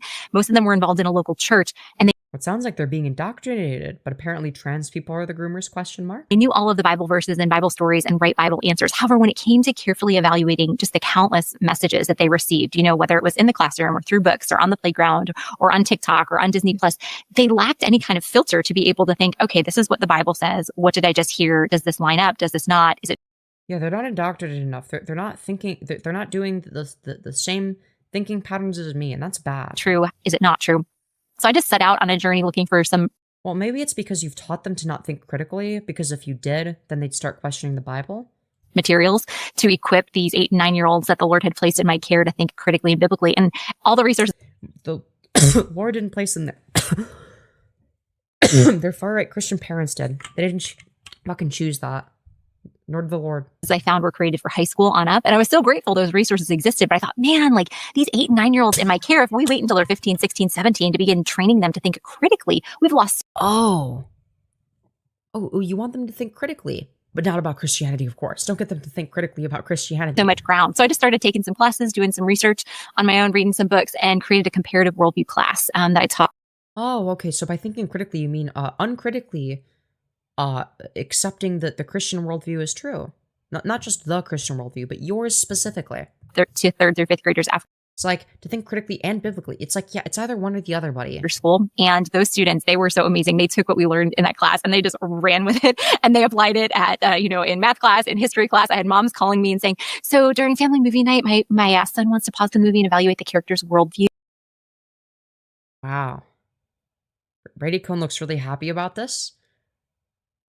Yeah. Wow. He's got the Daniel Larson smile. Look at how happy he is. This is such a happy little guy. I'm actually going to save that as a screenshot, okay? Such a happy little guy. I'm going to save that. What a beautiful freeze frame. You'll love to see it. Wow. Isn't he such a happy fella? He has the Daniel Larson smile and everything. Wow. Such a beautiful individual, clearly. Yeah, he does look like the nerd emoji. That's true. This is great, but I don't know how to do this. Can you help me? And so it was just so amazing. And when people saw this transformation, I started getting calls from all over the country, people saying, how can we get our hands on what you have? And I was like, I'm a third grade teacher. Dude, he's like dissociating hard. Like he looks so out of I'm it. not a Christian Right. I got a fake smile. I got a fake laugh. publishing house. I don't really have anything for you. Yeah. This is the part where I do the fake smile. His smile is dead ass also gay. Yeah, and it's very uncomfortable too. He sucks at hiding it. Yeah, he does suck at hiding being gay. He's like an awkward gay boy. And we're meant to think he's straight. For you. But when those phone calls kept coming year after year, eventually it was like, okay, Lord, clearly this isn't just an issue in this, small school in the tiny, northwest suburbs of Chicago. It's an issue that people are feeling all over the country and across the world. So at that point, went back to school, got a master's degree in Christian apologetics from Biola University, just to make sure I knew what I was talking. So you basically got a master's degree in fuck all. You got a master's degree in nothing. Great. About, and then step back from the classroom to start Foundation Worldview, which is a ministry that's designed to equip Christian parents and educators and church leaders with just easy to implement resources to equip the kids in their care to carefully evaluate every idea they encounter so that they, unless they're Christian ideas, in which case you're not allowed to question it. Don't carefully evaluate it. Just accept it as true no matter what. Only evaluate other things that we don't want you to believe. Great. That's awesome. genuinely understand that Christianity is Oops. What the fuck? true. So I just have the privilege What's that? implement resources to equip the kids in their care to carefully evaluate every idea they encounter so that they genuinely understand that Christianity is true. So And what happens if they come to the conclusion that it's false based on critical thinking? What happens then? I just have the privilege of investing my days in running that ministry, and I'm so grateful for that. How much you want to bet that she tells her kids to think critically, but as soon as they actually think critically and start questioning Christianity, she gets fucking ass mad. It's like, listen, I understand that you may have questions, but that's not an appropriate question, Timmy. Okay? If you ask questions like these, if you question God's love and authority despite the many gifts that he's given you, the fact that he's died on the cross for you, you're gonna go down a dangerous path, buddy. And you might end up in the lake of fire for all of eternity.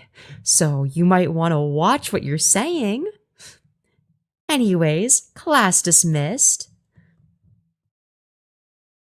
That is amazing. Thank you so much. That's the wrong kind of critical thinking, buddy. That's the kind that ends up in you being in the lake of fire. That's right. So much. Your ministry, Foundation Worldview, has both of them do look very fucking miserable, I will say.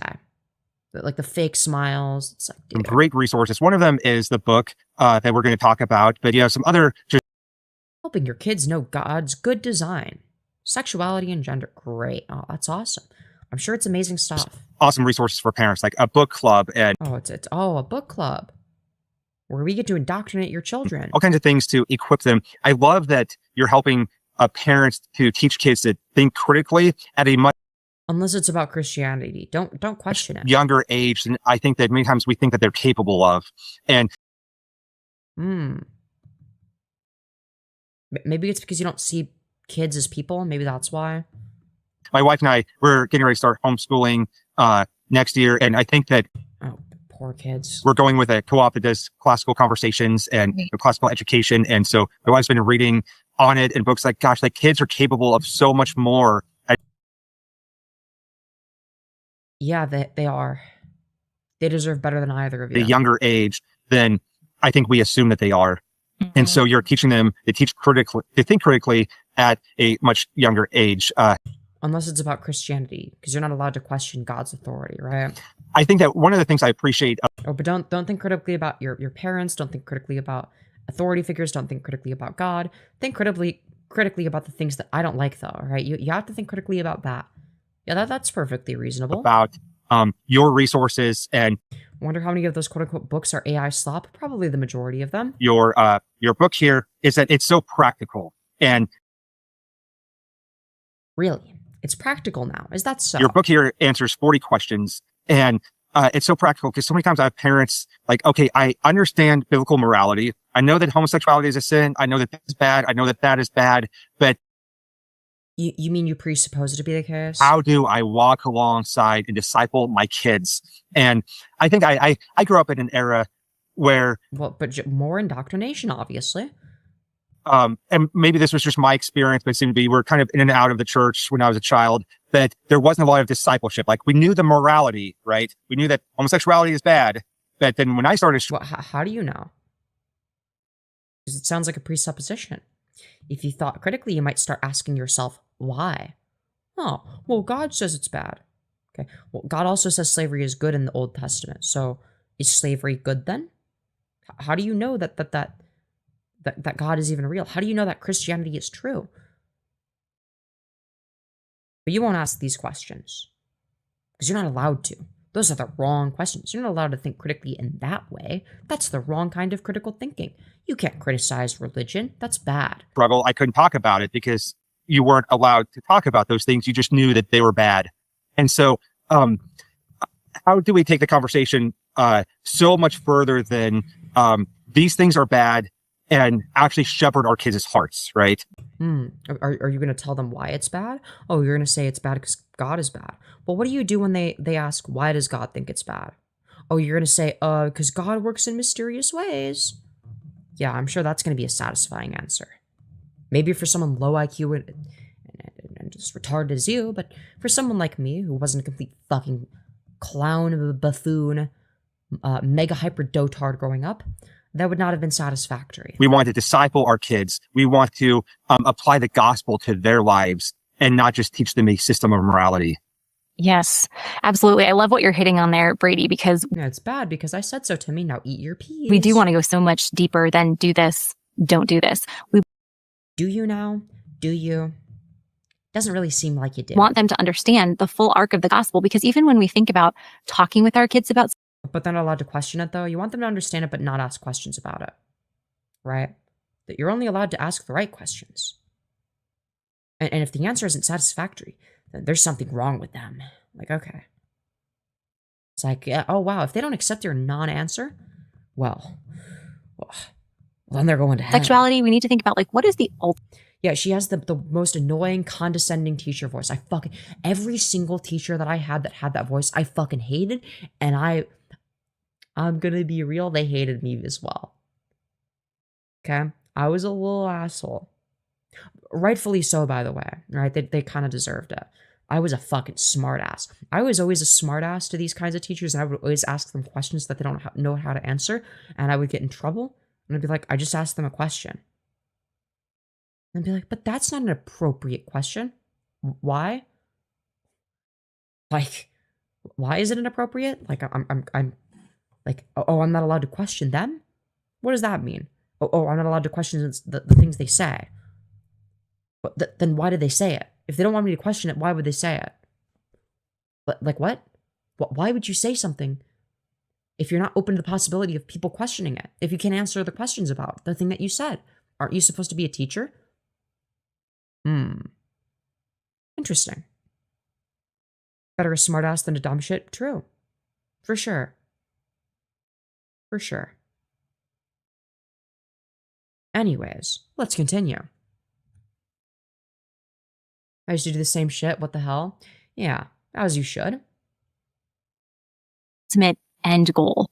And now, them having a God-honoring marriage and family and sex life, like, those are good minor goals, and they're important in this life, but the Right. ultimate goal when we're teaching our kids about biblical sexuality is that they would taste and see that the Lord is good, that they would understand that they are fallen, that they are sinful, and that their only hope of salvation in Jesus is that. Wow, that's totally not fucking psychotic and deranged. Oh, you're actually a fucking terrible person. You're horrible, and there's no hope for you. You are worthless. But that's okay, little Timmy, because you can find your worth in Jesus. Ha ha ha! Isn't that awesome? He can save you from being the terrible piece of shit loser that you are. Interesting. I remember when I was younger in the computer lab, I would change the wallpapers to Windows 7 computers to some dumb shit. Oh, dude. Some of y'all already heard this story on one of my other streams semi-recently. I think within the last week, but I'm going to tell this again. In 7th grade, we had a similar class where it was like a computer science class. Okay. And the teachers would check your work, right? They'd check all the computers every so often, right? So what I did is I went into my mouse settings, right? And I made it all the way, as big as possible. And then I replaced the little icon. So instead of the default mouse cursor, it was a big circle with a line through it. The red circle with a line through it, it was that. And then I changed the pointer cursor to the sand timer. And then I changed the text select cursor to the spinny blue circle. And then there's also a feature where you could add mouse trails. Now, I obviously, me being me, turned that all the way up, okay? So anytime you would move the mouse even just slightly, there'd be 20 of them. So there'd be 20 red circles with lines through it. Now and I would also turn the sensitivity all the way up, right? So that it would just be like as many of them as possible, okay? And they got very mad at this. They were like, turn it back right now. Okay. So I did. Okay. Now, what I did for the next time they checked it, is I turned the sensitivity all the way down. Okay. And so, what ended up happening is when they ended up checking my thingy, my computer the next time, okay? What ended up happening is rather than it being, the mouse trails, don't worry, they needeth not worry about those, okay? Because, all right, let me give a little demonstration, okay, of what this would have looked like, okay? With like a little hand cam, so you guys get to see. You get a little. They would do that in order to move it across the screen. You could just hear it. And it'd be like 10 of those in order to move the mouse from one end of the screen to the other. Okay? Now, obviously, they weren't very happy about that. And they told me to change it back or to not change the sensitivity before they check it. So, you know what I did out of spite? Okay, rather than just not doing it again, what I did is I decided, okay, if that's what we're going to do, I'm going to make it so that the sensitivity is always on the lowest setting. So every day during that class, it would just be nonstop. Okay, you could hear me nonstop doing this with my mouse. Okay, that's what I did. All right, that's what I did. And well, they had no right to get mad at me because I did exactly what they told me to. Yeah. I'm just saying. Yeah, I know. I need to dust the desk. Your outfit's cute. Thank you. You never did the classic screenshot the desktop, set as wallpaper, hide icons? Nah, but that sounds funny as fuck. No, I should have done that. But yeah, it's like, dude, the people that were that might have been Windows XP, maybe, I don't know. I think we were on like maybe Windows 7. But yeah, dude, that shit was funny as fuck. Right? That shit was awesome. And dude, they fucking hated me. But yeah, I was a little bit of an asshole. I used to secretly change the keyboard layout on computers to ones that weren't usually mine. Yeah, it makes sense. I should have changed it to like Spanish or something. Just like, well, no, because to be fair, I don't think that they were typing. I think they were just like scrolling through like the work that I had done. So to be fair, I don't think that would have done anything anyway. But yeah, I always like changed all the settings to like a bunch of bullshit to make it like impossible to use. Anytime they would like, check my fucking my fucking notebook, they would check my work, right? They would check my digital notebook. It was the classmates that I fucking hated that I was trolling them out. Oh yeah, no, some of the classmates got really annoyed at me for like doing the really loud thing with my mouse, and I'm like, well, they told me to use the same sensitivity and to not change it for when I show them the notebook. Now, some of the people thought I was funny as fuck. Those are the real ones. Okay, the real ones thought I was funny. They knew it was up, all right? His scroll wheel set to 100 lines per tick. I think I did that too. I'm pretty sure I did that too. So, but they sort of got around that by like, you know how there's like the little thing on the side that you could like click and scroll down. Well, they, you know, it was sort of a workaround, but they had to like, you know, move the mouse a fuck ton in order to, you know, use that properly. But you know, it was, you know, you know, it was one of those things where, you know, it's like flipping the screen upside down on every PC in the computer lab. I wouldn't have been able to do that because, like, the only time I was in that room, they were present, so they would have been able to see if I was doing that. And I don't think that they would have, you know, let me get away with making it upside down, right? Even if I was getting used to it being upside down, I think they would have just been like, no, you better change that right now. Okay? But, you know, me turning the sensitivity all the way down was annoying enough, but like plausible enough to the point where it was like, okay, you know, we can't get so mad at the point. It's like, it was, you know, it was always just some like fucking minor inconvenience, you know? There was always some minor inconvenience like that. But I was just like, dude, just to fuck with people. I love doing that shit, you know? And I would always like format things. Like I would always like make it so that the text was in like 0.6 font and like, you know, the minimum amount of spacing. And then I would also like, you know, change like the color to like be like sometimes I'd change it to be like gray so it would like blend in, so it'd be like even harder to read against the white background. Or I'd like change it to green or some shit to make a complete fucking pain in the ass to read. You know, I would do all this bullshit just to fuck with them, just because it was funny. And they would get so mad. They would get so mad at whatever bullshit I was pulling that day, you know? Like, I'd always find a way to, like, you know, fuck with them. And I have zero regrets, okay? I was funny as fuck. That they would delight in him. So I love how you lay that out, that we don't want to just teach them yes and no, right and wrong. We want to teach them the full arc of the story. By the full arc of the story, they mean you're worthless without God, okay? But don't worry. While you might be a worthless piece of shit that's not worthy of salvation, God is going to save you anyway, you disgusting, worthless loser. Isn't that so beautiful? The gospel. Absolutely. That is awesome. That's awesome. Wow. He seems very passionate. Look at how much conviction he has when he says that. Story of the gospel. Absolutely. That is awesome. Yet you clearly think it's awesome. That's why your response is, yeah, absolutely. That is awesome.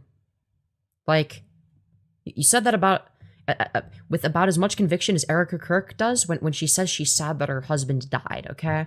I'm sorry. You're not fooling anyone. So I want to go. Like, he sounds like he's at gunpoint.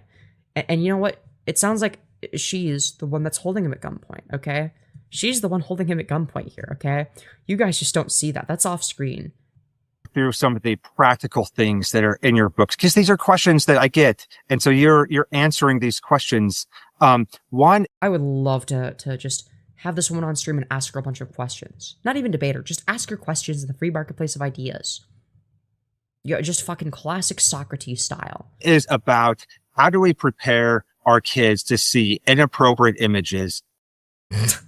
Dude, what are we saying, man? Our world is full of pornography. I've been diving into that recently with, you know, inappropriate books in school libraries. Right. Like a book that maybe says that rape victims should be forced to marry their rapists, even if the rape victim is a child and the rapist is an adult? Well, that book in question is called the Bible. I don't know if you've heard of it, but, you know, it says shit like that. And public libraries and bookstores, and I've been astounded at what I've found, and so somewhat discouraged and alarmed. And so we want to protect our kids from seeing those things, but at some point they're going to... Yeah, we need to protect them from knowing that gay people exist, guys. See those things. And they might see gay people on TV. Oh no, guys. Remember the first time I saw those images, that they are ingrained in my brain. And, you know, so many people I walk alongside, their story of sexual brokenness started by seeing something inappropriate. And so how do we prepare Yeah, describing people as sexually broken. Yeah, that's a great way to go about this. our kids for that? Yeah, I love that word prepare that you've used. I keep starting this porno. Brady Chew is concerned. Yo, true. Brady Chew is just concerned, Because guys. I think that is so key. That was something when I was teaching third grade at this Christian school that I was shocked. You know, I'm teaching 8 and 9-year-olds, and I had a variety of children in my class whose parents just shared with me that they had stumbled across pornography on the internet that Okay. Like, cool. Yeah, it happens sometimes, man. Like, is that really shocking? I saw some crazy shit when I was 8 or 9. It was more than just pornography, okay? had other situations where students would have play dates and one of my students would introduce another one, to pornographic images. Yeah, kids do that. What do you fucking expect? You're acting like that's absurd. Yeah, no shit. But I was the kid in question that introduced some of the things to other kids, okay? Well, some of the things. Well, actually, no. That's not entirely true. Only some of the things. There was some things where it was like I discovered some BDSM stuff at like 8 years old on DeviantArt before I figured out what sex was. So, and that was some stuff that I didn't want to tell anyone about, okay? But like once I found out that there's like, oh, there's like other kids that have like seen shit, then I'm like, oh, okay, I can go around like telling people stuff. I found out about I learned the term clopping before I learned the term masturbation because of the shit that I saw on the internet as a kid. So there is something to be said there, but I don't think that these are the people to say it, okay? Yeah. Listen, it's a miracle that I wasn't groomed, okay? It's a fucking miracle. Or videos. And then as I grew, I'm a single female. I'm not married, never been married, but most of I wonder why. Could be anything, truly. Why would this beautiful specimen, why would this lovely individual right here, this beautiful and valid woman, still be single? Could be anything, truly. I wonder why. Like, it's not even a case of, oh, she's hot until she opens her mouth. It's, she's fucking chopped. And then she's even more chopped when she opens her mouth. I'm just saying. my friends are married. And as my friends started getting married and going further in their marriages, several of my friends had husbands who had stumbled across pornography when they were like 8 or 9 years old. Crazy. It's almost like it's not a new thing. It's almost like it's always been the case. It's almost like people figure shit out. Wow. Epic. Who would have guessed? Like, obviously, yeah, it's your responsibility as an adult to prevent them from being preyed upon. But yeah, they're going to see shit. Okay? That's inevitable.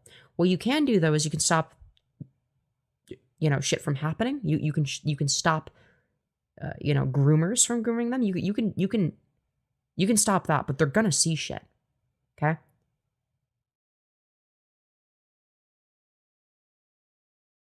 Like, it's going to happen. Inevitably. Okay? You want to know what the solution is? Monitor them to some degree, but don't bring up whatever the fuck they're looking at to them, because to them that's going to be an invasion of privacy, which to some degree it would be.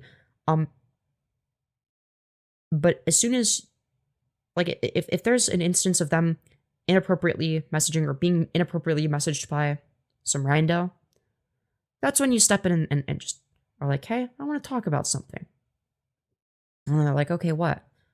And they're like, do you ever, like, I don't know, talk to strangers on the internet? They may or may not be honest. If they're dishonest, you might be like, no, none at all. And then you bring up what you've seen and be like, hey, listen, I'm not mad at you. I understand. I would have done something similar at your age. You're not in trouble. But, and then lay out everything. Or if they're honest about it, be like, okay, here's what this indicates, right? It's like, what, like if they're honest, okay, yeah, you talk to random people. Okay, well, what kind of things do you guys talk about? Right? And they're probably not going to be comfortable sharing. They're like, so you might want to get a little bit more specific and be like, hey, listen, I've been there, okay? I know what it's like. You're not in trouble. You didn't do anything wrong necessarily. You're just misguided. Okay? But here's why this is wrong, okay? Here's why this is wrong. Based on the knowledge you had, it wasn't wrong necessarily. Again, you're not in trouble. Don't think this is like, don't think I think any lesser of you. Don't think this is like a condemnation of you. Just bear a few things in mind, right? You explain what's going on. W mother Yos? Hell yeah. Maybe I would be a good mother. I don't know, man. When I describe how, if I was a parent, how I'd be a parent, I feel like I'm a lot better than a lot of people. So maybe I'm ahead of the curve. Who knows? But then again, the people that stick out are people that are bad at parenting. It became a lifelong addiction and then really hindered their marriage for so many years. And so it's so important that we not just think, okay, you know, I'm going to really try really hard just to shield my child from this. Now, should we try really hard to shield our children from it? Yes, we should. Yeah, be a helicopter parent, okay? Don't let them ever figure shit out.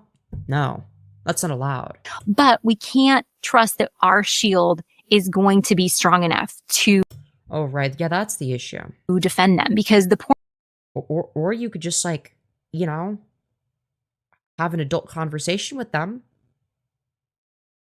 Like, you talk to them like they're another person. Talk to them like they're like a mini adult, if you will. So that they actually learn. I know, crazy. But listen, okay?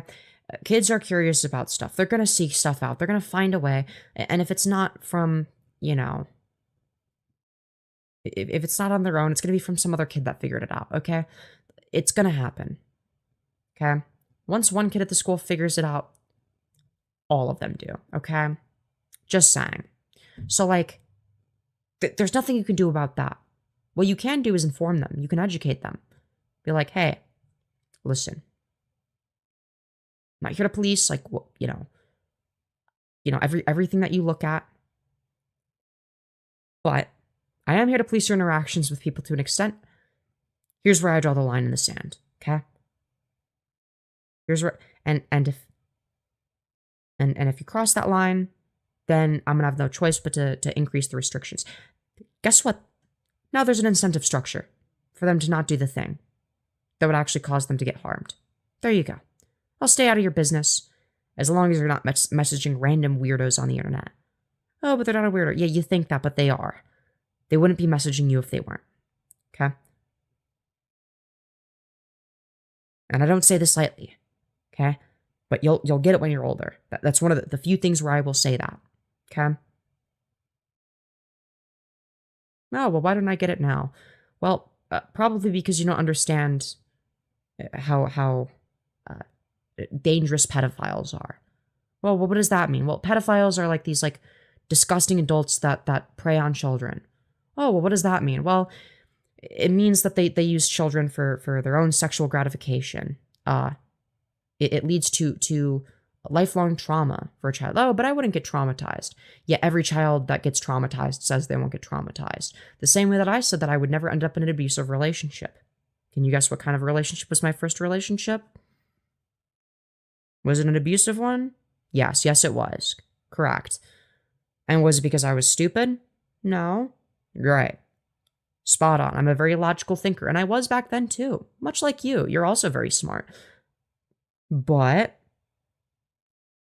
that shit still happens to smart people, especially the ones that think it's not going to happen to them. Because that's where you're most vulnerable. And that's what happened to me. Because I thought it wasn't going to happen. I thought I was too smart. And you know how logical I am. Just like you. There you go. That's how you talk to them. Notice what I did there? You and I are both smart. Elevating them to a degree. Being like, hey, you're a smart kid. Okay? So was I. Here's what happened to me as a smart kid. What's the implication? There you go.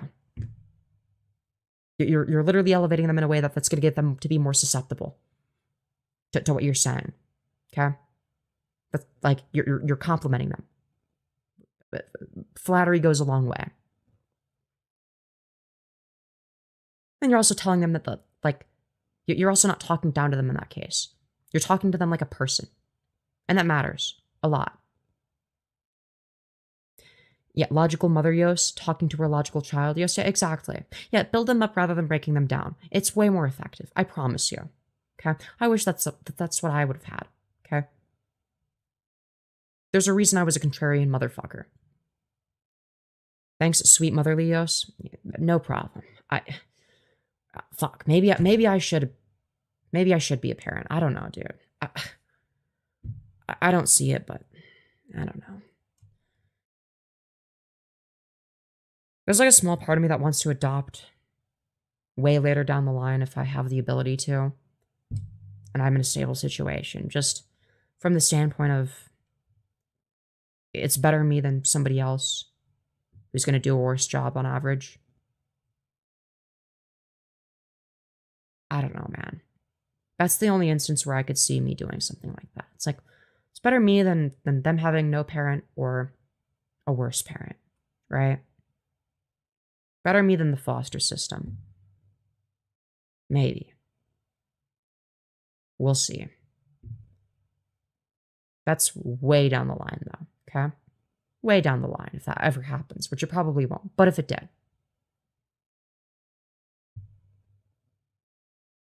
Can you read us a bedtime story, Motherly Yos? No, probably not. Porn industry isn't just out there waiting for our kids to stumble across it. It's predatory. Treat a kid like they're stupid and they'll never come at you with real problems. My point exactly. There's a reason I never went to my parents with anything. Why? Because they didn't recognize me as an equal. Just saying. You can be a parent who doesn't give your kids everything they want, who isn't too permissive, while also treating your kid like an equal person. You can do that. That's possible. Someone of equal intellect to you. Not equal knowledge, but equal intellectual capacity. Someone who's just as capable of logical thought, because chances are they probably are. Just saying. A lot of kids are very, very, very smart when it comes to fluid intelligence. I'm just saying. And that often gets overlooked. And that's why they don't talk to their parents.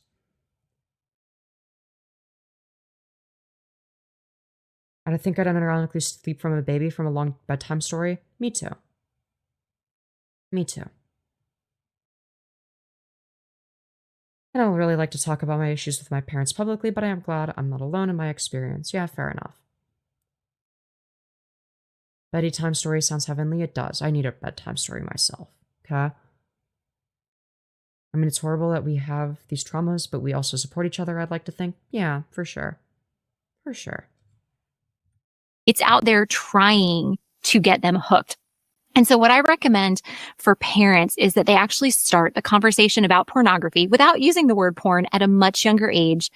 No, call it what it is. Don't use fucking TikTok speak. Just call it porn. Tell them what it is.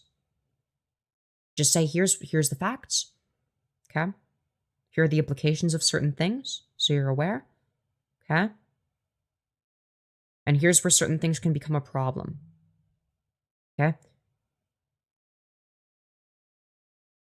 Or alternatively, if you're smart, you'll figure out when they discover porn, and then you have the conversation. That's what I would do. Than you would typically think. I actually recommend having the first conversation about good pictures and bad pictures starting around the age of 4. Now, Okay. No, what you want to talk about at that age, or younger, ideally younger, as soon as they're able to talk, you talk about consent. That matters the most. Why? Because you don't want little Timmy getting touched in his no-no square and him not being able to articulate what that means, or understanding what that means, or understanding that they should talk to an adult immediately, okay? That's what you should talk about. Not good images and bad images. That's irrelevant. Okay? Now, what you do is you're like, here are a list of behaviors that are not okay. And if an adult does that to you, even if it's your teacher, your pastor, Michael Nelson, fire that, your dad, your uncle, a stranger, whoever it may be, if they engage in these behaviors, you say no and you immediately tell another adult. Okay? And if the adult doesn't do anything, you tell a different trusted adult because they're not trustworthy. Okay?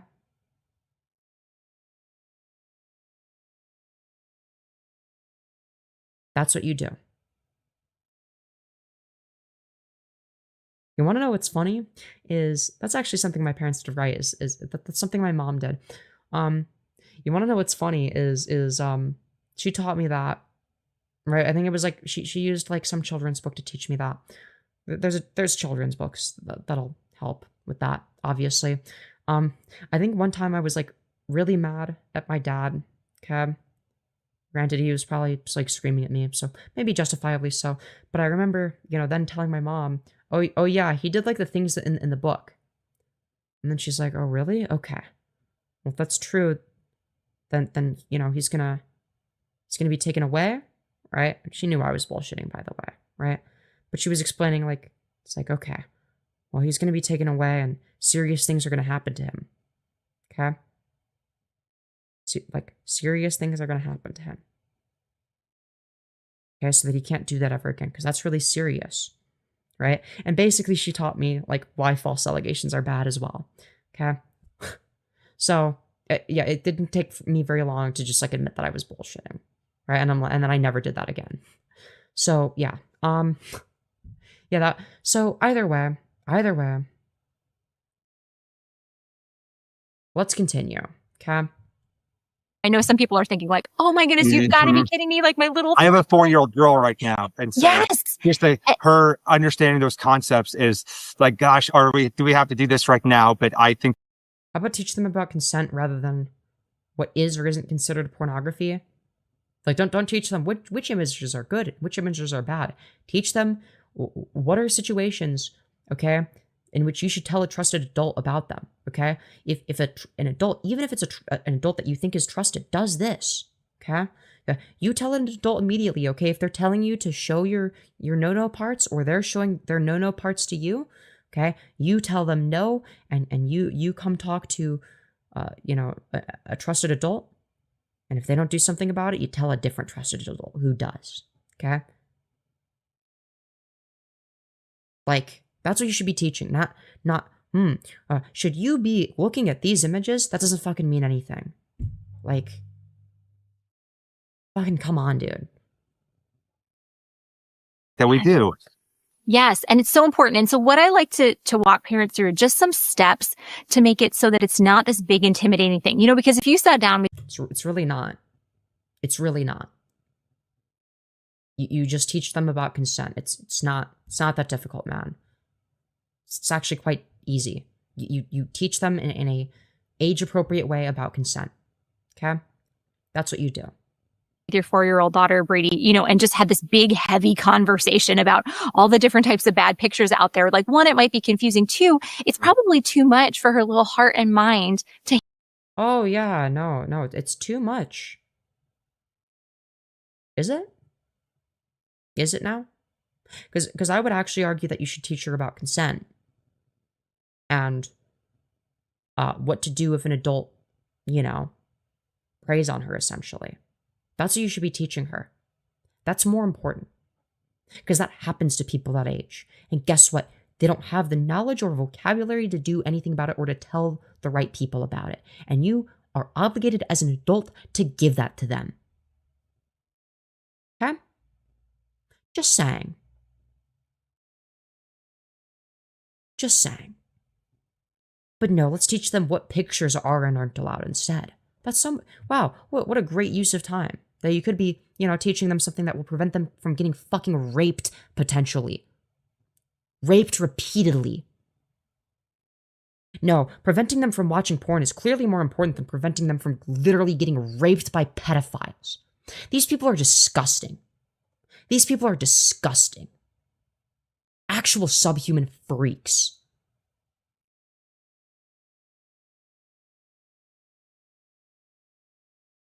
Handle right now, but we can do this in an age appropriate way. So what I recommend is, when parents have younger kids, to just start by going on a picture walk throughout your house and say, okay, we're going to look for all of the good pictures that we have. I'd like to imagine that, like, there's like a bunch of pictures. Okay, you got the good pictures, which are just, random pictures. Okay, here's, it's like the telephone poles. It's pictures of people fully clothed. And then you've got pictures of double penetration. Okay, you got pictures of some fucking OnlyFans or, taking 2 BBCs, okay, at once. All right. Can you locate the good pictures? No, not the double penetration pic. No, put the double penetration picture down right now, Samantha. No, that is the bad picture. Put that down right now. No, that's the bad one. No, bad. Dude. In our house, and talk about the pictures on your fridge. Maybe you hang like Christmas cards up on your fridge and like, oh, this reminds us of our friends and family who we love so much and they love us. These are such good pictures. Then, look at your wedding picture and, oh, this reminds us how much mommy and daddy love one another. But how are they supposed to know what the bad pictures are? Or are you showing them the bad pictures?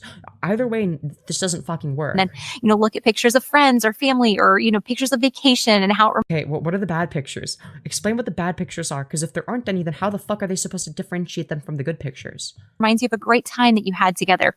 And then say, God has given us so many good pictures that we can be thankful for. Yeah, so how are you supposed to identify the bad ones? And then say, you know what? Because of sin, not all pictures are good pictures. Yeah, how are they supposed to know which ones are bad? How are they meant to know that? And then briefly explain it. You can say sometimes because of sin, people take pictures or videos or make drawings of people without clothes covering the special. Oh, great. Don't teach them about consent or anything, though. Oh, because of sin. Great. Special parts of their body that Oh, the special parts. Great. our bathing suits were designed to cover. And these pictures. Right. So what does that indicate? What does that indicate? Where do we draw the line then? Because then you could say, oh, well, okay, so I feel like we end up in a very slippery slope, no? Pictures, they're not good pictures. They're bad pictures because they don't treat the people in the pictures like they bear God's image, and they don't treat the people looking at them like they bear God's image. This is a horrible way of describing it. Don't teach them about consent, though. Don't teach them that it's bad if the pastor rapes them. Don't teach them that. Don't teach them, hey, by the way, if someone, even someone that's trustworthy, even if it's a trusted adult in authority, if they touch your no-no square, you tell an adult immediately, no matter what. Okay, if they ask to see your private parts, you say no. If they ask to show you their private parts, you say no. If they show you their private parts, you say no. If they ask to touch your private parts or to have you touch their private parts, you say no. See how much more, one, straightforward that is, and two, how much better of an explanation it is? You're not bogging them down with this, fucking retarded religious bullshit. Okay? Then you can, if this is feeling too much for your young child, you can then say, but remember, most of the pictures we see are good and we can be thankful for them. And then just Oh, what a terrible way of describing it. Just explain a 3-step formula that if you ever see a bad picture, if you ever see a picture without clothes covering those special parts of someone's body, I want you to do 3 things. First, I want you to stop. I want you to stop looking at it right away. Second thing I want you to do is run. I want you to run right to me. Dude. Are we going to pretend like kids aren't curious?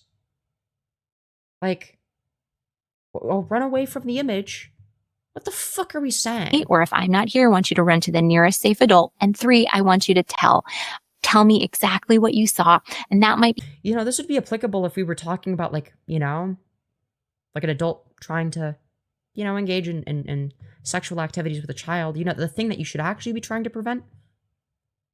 You care more about teaching your child that pornography is bad than teaching them that child rape is bad. Very telling. Very telling.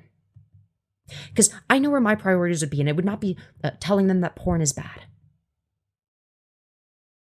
Or getting them to think that them seeing something is like on the internet is like you know, something that like they've done like wrong. No, I want them to fucking like tell a trusted adult if a different adult is a pedophile. That's what I want. That should be the priority.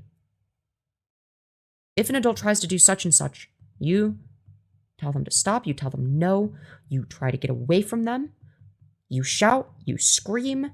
You make as much noise as possible, no matter what they say, and you tell a trusted adult immediately. Okay? That's what you should be teaching them. Because then what you have is you also have an incentive structure. Because now in their minds, there's like, oh, wow, there's some scary adults. And if any adult does that, they're a scary adult. And they're going to do something bad. Right? Now there's a tangible threat. An image is not a tangible threat.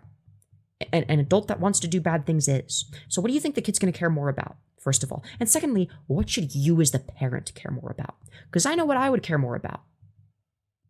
And it's not a still image of a naked person. It's the rapist, pedophile adult that wants to molest your kid. That's what I would care more about. That's what I would address first and foremost over anything else. Just saying. Just saying. Be hard for you to tell me, but I'm going to be so proud of you when you tell me that, because that's going to help me protect you from seeing those kind of bad pictures. What if the child doesn't think that they're bad? Then what? What if they don't? What if they see it and they're like, oh, that's not that bad? Why do I need to be protected? Then what? It's like, what is the picture going to do something through the screen? That's it, right? Whereas if it's an adult saying, come here, little Timmy, and touch my private parts, well, then there's an implication that the adult's going to do something bad if you do. And you need to go away from the scary adult as soon as possible, because things could escalate, and the child knows this. They're not stupid. The child isn't stupid. They know the difference between these two different things. They're going to know, one, they're not in immediate danger because they saw a photo on the internet, most likely. And two, they do know, if you explain it to them properly, that they are in immediate danger when the creepy adult tells them to touch their private parts.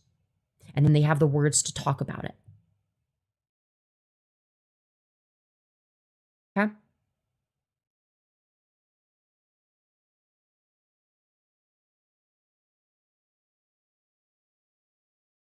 I'm just saying. And you know what? You know what? I actually wouldn't be opposed to just teaching them the actual words for these things. Like rape? How about instead of he touched my no-no square, how about he fucking raped me or he molested me? Because it means the same thing. You're communicating the same information. The terminology isn't going to fucking traumatize them because it doesn't sound kid-friendly. There's no such thing as kid-friendly rape or kid-friendly pedophilia. So you know what I would do differently? From my mom? I wouldn't use kid-friendly terminology. I would call it for what it is.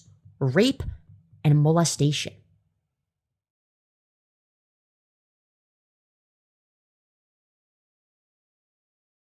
Because that's what it is.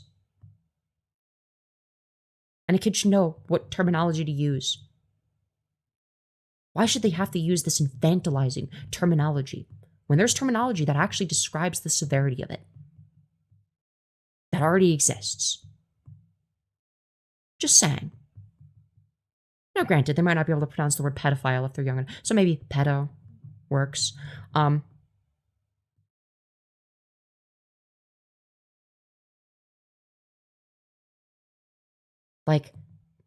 But I mean, if a kid says, oh my God, such and such adult was trying to molest me, he wanted me to touch his penis, okay? You're going to know exactly what went down, okay? And it doesn't undermine the severity of it. It doesn't make it into a fucking joke. It doesn't make it into a fucking meme of, oh, he was going to touch my no-no square. It's not TikTok, it's real life. And your kid is a person. Treat them as such. The thing being conceptualized doesn't change just because the terminology sounds nicer and fluffier. Just saying. And it sucks that you have to teach kids these things, but you do. Because the alternative is significantly worse.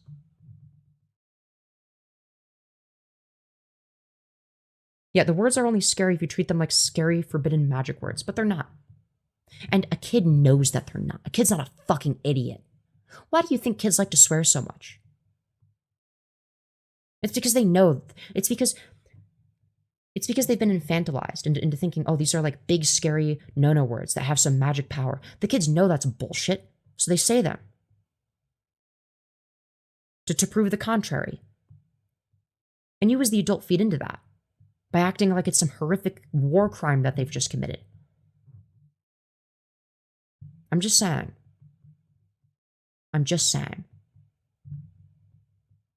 And you know what? If that's how they act, if a kid says that there was a guy molesting them, if that's how another adult's gonna act, they also belong on a watch list, if nothing else.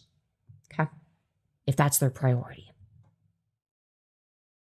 Again, so just go through the stop, run, and tell, and then wrap a little bow on the conversation by focusing again on good pictures and say, but you know what?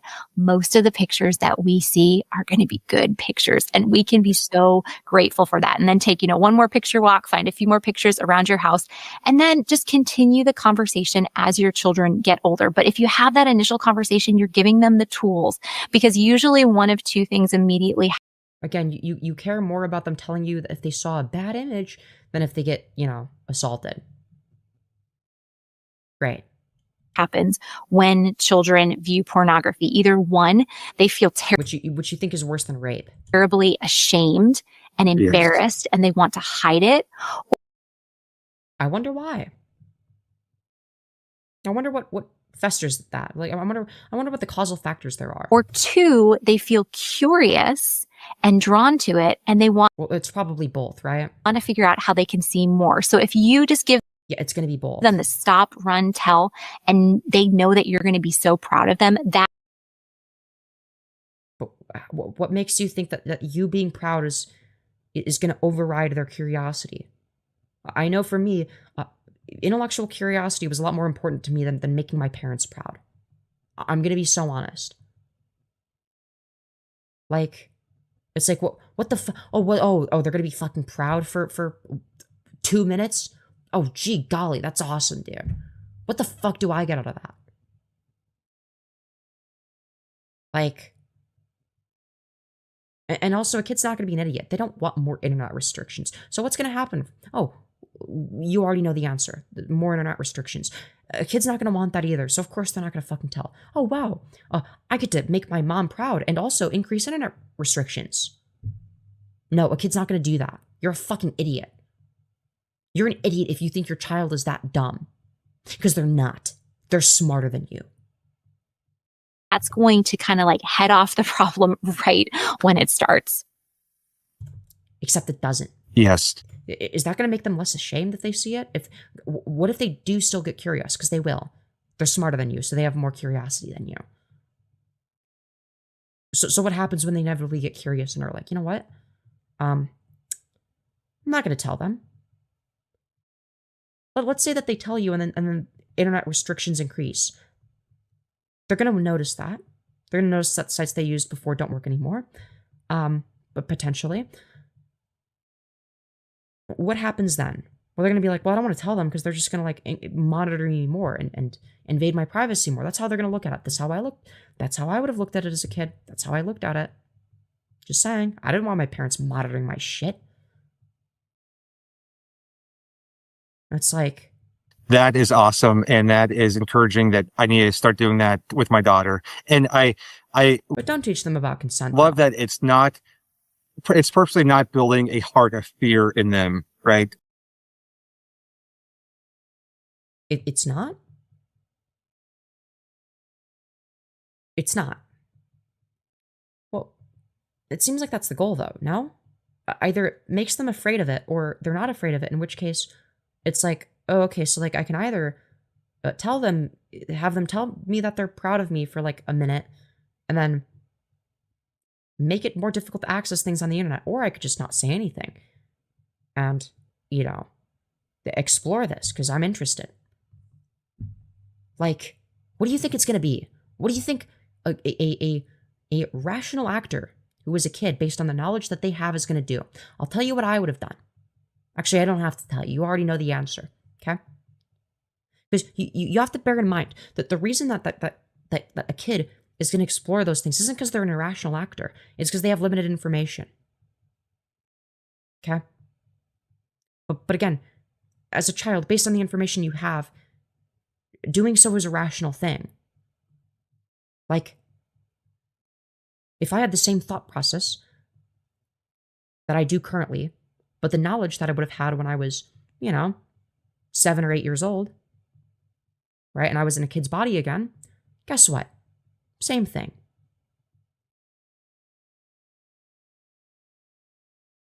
Maybe you should empathize in that way instead. Think, what would I do? What would an intelligent person do? What would someone who's curious do?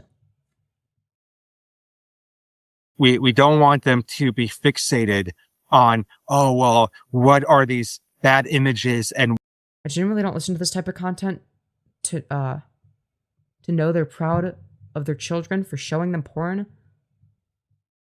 IDGI? What is IDGI? Underestimating privacy here? Oh yeah, for sure. But like, kids are people too. They also want privacy. Like, do you as an adult want your parents monitoring what kind of shit you do on the internet? Do you want them seeing the porn you watch? No? Do you think a kid's gonna feel any different? You think a kid's gonna think differently and feel differently about that? No, of fucking course not. Of course they're not. Why would they feel any different? I didn't. Like, just put it into perspective. Actually have some fucking empathy. Instead of treating them like they're these fucking inanimate objects, like they're fucking AI. Like they're your fucking AI chatbot. Like, maybe don't do that. Maybe think, how would I feel? How would I feel if my parents still gave me no privacy as an adult? That's how they feel when you don't give them privacy as kids. It's not different. There's not like a magical thing that happens as you get older that you suddenly care about privacy. No, you care about it the whole time. But like it's not something that like only happens as soon that the nanosecond you turn 18. But you love your privacy and being invaded by your parents before then.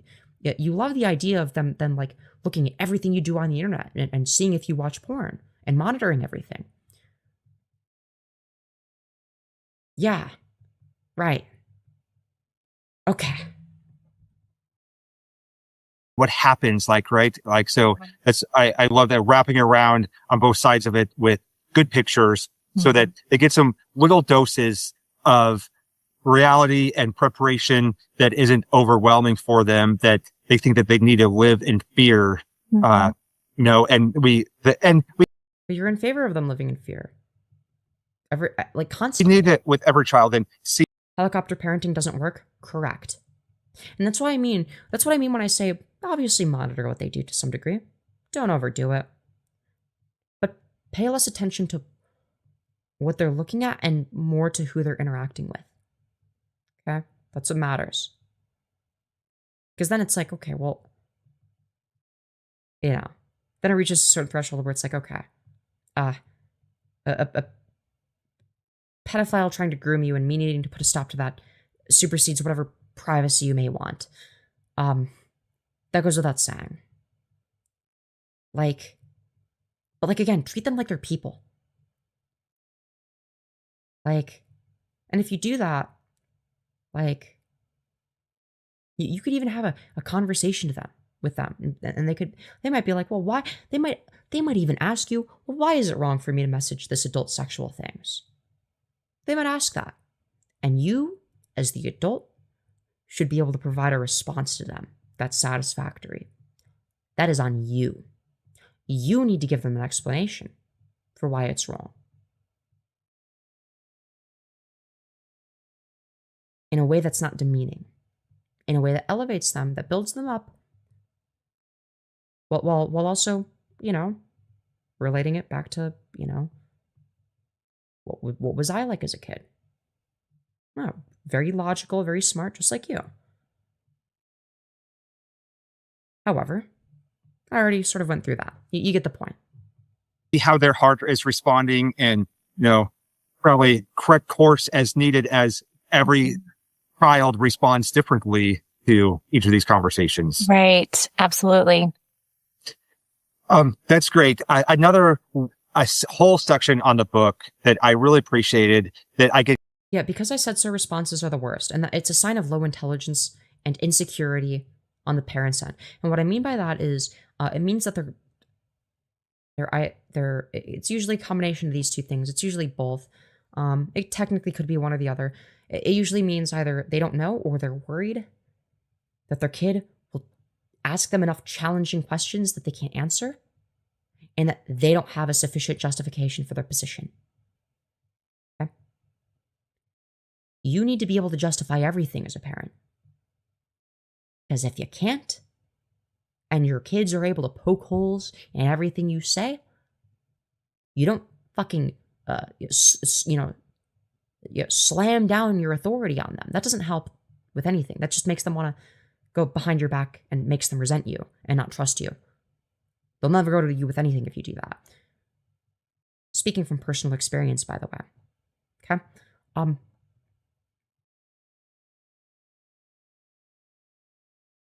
And like, again, if you end up being wrong, don't just be like, I can't give you an answer right now. I'll look into it. Maybe be like, you actually could be correct about that. I will write this argument down and get back to you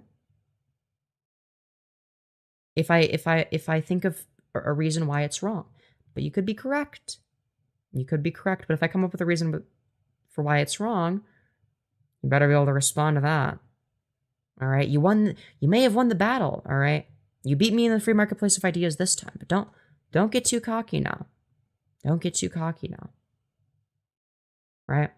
Now, granted, it's going to depend on what it is, right? But like, admit defeat. Admit when they beat you in a debate. Okay? Don't be an insufferable debate, bro. Okay? Be an honest, good faith debate, bro. Okay? Admit when you lose the conversation. Admit when they are right and you're wrong. Admit when they have better arguments than you. And ask yourself why. Right? Chances are, if they're clearly wrong about something, but you don't have an argument for why, you haven't questioned enough. Like, you need to be asking them questions as well. That goes without saying.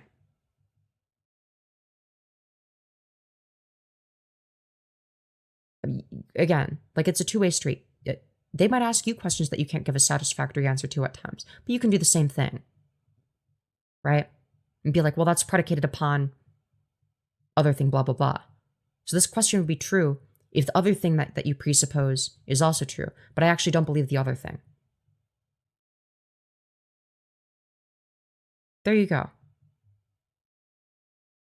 It's like, I remember hearing, well, growing up, not everything needs to be a debate, okay? You don't get to make that decision, okay? I decide, okay? It's like, I'm right because I'm an authority, essentially, is what my dad would consistently say. No, it actually should be an argument. Because if it's not, that means that they're thinking these things without telling you. They're not able to discuss these things, so they come to their conclusions on their own without telling you because they know it doesn't matter what they say to you. You have no idea, and you have no way of getting them to think something alternative.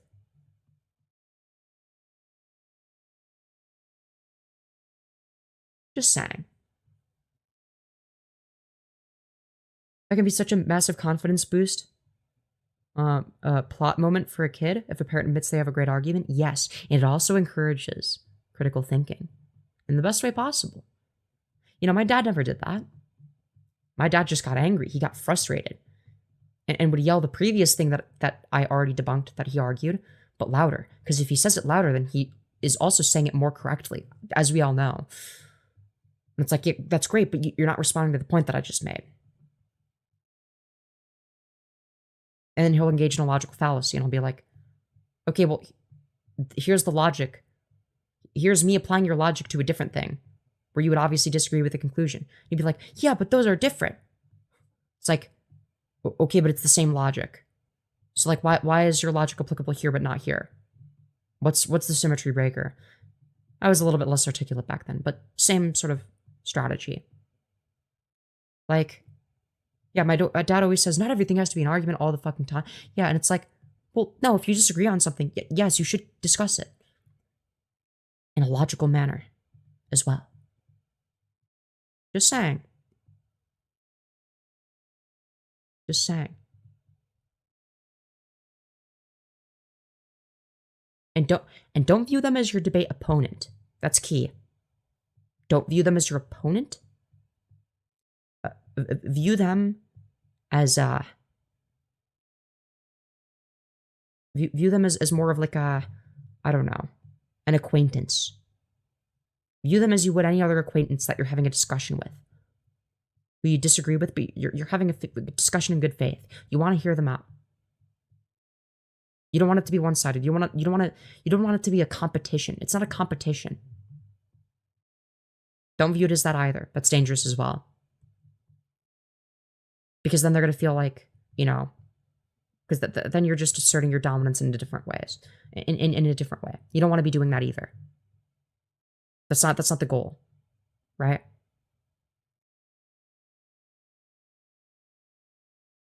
My dad says that and always gets visibly irritated when I make a good point. Oh yeah, mine would always get very angry when I made a good argument that he couldn't refute. And if I pointed out, and if his response was a logical fallacy and I pointed it out, he'd get so fucking mad. I don't even know what the term logical fallacy was. I would just explain what the logical fallacy was without even knowing what a logical fallacy is. But just knowing that the argument didn't hold up under scrutiny. It's like he would always like engage in appeals to authority fallacy. Like he would do the appeal to authority fallacy constantly. Not just like when saying, well, I'm right because I'm an authority figure, but like also being like, well, no. Well, all of the scientists disagree with you on this. And I'd be like, okay, what's their argument then? And he wouldn't be able to provide anything. Okay, Google it right now. Don't just like, you know, don't just like look for something that supports what you already believe, right? Engage with what I'm saying. Like, it's like, okay, where are the scientists? Like, is there like a source that you have? Like, where are you getting this? Where are you getting this number? 100% of scientists believe such and such. Where are you getting that from? And he wouldn't have an answer. He'd get very mad that I would ask him where he's getting this information from. Heaven forbid I ask for a source when he makes shit up, you know? It's like, yeah, it is pure ego. And he gets mad. Questions from parents all the time. Like, and it's like, dude, I can't even talk about politics with him because it's like he'll make like ridiculous points, but if I point out their absurdity, he gets more angry. It's like he was unironically making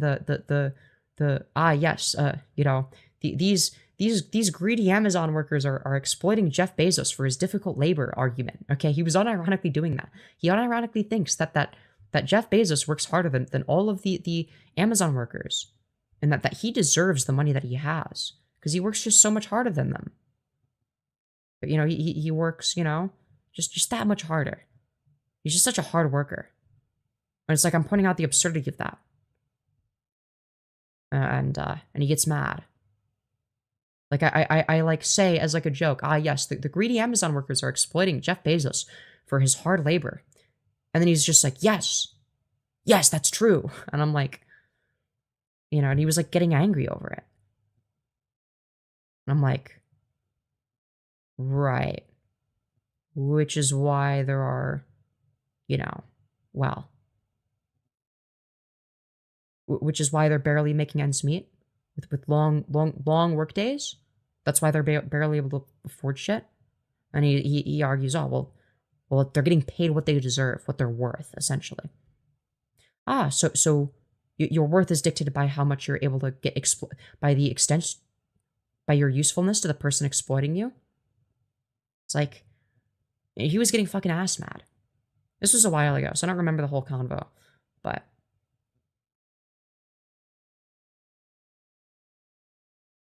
Anyways. On this is like, how do we talk to our kids about sex and when do we do it? And I see this a lot in like.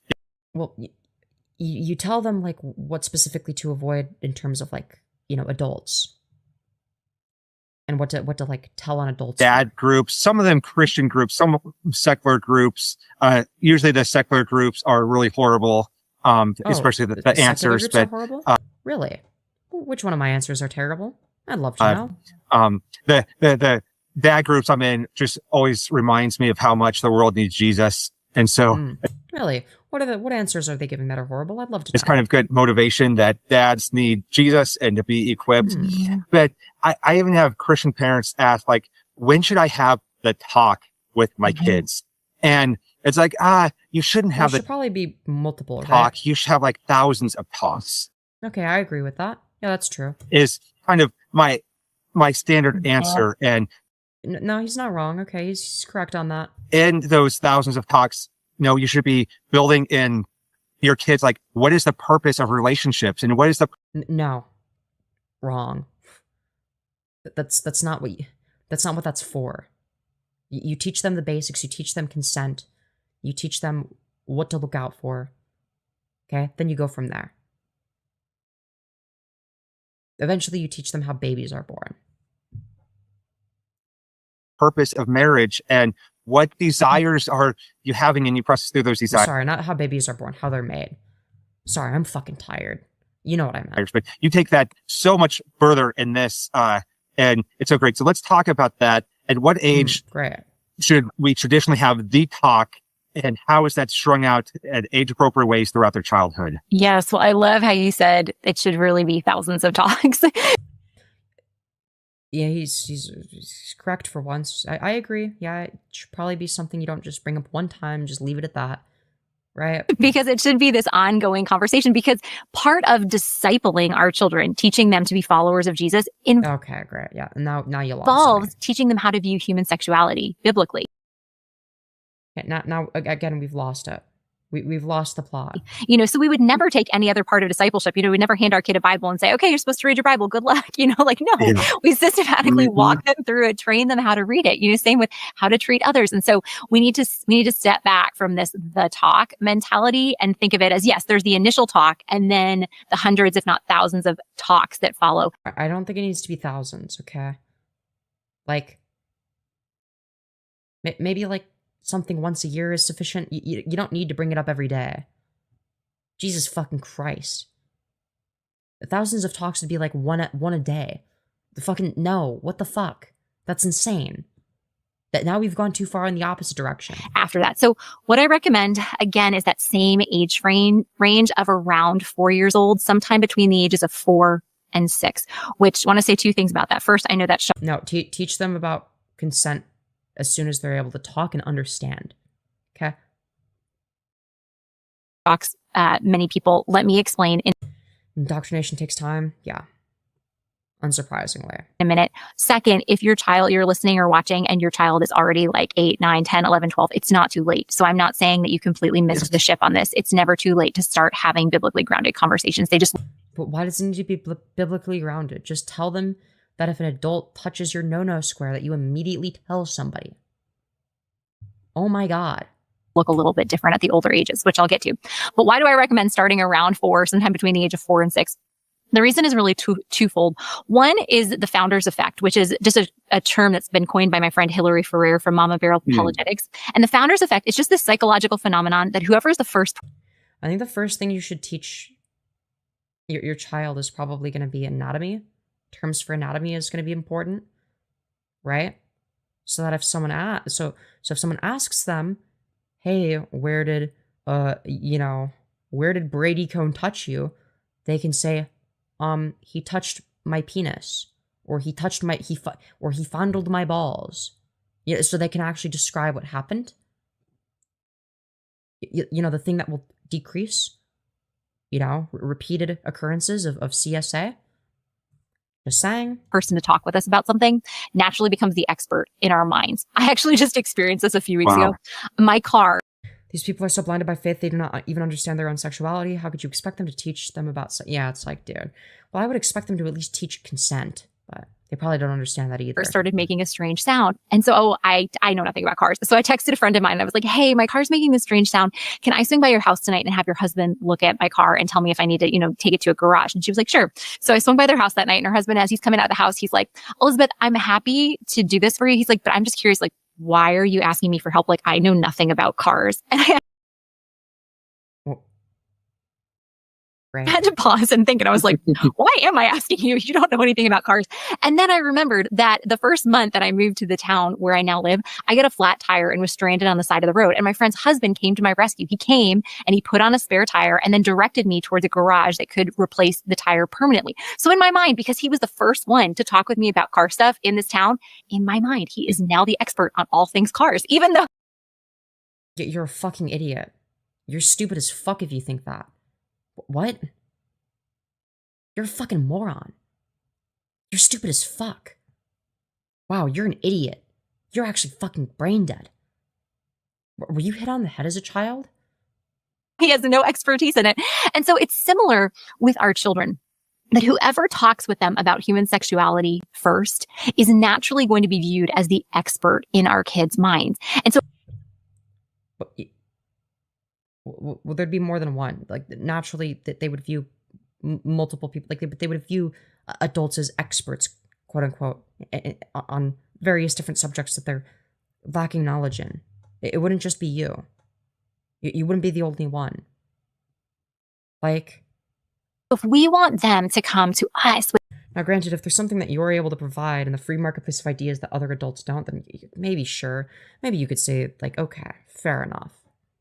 Like, you could say, okay, well, you're the only one bringing it up then. Okay, fine, sure. In that case, like, yeah, you're the expert. You're the person they go to that they're going to feel safe with. But, like, this is not, like, a universal thing. Like, the logic doesn't track. Like, and I'm trying to be as charitable as possible here. Like, okay, fine. Maybe you're, like, the person they go to because they've talked to you about it before. So they know how a conversation's going to go. So they trust you to some degree. If that's what we mean, yeah, sure, I agree with that. But, like, you know, that I don't know, man. Or they might view you as particularly proficient in something that you excel at compared to other adults. But that would be something where there's no reference points, that they'd have nothing to compare it to. They actually don't know what other adults think or how they feel about that. You actually have no idea as the kid. And you know that you have no idea. Right? So it's like, now granted, a kid might think like, okay, like, my mom Femyoz, let's say I'm a mother now, okay? My mom Femyoz is like an expert at like philosophy compared to me and other adults. Flattering, but no, I'm not an expert. But I could understand that because it's like I'm the one that teaches them that stuff. And nobody else seems to have as good of a grasp on it as me, which is why when they ask other people questions about it, they don't know what to say, okay? Because they actually would know more than the average adult by then.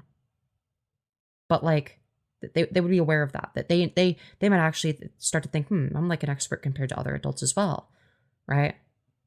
Not as much as the source that I get the information from, but more so than these people. They have a reference point. That's different.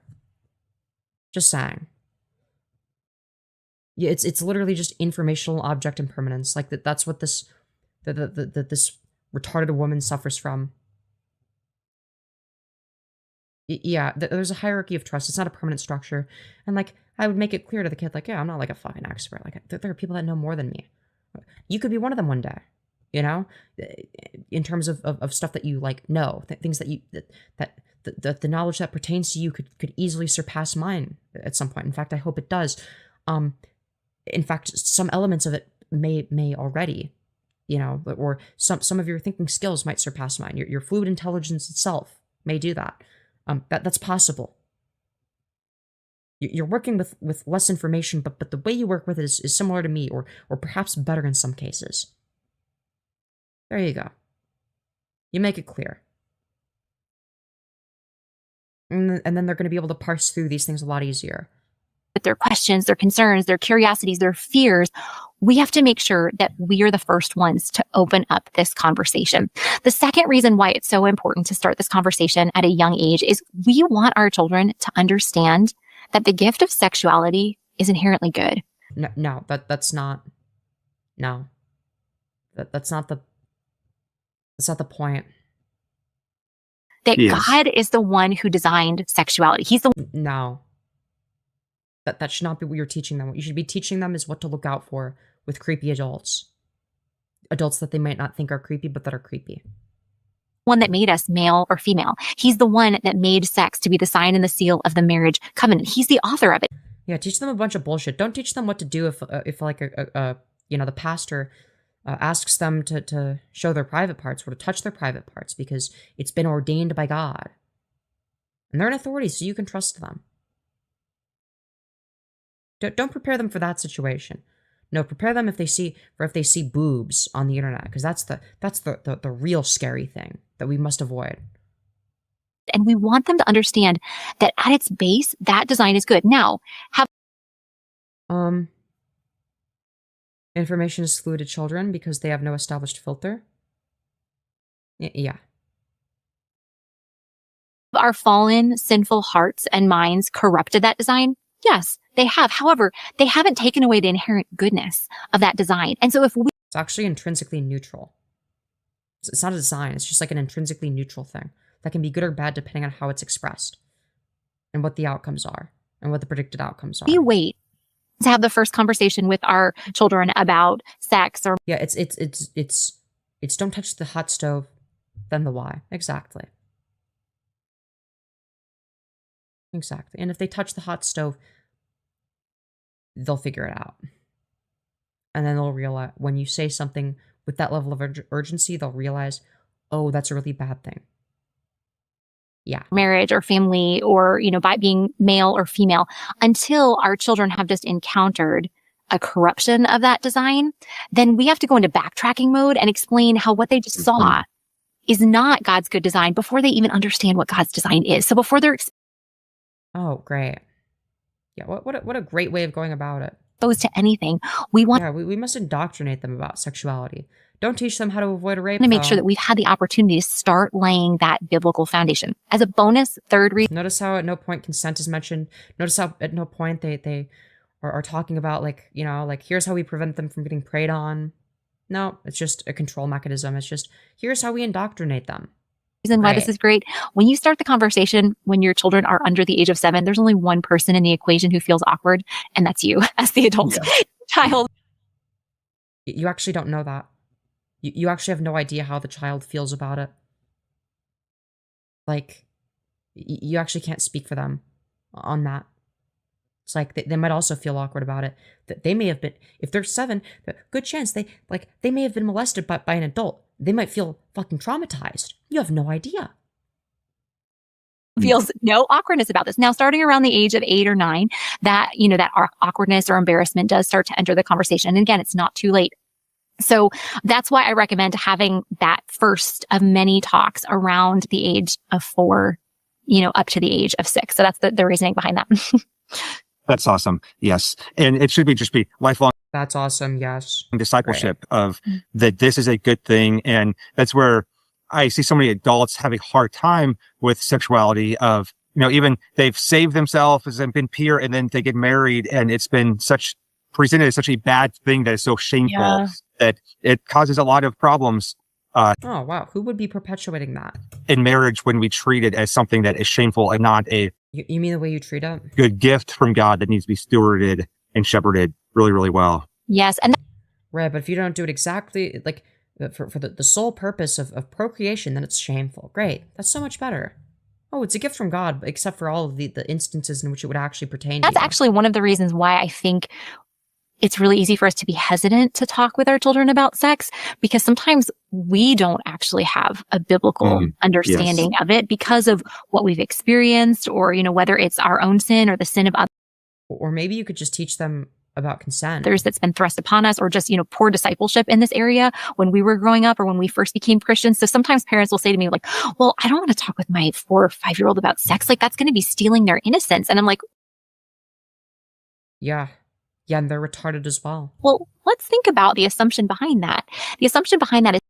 No, it would steal their innocence as if they got raped by an adult, or anyone for that matter. That's why you teach them about rape. And explain what that is. You explain to them what pedophilia is, so that they can avoid it and articulate it. You teach them how to identify specific parts of their body, so that if anything bad ever happens to them, they can tell an adult and describe it precisely. Okay? That's to scare them. That's not to take their innocence. That is to, prevent very horrific things from happening. Their innocence from actually being stolen. Or if it does get stolen, preventing it from happening again. To them or another child. But you're selfish as fuck. So you care more about indoctrinating them into your retarded Christian worldview than you do about preventing children from getting sexually assaulted. You disgusting freak. We're what? Almost 20 minutes in? At no point have we talked about preventing kids from getting sexually assaulted. Because we care more about indoctrinating them into viewing sexuality the same way we do than we do about preventing them from getting molested. It's disgusting. Simply knowing that the act of sexual intercourse exists is somehow causing our children to become dirty or tainted, where Yes. that's not true. And so I would just really encourage, No, but they'd become tainted in your eyes. They'd be tainted forever and no longer a virgin, and that's bad because they must be virgins. Okay, fair enough. But that's like a reflection on them. Like if they're no longer virgins, if they get raped, then that's like then they're damaged goods in your eyes. Yet at no point do you want to prevent it. Interesting how that one works. Interesting. Any adult who's listening and thinking like, oh my gosh, I could never talk to a child, my child that age about that, to really start to press into, do I genuinely understand what the biblical teaching on sexuality is? Because a lot of times You don't have to. You can teach them about consent without that. I could do that from a secular standpoint. In fact, if I had a child, I would. we need, we need more discipleship in that area. And maybe that She says pornography are bad pictures. Why are sex acts and the nude body bad? Yeah, she's teaching them that the body is icky, which causes shame. Like you're teaching them that sex is inherently bad. In doing so, and it's not like like in their description they were making a distinction between taking a photo of something versus the thing itself. So like, it's not like there was like a degree of separation there either. Granted, you could make the degree of separation. You'd have to explain it well, but a kid is not as dumb as you think. They'd figure it out. They'd ask a few questions, but they'd figure it out. They're not an idiot. They can understand that there's multiple layers to something. maybe it'll reveal some back. Right, but then they might ask questions that you're not able to answer. Like, well, why is it bad when it's in a picture? And then you'd have to have an answer for that. The truth is it's actually not. Right? The truth is like now, what you would want to explain to them is the severity of it being, say for instance, if someone were to try to get pictures of them, that could be something that you teach them. Okay? Like you could teach them about like how and you could explain to them why that would be such a severe thing, but just like a naked adult existing wouldn't be, and you wouldn't want to teach them from a place of shame, like their body itself is something to be ashamed of. Rather, you would teach it from the standpoint of, protecting them, not wanting them to get taken advantage of in that way. The ramifications of that. Because they should know. They have a right to know. Baggage in the parent's life that needs to be dealt with. It's like there's so many of us who deal with shame. Those of us who have lived, prodigal lives and steeped in sexual sin, or people on the purity side who have been very pure, but there's still a level of shame. And so I think that as we walk through this with our kids, you are right. It might reveal our own need for discipleship. Maybe. Like you don't even have to explain like that they would specifically what they would do with the photo. You could just say, yeah, they're like, if they have a photo like that is a very creepy individual, and that is someone that intends on doing horrible things to you. Okay, you just put it at that. Okay, just be like, don't do that, and you could be like, oh well, you're instilling fear, and it's like, well, yeah, that's something to be scared of, right? You won't be scared of it if you don't do it. Okay? There's a few, because in that case, it's like, okay, you're not scared of most things. Here's one of the few things to be scared of. Don't do that. Scary things happen if you do. It's not even like It's not a I'm mad at you or you should be ashamed. It's like a, you know, like you're putting, like you're allowing yourself to get put in danger, right? That's really dangerous type of thing, right? Our need for some, unrepentant sin. I know a lot of dads who have a hard time discipling their kids with this because they're still dealing with porn themselves and they need some repentance and transformation. And there's so much. I was told that I shouldn't be chewed gum, so save yourself, otherwise you'll be chewed gum. No one wants to chew you if you've already been chewed. Yeah, it's disgusting. It's disgusting. Shame in their own life, that, then they can't disciple their kids. And so they need transformation. One of the, questions you answer in the book is about being hypocritical. Like, am I hypocritical by teaching my kids biblical sexuality when I didn't follow those standards? And I find that is a big hang up for a lot of parents. The answer would be yes, you would be a hypocrite. Mm-hmm. Yeah, that's a question that we just, unless you changed your position, but in which, like, you can change your position on something and not be a hypocrite technically, but like it depends on how you go about that. It's received so often at Foundation Worldview. And so that, in that chapter, what I really encourage people to do is to think through, what does it mean to be hypocritical? So to be a hypocrite means to be saying one. This is what I mean when I say, like, they give off like condescending third grade teacher vibes, like that the most insufferable, condescending bitch. Right? Here's what it means to be hypocritical. Shut the fuck up. Kill yourself, unironically. One thing, but then living another thing. So, in case you forgot what the word hypocritical meant, you're not talking to fucking toddlers. So, for any parents who might still be steeped in sexual sin, if you're presenting this to your children and then presenting yourself as if, like you follow this and you are currently following this. Or maybe just don't put yourself in that conversation. Maybe don't talk about your sex life to your child. That's also an option. You could also do that. Then yes, that would be hypocritical. But well, yeah, or maybe just don't talk about your sex life to your child. Like, you can have these conversations without doing that. Like that.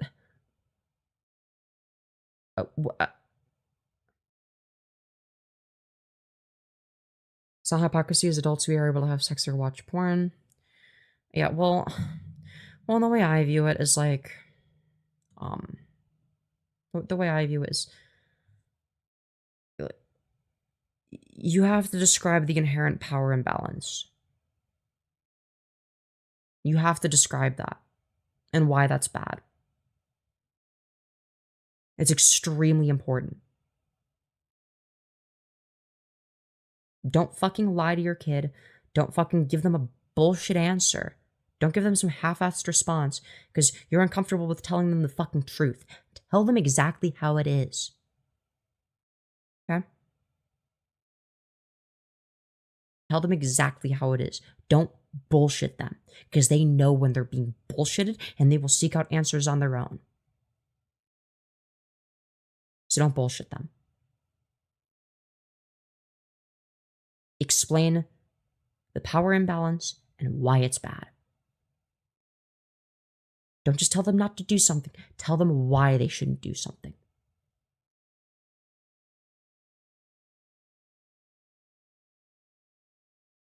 Yes, but they are guilting the parent. Response is not just to be like, oh, well, then I guess I'm never going to have this conversation with my child. The response is proper confession and repentance. Not that we're going to go. Or maybe don't talk about your sex life to your child. What in the, why would that even cross your mind? Confess to our children, that we have a porn addiction, but to go, before the Lord, to confess that, to get proper biblical shepherding through, like the elders at our local church, through a biblical counselor. And so then to help our children understand, again, the arc of the gospel. And so for any, let's say that the child is curious and asks you an inappropriate question about that. You just say, it's not appropriate for me as the parent to talk about that. Okay? You don't want to think about that, trust me. You don't want to know. And you don't want to know. That's personal. That's private. Okay? Establish that some things should remain private. That's fine. But also insofar as you're willing to respect some level of privacy in the other direction. Like if you're not comfortable, if you are correctly identifying the fact that, yeah, it would be weird as fuck to tell them about the porn you watch. How do they think they feel in the opposite direction? Just saying. Again, like, you have to empathize. Parents who have different baggage from sexual sin in your past, or sexual sin even in your recent past, I recommend that this is not a conversation you have with a 4-year-old, but this is a conversation you might have with a 10, 11, 12 on up child. No, actually, don't tell them about your sex life. You can just establish as a boundary, there are some things I don't want to talk about. It's none of your business. What I do privately is my own business. What I do is with consenting adults. Okay? You don't want to know. You don't need to know. None of your business. Okay? You should not be thinking about your parent in that manner. Actually, no, what would be a better way of phrasing it? Like, you don't need to be, I guess, you don't need to be thinking about your parent in that way. Like, come on.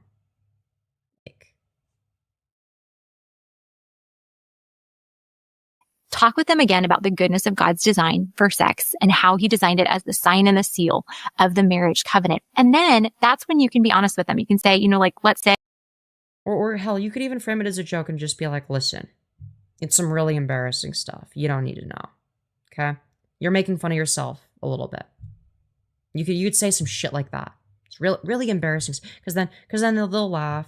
They'll be like, come on, tell me. And I'll be like, no. No. Just no. We're not going to be doing that. But then that can also establish they don't need to be like fucking like terrified. Because let's be real. Let's be fucking real, okay? When we were that age, we most of us probably discovered, I know I discovered porn when I was 8, okay? And I had nobody to fucking tell about any of the shit that I was seeing, right? Nobody to fucking tell. I felt like I was completely alone. And I'm like, I'm like, oh God, I'm like looking at some really embarrassing shit because I didn't know what any of it was really. But there was a sense of shame. And it's like, that doesn't need to happen. If it's okay, everyone feels that way to some degree. And it's like, okay, that might ease that a little bit.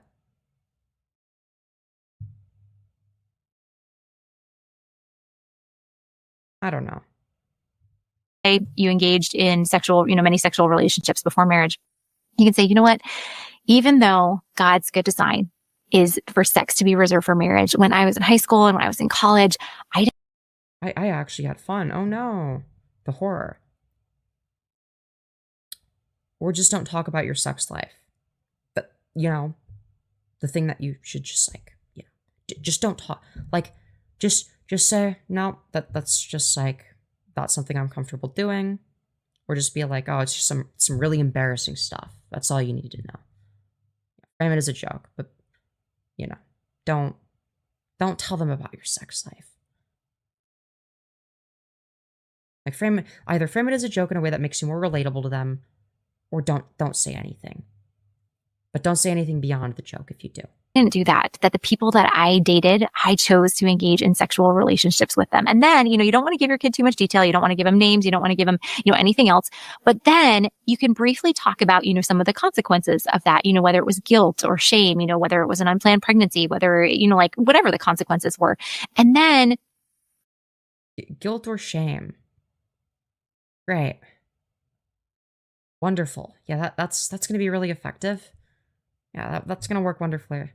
Unplanned pregnancy. Okay. And then if they find out that safe sex is a thing, or if they find out about gay sex, heaven forbid, oh no. Then what? Focus on the arc of the gospel and say, you know what? When I did that, that was a sin against God. That was a sin against those people. That was a sin against your mom or against your dad. But you know what? When I came to Jesus and repented, he forgave me. And when God... Oh, okay, great. Now then I'm gonna have all the sex that I want in high school, and then I'll ask for forgiveness later. Great. Thanks, Mom. looks at me, he doesn't see someone who has sexually sinned in the past. When God... Oh, great. Okay, then I'm gonna do all the bullshit that you did growing up. And then when I'm, 30 years old and ready to settle down and, my eggs are almost dried up, then I too, can repent for my sins. Thanks. I'll be sure to do that.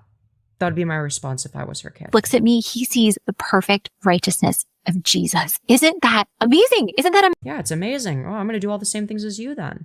And then repent later. Sounds wonderful. Amazing. I chose not to follow God's good design. And there were consequences. Maybe it's even some of them that I still feel. But God has forgiven me in Jesus. And so that's what I recommend, that you don't put just the focus on your own sexual sin. How about don't put any focus on it? That's fucking weird. Maybe don't go around talking to your children about your sexual misdeeds. That's fucking weird. What a weird thing to do. But you put the focus on God's grace in Jesus, because our kids need to know that. Because oh, great. That's wonderful. as much as we would hope and pray that our children would live sexually faithful lives, none of us is pure outside of the righteousness of Christ. And, so that we would hope and pray that they're not going to engage in sex outside of marriage, that they're not going to engage in homosexual relationships, that they're... Oh, heaven forbid. So if they have you as a parent and they end up being gay, what do you think's going to happen? What do you think's going to happen? Just curious. Especially if they're smart. They're not going to, struggle with pornography or other forms of sexual sin. However, they're probably more likely to struggle with it because they're going to have no one to talk to that's going to give them reasonable answers. Even if they don't get engaged in those, our children are going to struggle at times with lustful thoughts or... Great. What a perfectly normal thing to say about children.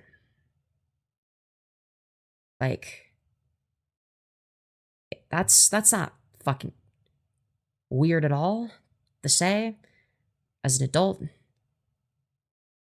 No, that's normal, guys. Don't question it. Laughing at a joke that someone has made that isn't honoring God. And so we want... No, you're not allowed to laugh at the wrong joke, guys. To continually point our kids towards God's grace in Jesus and understand that grace is freely available. That's an awesome way to make your kids resent you. And that there is great joy in choosing through the power of the Holy Spirit to faithfully follow Christ. So that's what I would really encourage anyone who's struggling with their own, guilt and shame over past sexual sin. Yes, I love that. And I see a lot of that guilt and shame. Definitely not trying to instill guilt and shame, though. Interfere with parents' discipleship of their kids. And should be a celebration of the gospel, right? And God's grace. But parents have to be willing to apply that grace to their own life. And that comes from confession and repentance.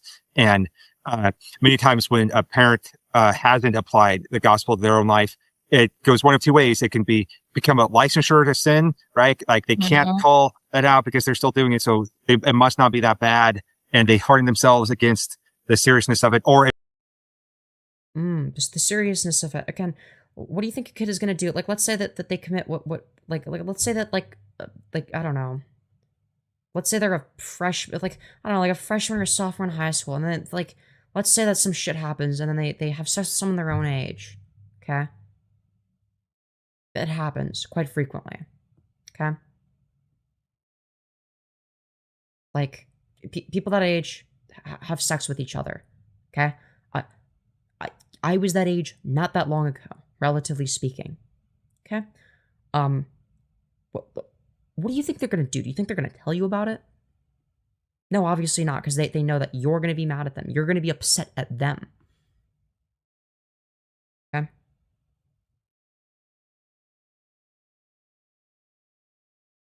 Just saying. It becomes very legalistic. I hate that I was, succumb by this sin. And so they become very, very legalistic, and they hate that sin because they saw what it did in their life, and they just clamp down, put the hammer down, and they don't want their kids to make the same mistake, but they miss the gospel and the grace. And so, I want parents themselves to experience that grace. And wow, the grace of God that says you must repress. Thou shalt repress. That's awesome. Walking through, he's really focusing on his own, quote, sexual sin. It's all projection. Yeah. This with our kids is a great opportunity to examine. If God is dead, everything is permitted. It should be, if God is alive, everything is permitted. True. Our own life. Everything is permitted and prohibited simultaneously if God is alive, actually. Our own hearts, and where maybe we still need to apply God's grace and forgiveness to our own lives. There's so much that we could talk about, and I know that we can't talk about everything that you talk about in your book because it's also good. And so that's why people should just buy it. I do want to take buy their shitty book. A moment and talk. How much money is he making? Is he getting a commission? Probably. About how do we help protect our children from sexual abuse? Yeah, but maybe the thing you should have addressed first. That's a big you better get this right. If you don't get this right, I'm going to be fucking topic mad. These days. And I think that one of those issues that parents can want to go one of two ways is just be ignorant or live in fear. And we don't want to overcorrect in either one of those areas. We want to be What do you mean overcorrect? have confidence and security, and we can do that by being educated. And so, what are some steps in our modern world? I would have a lot of thoughts on social media, but I Oh God, is he going to advocate for helicopter parenting as the solution? already talk about protecting our kids from social media a lot, and so okay, all right. in your expertise, we can probably apply some safeguards at younger ages. And so, what are some steps that parents can take to protect our kids? Yes, I do want to just say up front that there is no foolproof plan, sadly, for protecting. Yeah, no shit. Okay, but if the first thing you say isn't, communicating with them, then like there's something wrong with you. Like, if the first step isn't communicating with your child, about these topics in a way that's understandable to them and age appropriate, then you've lost the plot. So surely you're gonna get this right? Our children completely from sexual abuse. But as you said, there are some wise steps that we can take. And in all honesty, Brady, the first one is just to start this conversation young. Okay, thank fucking goodness. Okay, I agree. Yes, W. Good. So what I want to do is I want to just model 3 basic conversations that. Okay, all right. That's a relief. Okay, all right. We're saving this a little bit. Okay, all right. This could be the saving grace of the video. Parents could have with their children between the ages of 4 and 6, just to help them. You could go younger, but yeah. Understand the goodness of God's design that will. No. Okay, no. What? 4 and 6, just to help them understand the goodness of God's design. No, you're not. No, that's not how that works. No. If you're teaching them about how to avoid getting raped and molested by creepy adults, that's not teaching them the goodness of God's design. You fucking freak. No, I thought that maybe we were gonna have like something that was like reasonable, but no. Okay, all right. No, I was too optimistic. That will therefore prepare them to understand when boundaries are being crossed. No, you teach them what the boundaries are and what it looks like when they're crossed. That's what you do. You say that if someone tells you to touch their pee-pee, you say no. If someone asks to touch your pee-pee, you say no. Problem solved. And so I recommend that parents have 3 basic conversations with little ones. Again, if you have a child that's over this age, you can have the same exact conversation with them. Just use different examples and a different tone of voice than what I'm going to model, Great. That's awesome. Because you're not going to want to talk to a 10-year-old like you talk to a 5-year-old. But the first conversation is just about body parts. What it means to be male or female and the special parts of the body that God has designed. It has nothing to do with God's design or male or female. And so I recommend, opening up this conversation, just ask your child what their most favorite or special toy is. Okay. We'll just continue. We'll benefit of the doubt. Maybe we'll go somewhere with and then this. talk about that special toy and then say, how do you treat that toy different than you treat your other toys?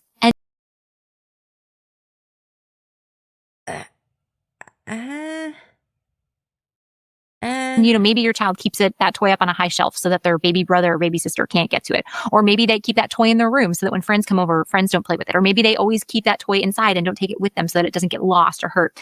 And then say, just as we have special toys that we treat with special care, God has designed us with special body parts that we... Horrible way of wording it.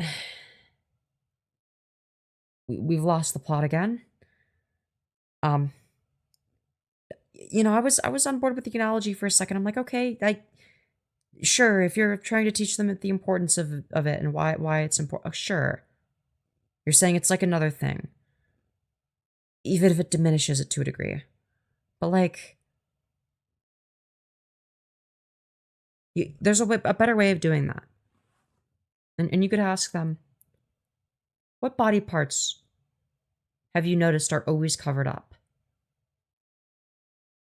What body parts have you always noticed the fact that they're covered up?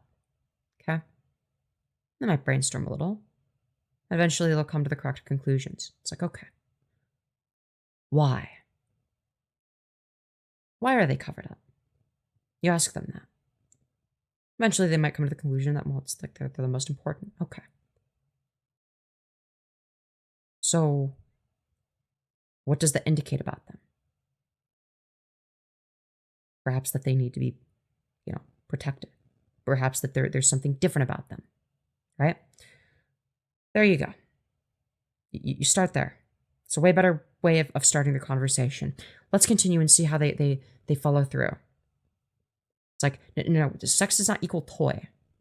Okay? Ask them something more, not necessarily philosophical in nature, but actually, no, it is philosophical in nature. It is philosophical.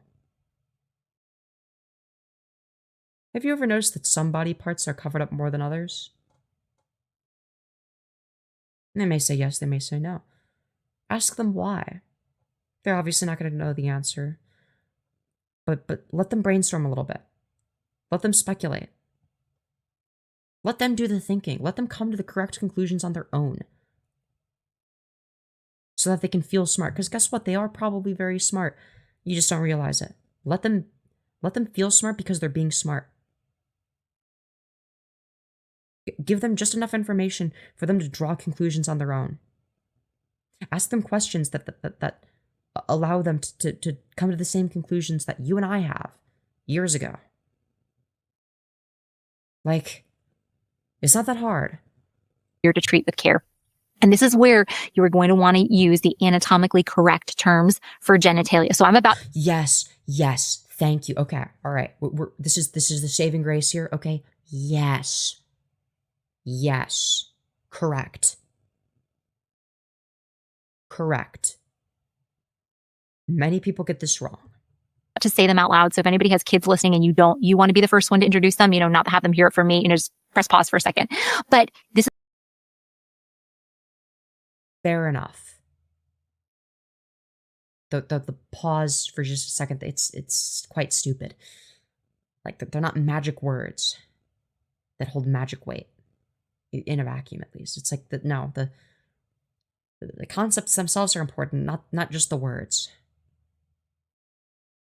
But this is where you're going to want to say, God designed you as a boy. So the special part of your body that God has given you is your penis, or God. That's not how you would teach it. You would just say okay, you would get them to conclude on their own, okay, that there's something fundamentally distinct about this body part, or about fundamentally distinct about my butt or my penis or whatever the fuck, right? There's something distinct about that. There's something different. Allow them to come to that conclusion, right, by asking a series of questions, somewhat philosophical in nature. Then you work from there. Okay? Because now you're not just telling them what to think. You're letting them think for themselves. But you're guiding them in the process. You're guiding them, but ultimately it's them thinking, right? You're just giving the appearance of a training wheel in the conversation. Designed you as a girl. So the special part of your body God has given you is called your vagina. And then explain the part that the opposite sex has. And the reason that it's so important to use the anatomically correct terms is twofold. One, we want our kids to know that this is a genuinely good part of God's design. So That it's something to not be ashamed of? If you were to word it as something to not be ashamed of, sure. I don't have an issue with that. This is not I a part agree. that they're to be embarrassed about or Correct. ashamed about, and we need to give some special name to. The second Correct. reason is this is one of the protections against abuse. That if you Yes. This is the argument that I made, and this is the far more important part. Yes. 100%. 100,000,000%. I agree. you give your child's genital some special name and then somebody touches that or seeks to look at that, they might be explaining that to somebody else and that person has no idea what they're talking about. Correct. Okay, we're on the same page here. I'm pleasantly surprised by her saying this. This is correct. This is good. And doesn't understand that abuse is going on. So it's really important to give that part of your body, your child's body, its anatomically correct name. Correct. Credit where credit's due. I'm glad she addresses this at the very least. And then explain to your child that this part of their body is so special that nobody should look at it or try to touch it unless you or your spouse are helping care for them, clean up. Why does it have to be spouse? How about like person you're dating? And you have to consent. Explain consent. Explain consent. Okay, come on. We're so close. We're so fucking close. Okay, aside from the little bit of bullshit, weird like transphobia thing. Aside from that, okay, we're so close. We're so close to greatness. Okay, we're so close. Come on. You got this. For them after they use the bathroom or whatever. Or wait. What? If a doctor is examining them to make sure that they are healthy, and then explain what the doctor can or can't do. Okay, there's that as well. Just remind them nobody should look at this part of your body or touch it because it's a special part that God designed. And then you can ask It's nothing to do with God. You're not giving a satisfactory reason. them if they have any questions. And 4, 5, 6-year-olds, they ask off the wall things. So sometimes this intimidates parents and they're thinking like, oh my goodness, like what if my child asks me like an extremely awkward or inappropriate question? This is where I say you keep that poker face. You have this lovely smiling poker face. You have No, you don't smile, you just answer the question. Like, it's not that difficult. affirm their question. You just say, I am so grateful that God gave you a mind that is good at thinking. You are so good at. Okay, yeah, you'd say it less condescendingly, but yes. Yeah, I agree with that. Okay, you're suggesting some of the things I was suggesting, but worse. Good on you. I agree. Building them up is good. Okay, we're getting there. That. You know what? I'm going to need a little bit more time to answer your question, but tomorrow night after dinner, we'll talk about it. Then you just. Good. That's actually good. I don't have an issue with that. Okay, let's Got continue. yourself another 24 hours, to talk with your spouse or to do some research to figure out what you're going to say. So that's the first conversation, because when they understand that that part of their body is special and that God designed it, that it's a good part, but that nobody should look at it or touch it, you're helping set appropriate boundaries, even at Okay, fair enough. I don't have an issue with that. a very young age. Second part, you're going to want, second conversation, another day, you're going to want to go through just the basic mechanics of sex. Okay. Probably not back to back. I don't think that you need to explain all of that right away. But sure. At some point. And this is the hardest conversation, but a really important one. So I recommend you start off by saying, have you ever made anybody a promise? And then talk through promises your child has made. If they're 4, they might not have made any promises. And then Then it's a stupid example. talk about promises you've made. Maybe you promised to take them to the park after you were done with your work, What is this stupid or analogy? maybe you promised to bring home a treat. And then say, you know what? This is supposed to be for 4-year-olds, so. Sometimes promises are so serious that people do things with their body to show that they're going to keep them. Like sometimes Nope, that's not how that works. Wait. Because then if they get raped, then it's like, oh, okay. Well, then that means that they get to keep you. No, this is fucking horrific. What the fuck? No. We ruined it. We fucking ruined it. people might shake hands or they might lock pinkies. You can talk about how when you purchased your home, you had to sign a bunch of papers to show that you were promising to pay for that house, and then say, yeah, having sex is just like this horrible paperwork. It's actually even more scary than that. did you know that marriage is a promise? this hurts to listen to, man. Ooh, gross. Fucking gross. That's right. It is. Marriage is Oh, that's right, it is. Oh God. Oh. Ew. Yeah, this is fucking vile. when one man and one woman make a promise before Oh, great. The homophobia maxing. Let's fucking go. If you're gay, go fuck yourself, I guess. God that they're going to love one another and care for one another for their whole lives. And they're going to love one another and care for one another in a way that they don't love or care for anybody else. And then Oh, this hurts to listen to, man. What are we doing? say, just like people sometimes shake hands or lock pinkies or sign papers, when a husband and a wife get married, God designed a special act to seal that promise. Nope, that's not how sex works. No. Sex is not a promise to anything. That's not how sex works. What? And to remind them that they're going to keep that promise. And then you can explain that act is called sex. And this is the hard. Nope. That's not how that works. That there would actually be legal documents that you sign. That's what that'd be analogous to. Because marriage is a promise. Sex isn't. Sex is not a promise. Sex is not the binding aspect of marriage. Like, yeah, she's not explaining consent here. That's very concerning. I had a little bit of hope. But, hardest part, you just push through with a smile on your face and you explain that sex is when a man places his penis inside of a woman's vagina. And what happens before then? Like, what about the part where both of them consent to it? Does he ask her first? Does she say yes in response enthusiastically? No, he just inserts it? Okay. Right. and then say, this is the special act that reminds the husband and the wife of the promise they made before God and to one another, to love one another and care for one Yeah, and they also have to consent to it. What the fuck? another their whole lives. And then, a child that age they might not think anything about it. They might think it's weird. And then you can say, you know what? If sex sounds a little weird right now, that's okay, because who did God design sex for? That's right. He designed it for a husband and a wife. Are you getting Ugh. This person's a fucking freak. If they were gonna say that's right, it's for adults, I'd be like, yeah, sure, condescending, but correct. Like, fine. Whatever. But, like, the kids are gonna do shit with each other, regardless. But no, you took it even a step further. Great. This is vile. It would have been better to just be like, yeah, it's signed it for adults. Don't worry about that shit till you're older.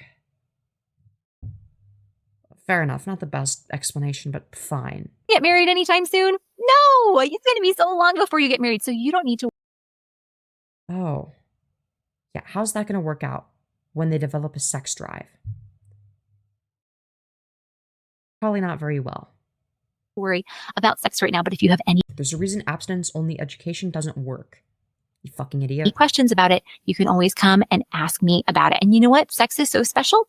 You're not going to talk about it with your friends because their mommies and their daddies are going to talk about it. Oh. That is... Wow.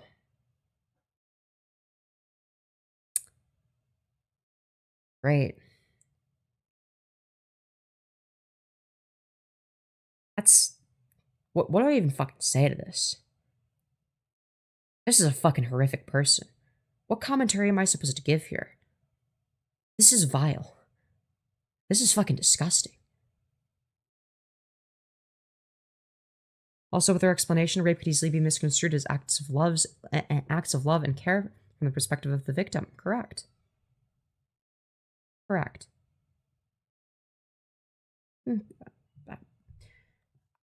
I just... wow. And, don't get any information from anyone else your age. Don't discuss these things. Why not? Don't you think that there might be useful information in either direction. But what if there's another kid that doesn't know these things, whose parents don't tell them? Because that happens too quite frequently. They might actually benefit from another kid telling them this. So like, you're preventing that. You're maximizing the likelihood of another child getting SA'd. I just, wow. Like,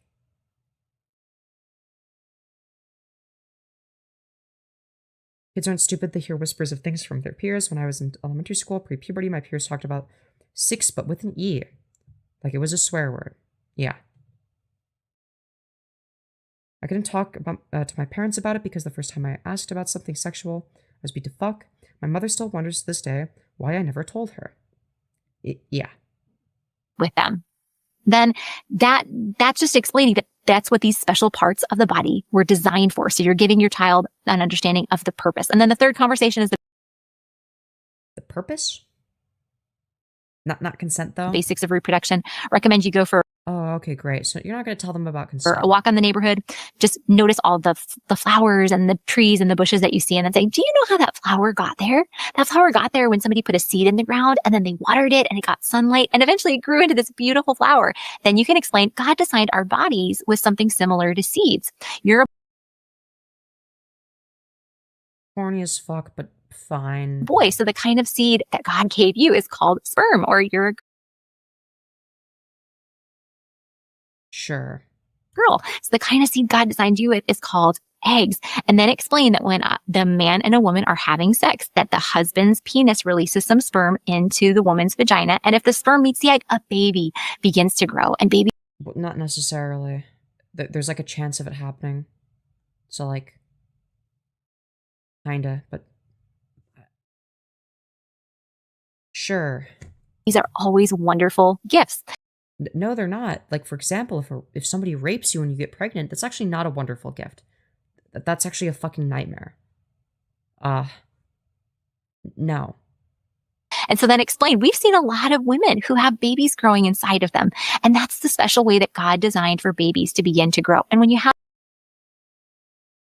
these basic conversations, you just laid the basic foundation. And the first time you say these hard things is the hardest. After that, it gets easier and easier and easier and easier. You know, even me in this interview, the first time in an interview, I had to say, and then you're going to explain to your child, and explain the act of sex. I thought I was going to die, Apparently, this is like what you want to explain to a 4-year-old?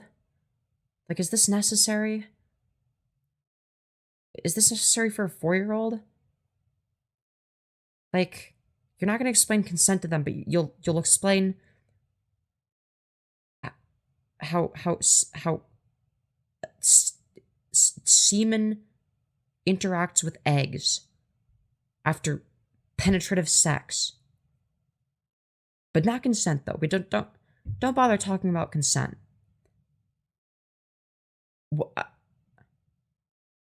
I just, wow. I can't even.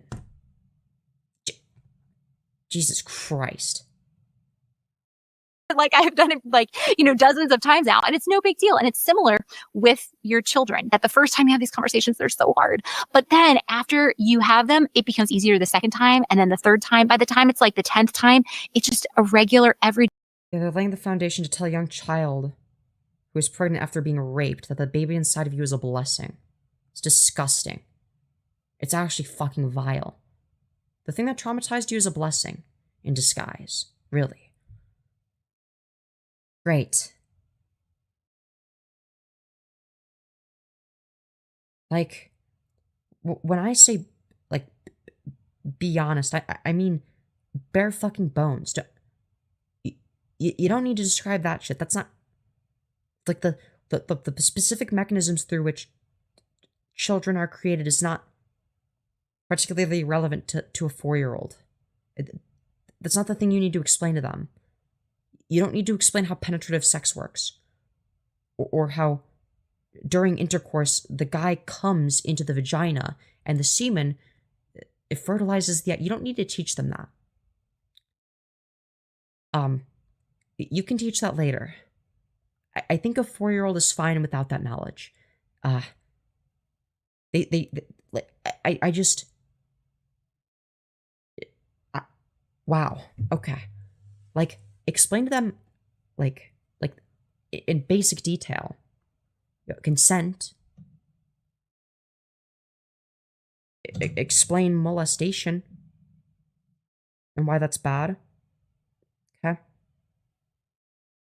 Explain what to do if it happens and who to tell.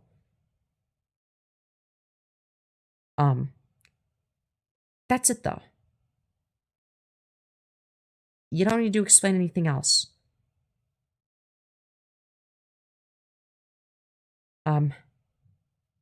Yeah, so this dude's been diddling me since I was 4 or 5, but since he violated me, I should promise myself to him. Someone is disgusting as fuck. Yeah, but guys, he made a promise. We made a promise together. Fucking revolting. Fucking revolting. Brady is endorsing this, by the way. Day, ordinary conversation about the goodness of God's design. And when your child understands the goodness of God's design, then they're going to understand when boundaries are being crossed. No, you would explain the boundaries themselves and what it means for them to be crossed. But by explaining things that aren't the boundaries or what it looks like when they're crossed, you're actually not teaching them that. Like, what the fuck? So that's how you protect your child. I also No, you actually just teach them consent directly, rather than teaching them a bunch of shit they don't need to know, and assuming that it'll logically follow, except you don't even assume that, you just don't care. Yeah, what boundaries? You didn't explain consent. Are the boundaries in the room with us? I don't even know what boundaries you think are worth respecting. I don't even know if you're one of the freaks that believes that there's no such thing as rape inside of marriage. I have no idea what you believe. Like, because you didn't explain it. recommend that you give them that same stop, run, and tell strategy for if anyone ever tries to look at the private parts of their body or to touch them. Say you need. Or the reverse of trying to show their private parts or trying to get them to touch them. But yes. Correct. Correct. Correct. And then you say, if they do that, they're going to do some, they're going to hurt you. They're going to try to do very bad things, and you don't want that. Things that I cannot even explain. Worse than anything you could possibly imagine. So, yeah. Shout stop immediately so that they know that you are saying no. You shout stop, and then you run away from that person right away to me, and then you tell me exactly what happened so that I can protect you. So give them those tools so that they understand what to do. And then you can just set up safe How about instead of muddying the waters, you just give them that boundaries around your home. Now, we don't want to view everybody, with suspicion that comes into our home. But you do. But we just want to have wise boundaries. Brady, before Yeah. What if you're not around? Good this question. recording, you and I were talking about our mutual friend, Rosaria Butterfield. And she and her husband open up their home almost every day for hospitality. And they just have some really good boundaries. They don't have young kids in their house Great. anymore, but they have really good boundaries that there are no guests in the bedrooms. Yes, that's just absolutely. that's just a wise rule. So So that they can have sex in the car instead. Like what I did when I was a teenager. Great. That's way better. Epic car sex in the parking lot. Or elsewhere. If they want to do that shit, they're gonna find a way. not going to want to have guests in our children's bedrooms. Everything should be done in the open common space, especially when our children are young. So those are just some. Okay, yeah, if you're talking about like 4-year-olds or whatever, or children that are young, yeah, sure. I thought you were talking about like people that would be old enough to date each other. Yeah, sure. Yeah. Safeguards. And then just other healthy things just to notice, are there any sudden changes in our children's behavior? Because that can a lot of times be a sign of sexual abuse. Now, it can be a sign of Correct. Many other Okay. things. It can be a sign of an autoimmune disease. It can be a sign of so many different things. But we just need to know our children well enough to notice when something is off and to be Sure. able to ask questions, to be able to get to the Yes. bottom of what is going on. So those are just some of my basic recommendations for putting safeguards around our kids. Yes. Yeah, something happens in school. Are they only allowed to tell you and not a teacher? Yeah, that's a good question. Yeah, based on the framing, it doesn't seem like it. That's awesome. No, and our kids are so smart and they're noticing so many things. And so, So maybe you should start treating them accordingly. Maybe you should treat them like they're smart. Ever thought of that?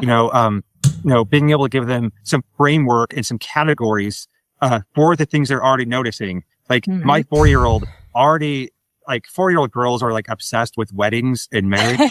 Like, Really, I wonder where they get that from. I'm sure they arrived at that conclusion independently of any societal intervention, of course. Right. Yeah, if that's what you tell them to care about,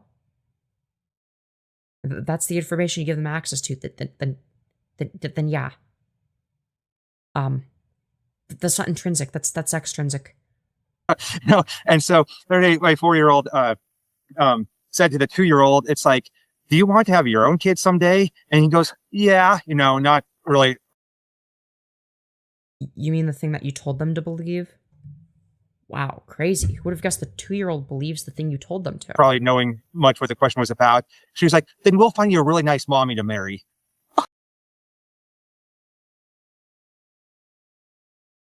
Great. But trans people are the ones grooming kids.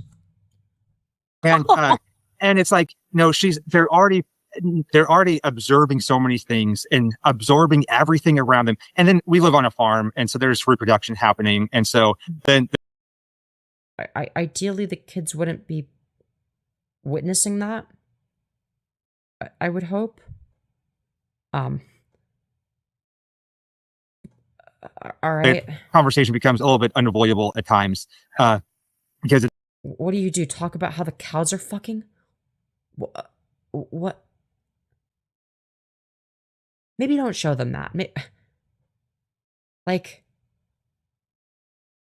I'm not one for being a staunch advocate of protect their innocent eyes, but maybe from animals having sex, yeah, that's one of the things you might want them to not see.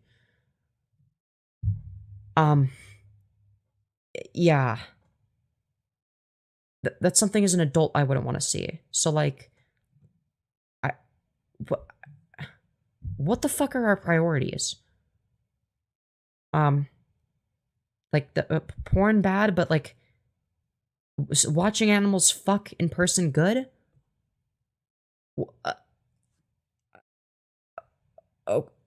Okay.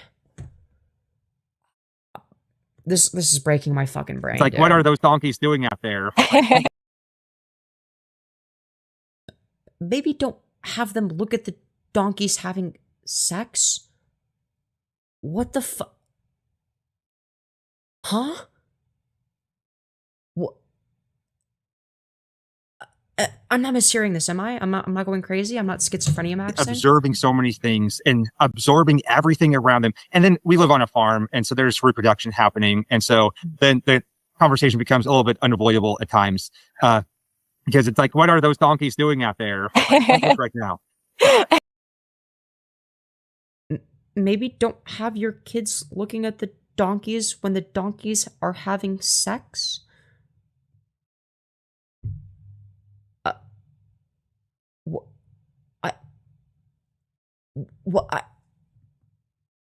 Am I fucking crazy? Am I a crazy person? Have I gone insano? What do I even say to that? But yeah, so I love that on Also, yeah, car sex does suck. I agree. taking away the shame and knowing By letting them see donkeys fuck each other.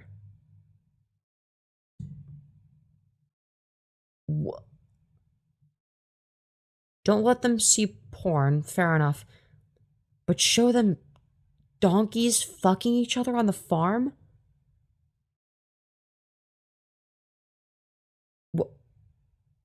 allow them to see. Yeah, if the animals are trying to fuck, just tell them that the animals need some space. Yeah, let's go inside and do some other shit. You're worried about them seeing, like, a naked woman, but not literal animals fucking on the farm. You want them to watch that. But naked women is where we draw the line. What?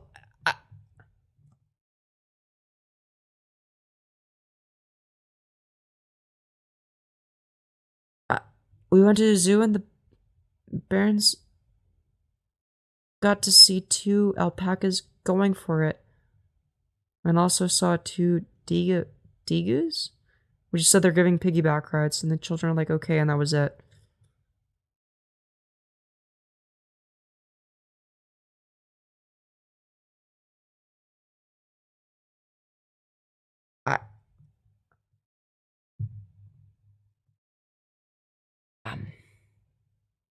Their kids' hearts, and so many families I've known have dealt with, sexual abuse. There was a sudden change in their child. Their child suddenly closed down, was anxious, and it ended up being many times several years until they figured out that it was sexual abuse. And it's like, it's tragic.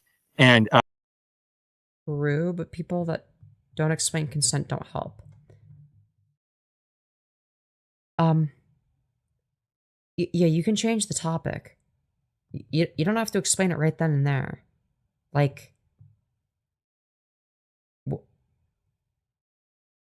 now we've veered too far in the other direction.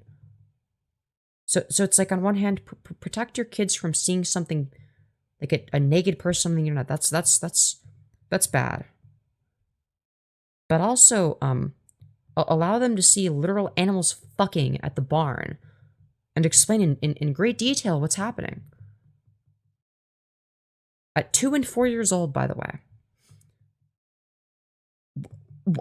What? Fucking what? Okay. we don't want to live in fear, but we have, we just know we need to know our kids well, and we need to be prepared and equipped and not ignorant.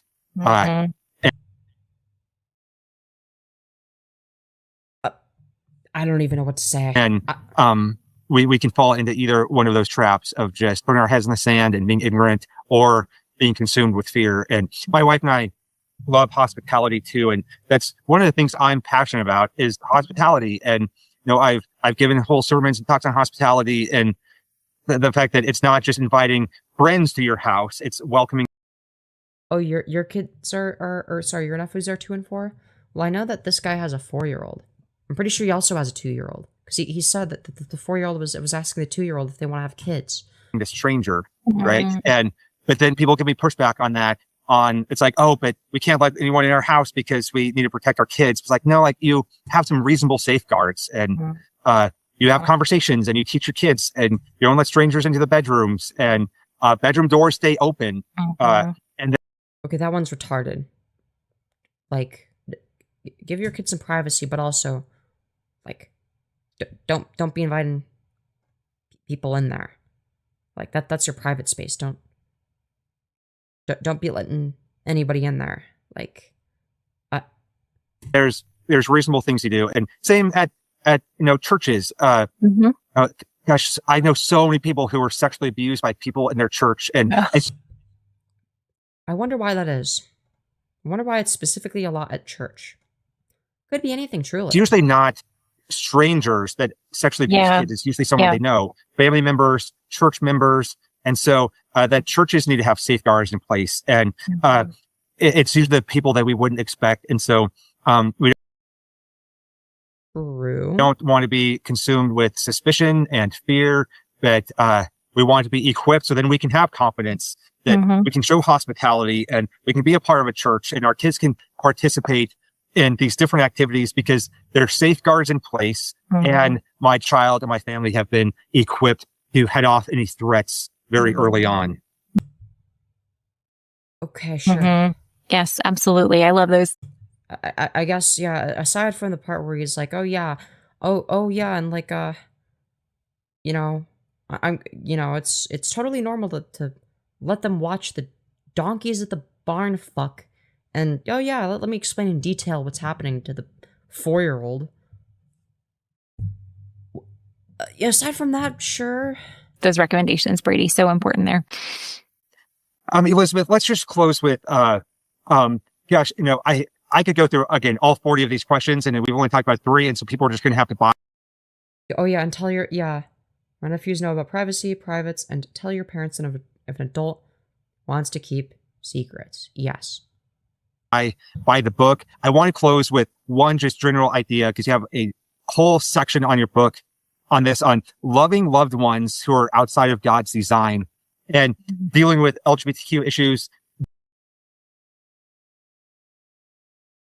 Right. That's something that I deal with on a daily basis from every side of the equation. I know parents who are always wrestling through. It's like, oh, an uncle, a nephew, someone came out of the closet. Like, how much exposure do I give my kids to them? And how do we handle family holidays? And then I also deal with the other side of it. You're talking about a gay person like they're a fucking monster. What is wrong with you? Parents whose child is struggling with sin, and maybe they came out of the closet as an adult or a teen, and the parent is heartbroken and they're doing the best they can. They're heartbroken over their kid being gay? Really? Fucking really? And family members are treating them like the plague. And right, but you're so much different, right? Adding on and piling on more shame and guilt. Right, but you're so different. To these parents who are trying to navigate this the best that they can. And so that's why I think that those conversations are so important. And so what's a quick overview of how we shepherd our kids when family members are living? You want them to be sheep. Outside God's design. And some of that isn't just LGBTQ. Some of it's, living together outside of marriage. And so-and-so is moving into so-and-so's house, but they're not married. And so how do we shepherd our kids well through that? Yes. So, it first starts with understanding God's good design. Then it moves on to understanding how that design has been corrupted by sin. And then how do we love others? And as I was working on the content for this book, God was so faithful in just providing. Right. With all these different situations where I was like, oh, this is something else that really needs to be thought through. So as I was working on that section of the book, one night I had dinner at Chick-fil-A with a friend and her 2 boys who were, I think they were 4 and 5 at the time. And so she and I were just, seated in a booth chatting, and her boys were off playing in the play place. And all of a sudden her 4-year-old opens up the door of Chick-fil-A, opens up the door of the play place, shouts his head out into the general Chick-fil-A so everybody can hear. And he goes, "Mom, someone in here does not know Jesus."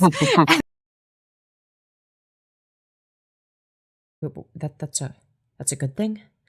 That's not embarrassing in the slightest. Like making a scene at McDonald's isn't embarrassing. Well, that's a good thing. What?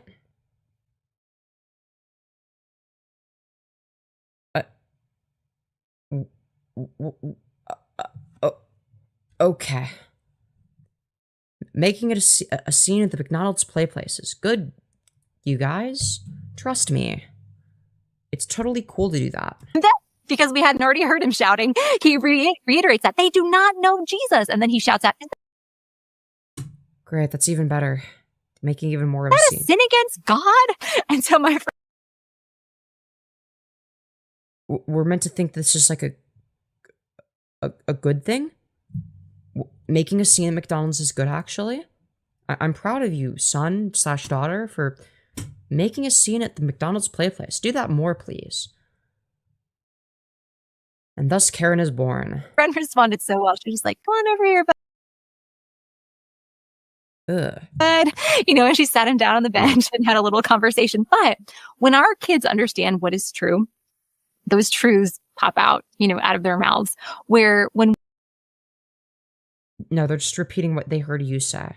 Doesn't make it true. We've taught them that God designed us as male or female, and that God's design is good, and that being male or female is not based on our feelings. It's based on God's design for us. Yeah, you're a disgusting freak. Biologically. And we've explained to them that marriage. Yeah, it's not a mystery as to why they're still single at 40, 45. They look about 40 to 45. Their eggs are dried up. They're disgusting old hag. They look disgusting. They are disgusting. Their voice is even more grating and disgusting and an even bigger turnoff than their face. Their personality is an even bigger turnoff than both of those combined. It's not a mystery as to why her friends all have husbands and she doesn't. Marriage is just one man and one woman becoming one. Yeah, transgenderism is just feelings, but also letting my kids watch animals fuck. It's just natural. Okay. Yeah, bestiality, letting our kids watch, you know, like bestiality is fine, guys. Okay, bestiality is cool and epic. Okay, encouraging bestiality is epic. Okay, but homosexuality is what is where we draw the line. Okay, you know, me and all the other donkey fuckers understand that. Like, okay, they're letting the kids see the donkeys fucking. Okay. But what me and all the other zoophiles want to know is why you're letting your kid be gay. All right, that's the real issue here. Okay, dude. Okay. Flesh for life. It's not two men or two women. Or when we've Are these people zoophiles? Well, no, but probably not. The guy on the left, I don't know, because he was saying that like. He let his kids watch donkeys fuck so that he could explain sex to them? His kids are 2 years old and 4 years old, by the way. Just saying. Explained that sex, which includes living together, is not okay before you're married. You know, we don't want our kids, you know, to just. Are the animals married? Or are the two donkeys fucking in the barn married?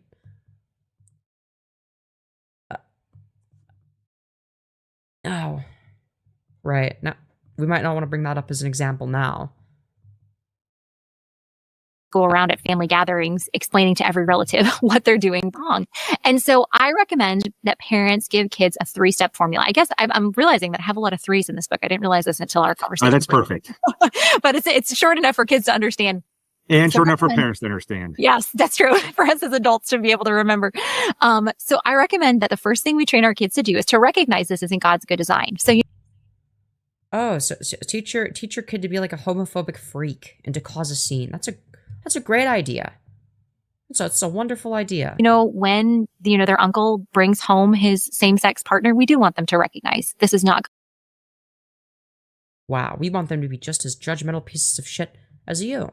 That's awesome. Good design, you know, or our unwed niece announces her pregnancy. We do want them to recognize, you know, that sex before marriage is not God's good design, you know, or another family member is transitioning to a different gender. We want them to recognize that. So that's the first thing. Yeah, make sure to misgender your trans relative. That'll go over really well.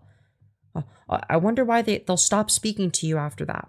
Could be anything true. Nice. This isn't God's good design. The second step is remind yourself of the truth. And so this is where we want to give. I hate when my donkeys have sex outside of donkey marriage. Okay, and then the donkey girlfriend has a miscarriage, which is basically abortion, guys. Our kids just simple catechizing phrases that they can say in their minds when they encounter these things, like God designed marriage to be one man and one woman. This is just indoctrination. And becoming one flesh for life. God's design is good, or God designed sex for marriage. God's design is good, and teach them these. Teach them how to believe in the indoctrination more. Yay! Catechizing phrases, and then practice. Yeah, make sure to enforce Christian morality on all your non-Christian friends. Such an amazing idea. That's a great way of having friends. Practice saying them in our. Also, that's best case scenario. Worst case scenario is this is active malice on their end, where it's like, oh no, we want them to be isolated from people that would, have an issue with that. So then you're stuck in your little Christian bubble, because those are the only people that would fuck with you. Yeah, donkey sex, fine, but gendering trans people correctly is where we draw the line, I guess. Our minds. Okay, so if we see someone who's not going according to the truth that God has revealed in their body, but instead, why did he give them dysphoria? And they're going according to their feelings. What truth are we going to remind? Where do those feelings come from? Ourselves of? That's right. We're going to remind ourselves God designed us as male or female. God's designed. Oh, yeah. Teach your kids to be like transphobic psychopaths like you. Yeah. Brady Cohn's reaction over here on the left is relatable. It's like, what the even he's like, what the fuck are we? What is this fucking psycho bitch yapping about? Can this fucking dumb bitch psycho shut the fuck up already? Dude, I just want to fucking hit the end record button. This stupid bitch won't stop yapping. He's good. Okay, now let's say that in our minds. Say it so we can only hear it in our minds. Dude, even he looks like he wants to kill himself while listening to this shit. Okay, did you do it? Okay, good. So practice that. Yeah, let me nod though. Then the third step is to be kind. We are going to treat this person So the opposite of the first two steps. like we would any other person. By singling them out and treating them like shit. Which you established in the previous two And steps. we want to explain to our kids, this probably is a more conversation for around the age of 5 or 6, but we want to explain to them that as a child, it's not their job to go around pointing out other people's sin. Now, as adults, depending on the relationship, as adults, sometimes it is our job to lovingly confront others in It's not loving. It's quite the opposite. their pattern of sin, but it's not our kids' job. And so we want them to just remember, recognize, remind, and be kind. So recognize this isn't God's good design, remind yourself of the truth, and be kind, that we're going to Yeah, that's wonderful. Okay, misgendering equals being kind. we're just going to treat this person like we would any other person. And so we can even prepare our kids ahead of time. You know, No, we can even indoctrinate them ahead of time. what are some questions we can ask Uncle George about his year? Can we ask him This is fucking weird. questions about his work? Can we ask him questions about his cat? You know, different things that we can train our kids to do to show love to others, because that is our Ugh. This person's fucking weird. call as Christians to love others. Awesome. That is great. Yeah, you do not seem very enthusiastic, and I don't fucking blame you. I think that is a awesome note to end it on. That Yeah, dude, he's been waiting to end this for a while. Like, he was just staring into the void, being like, when the fuck does this dumb, psychotic bitch stop yapping? I am so sick of her voice. we understand God's design. We remind ourselves of the truth and that we are kind. And so that's Can you please move your webcam over her? The mole is annoying me. Haha. Yo, true. Well, how we teach our kids to navigate this. And I appreciate that so much. So let's end with, I've talked about your book a lot, helping your kids know God's good design. dude, he has to be getting a commission from this, but even he is getting to a point where he's like, dude, no amount of money is worth this, but I guess we've already gotten most of the way through. What are some other resources on your website? Yeah, again, it sounds like he's at fucking gunpoint. Yeah, so in Foundation Worldview, we have a number of But every time you pause, your face looks worse. Yeah. different resources. You already The bar isn't fucking mentioned hell. our book club that once a month we'll send out titles recommended for children ages 4 to 7 and then ages 8 Right, but trans people are the ones grooming children. Remember that, okay, guys? It couldn't be these people. No, not at all. to 12. And Blur came right on time. usually they're secular titles. And then we give you 3 to 4 biblical worldview based questions to talk through with your kids as you read those Right. books, because the goal is to train our kids to be able to be in the world and to think biblically while they're Yeah, they better have the same thought patterns as in you. the world. So that's one of the Nasty freak. resources that we have. We also have a whole host of different curriculums that parents or churches or Christian schools can implement to teach their kids to think critically and biblically, to build up biblical literacy, understanding how to actually study the Bible. Wonderful. And then we have some other resources for families on biblical sexuality. We have a whole curriculum. It's just for families called God's Good Design, which is 30 lessons on God's design for marriage and family. They're not groomers, by the way. They're totally not indoctrination, not a cult. And then we also have, if the talk that I just modeled, those 3 steps of talking about body parts, the basic mechanics and reproduction, you still feel like, I can't do that. We have Yeah, maybe don't talk about like how reproduction works in great detail, like you described. Maybe don't do that. That can wait. The 4-year-olds don't need to know that specifically. Teach them about rape and molestation. I agree with that. Just mainly molestation. Maybe like say like, you know, if they want their parts to touch your parts, that's called a rape. If they want to touch your parts or want you to touch their parts, that's molestation, okay? They're a molester, okay? And if they want to, you know, have one of their parts touch one of your parts, then that's rape. Okay? There you go. You don't need to explain it in any further detail than that. Christian Latino. Wait, she is Christian Latino. You're so right. You're so fucking right. A series called The Talk Made. Yeah, dude, it's gonna be The Talk. Now listen, okay? When a very scary individual wants to do bad things to a child, he will insert his marshmallow wand into the child's marshmallow tunnel. Dude, I'm sorry.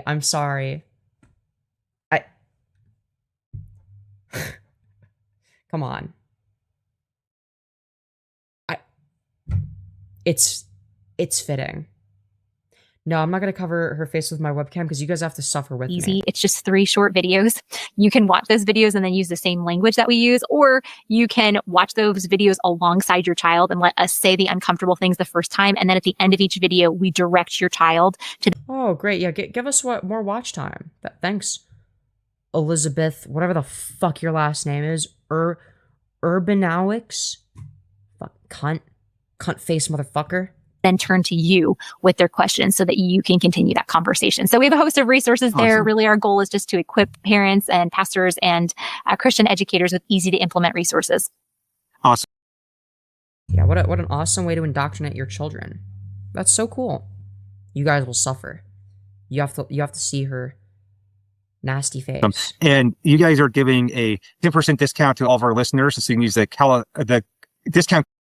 Okay, so yeah, he's got like a code and everything for it. Yeah, he's getting paid. Code Calibrate10, and for all the resources on your website, and get a discount. So he's literally earning a commission on this. He does not. Yeah, no wonder why he's disinterested. That's awesome. We will link all those things and your website in the show notes so people can find all the links there. And I am so greatly encouraged. I'm so glad that someone mentioned me to you just this fall, and I discovered you and found you. And what an incredible resource that the parents I walk alongside have been just desperate for way too long. So I'm thankful for God that he equipped you for this. I can see how you're grateful for the money you're making from the commission. Let's be so for real. You would be the perfect 3rd grade teacher, but you are all... Oh, God. These people should not be around children. No, I'm sorry. Also doing an awesome job of teaching us parents too. And we need it. It's valuable. It's needed. The world is a mess, but we can be equipped and... Yeah, he looks miserable. He's fucking more miserable than walk me. Forward with faith and confidence and raise our kids for such a time as this. Mm-hmm. Well, thanks so much for having me on. He looks like he finds her more annoying than I do. And the bar is in fucking hell once again. Today, Brady, it's just been a joy to chat with you today. Absolutely. Thank you. All right. Thank you, everyone, for joining us on this episode of Calibrate Conversations. Make sure you check out calibrateministries.com for more resources. Shut the fuck up, stupid bitch. More podcast episodes. Reach out to me if there's anything I can do. I'm suffering so much. Femyoz, please don't need this. Hey, we're suffering together, okay? We're in this together, guys. All right. Now, this is going to be for... Okay, this will be like... detransition grift video for another day. Okay. Shut the fuck up. Okay, I'm getting snarked by Brady Cone. Shut the fuck up. Asshole. Fuck. Cunt motherfucker. Okay. Why does she blink when you... I don't know, man. I don't even know. Y'all, what the fuck did we just witness? Alright, I'm gonna hop off for a bit. Y'all, it was a blast. It was a pleasure. But I can't stream 24/7. Oh, it's $10,000 a day. Bitch, I fucking wish. But never pays for premium? What do you mean? I have premium. Me? When was the advertisement playing? Anyways. I actually do pay for premium. Thank you very much. Yes, you can give me $1 before I hop off. Give me the money now. That's right. Give me money right now, guys, and then I'll hop off. Okay? Very important that you're all aware of that, okay? Otherwise, I'll be super duper sad, which is the opposite of happy. Oh no. Isn't that so scary, guys? Sure is. Waiting for my dollar. Yo, thank you for the Australian dollar. Thank you very much. Very epic. What a great note to end stream on. What a great note to end stream on, guys. Dear Lord. Yo, thank you, Anna, for the 2, saying thank you for the streams, Femi. We love you, dear. We love you deeply. I'm genuinely proud of you. Aw. Wait, that's actually really sweet. You're an amazing and resilient woman. The heart of pure gold. Don't you ever forget it. Oh, thank you. I appreciate that. That actually means quite a lot. Alright. I'll see y'all in a bit. Bye, everyone. Hell yeah. Unless I die in a house fire, in which case I wouldn't see you all again, because I would be dead. But yeah, you get the point. Or something. Probably. I'll bet. That's right. Okay, seriously though. I'll see y'all later. Adorable woman. I am not being adorable. Shush. Okay? I am not adorable. I'm big and strong and scary. Thank you very much. I'll have you find. Alright. For real this time, okay? See y'all in the next one. Love y'all to death. Peace out.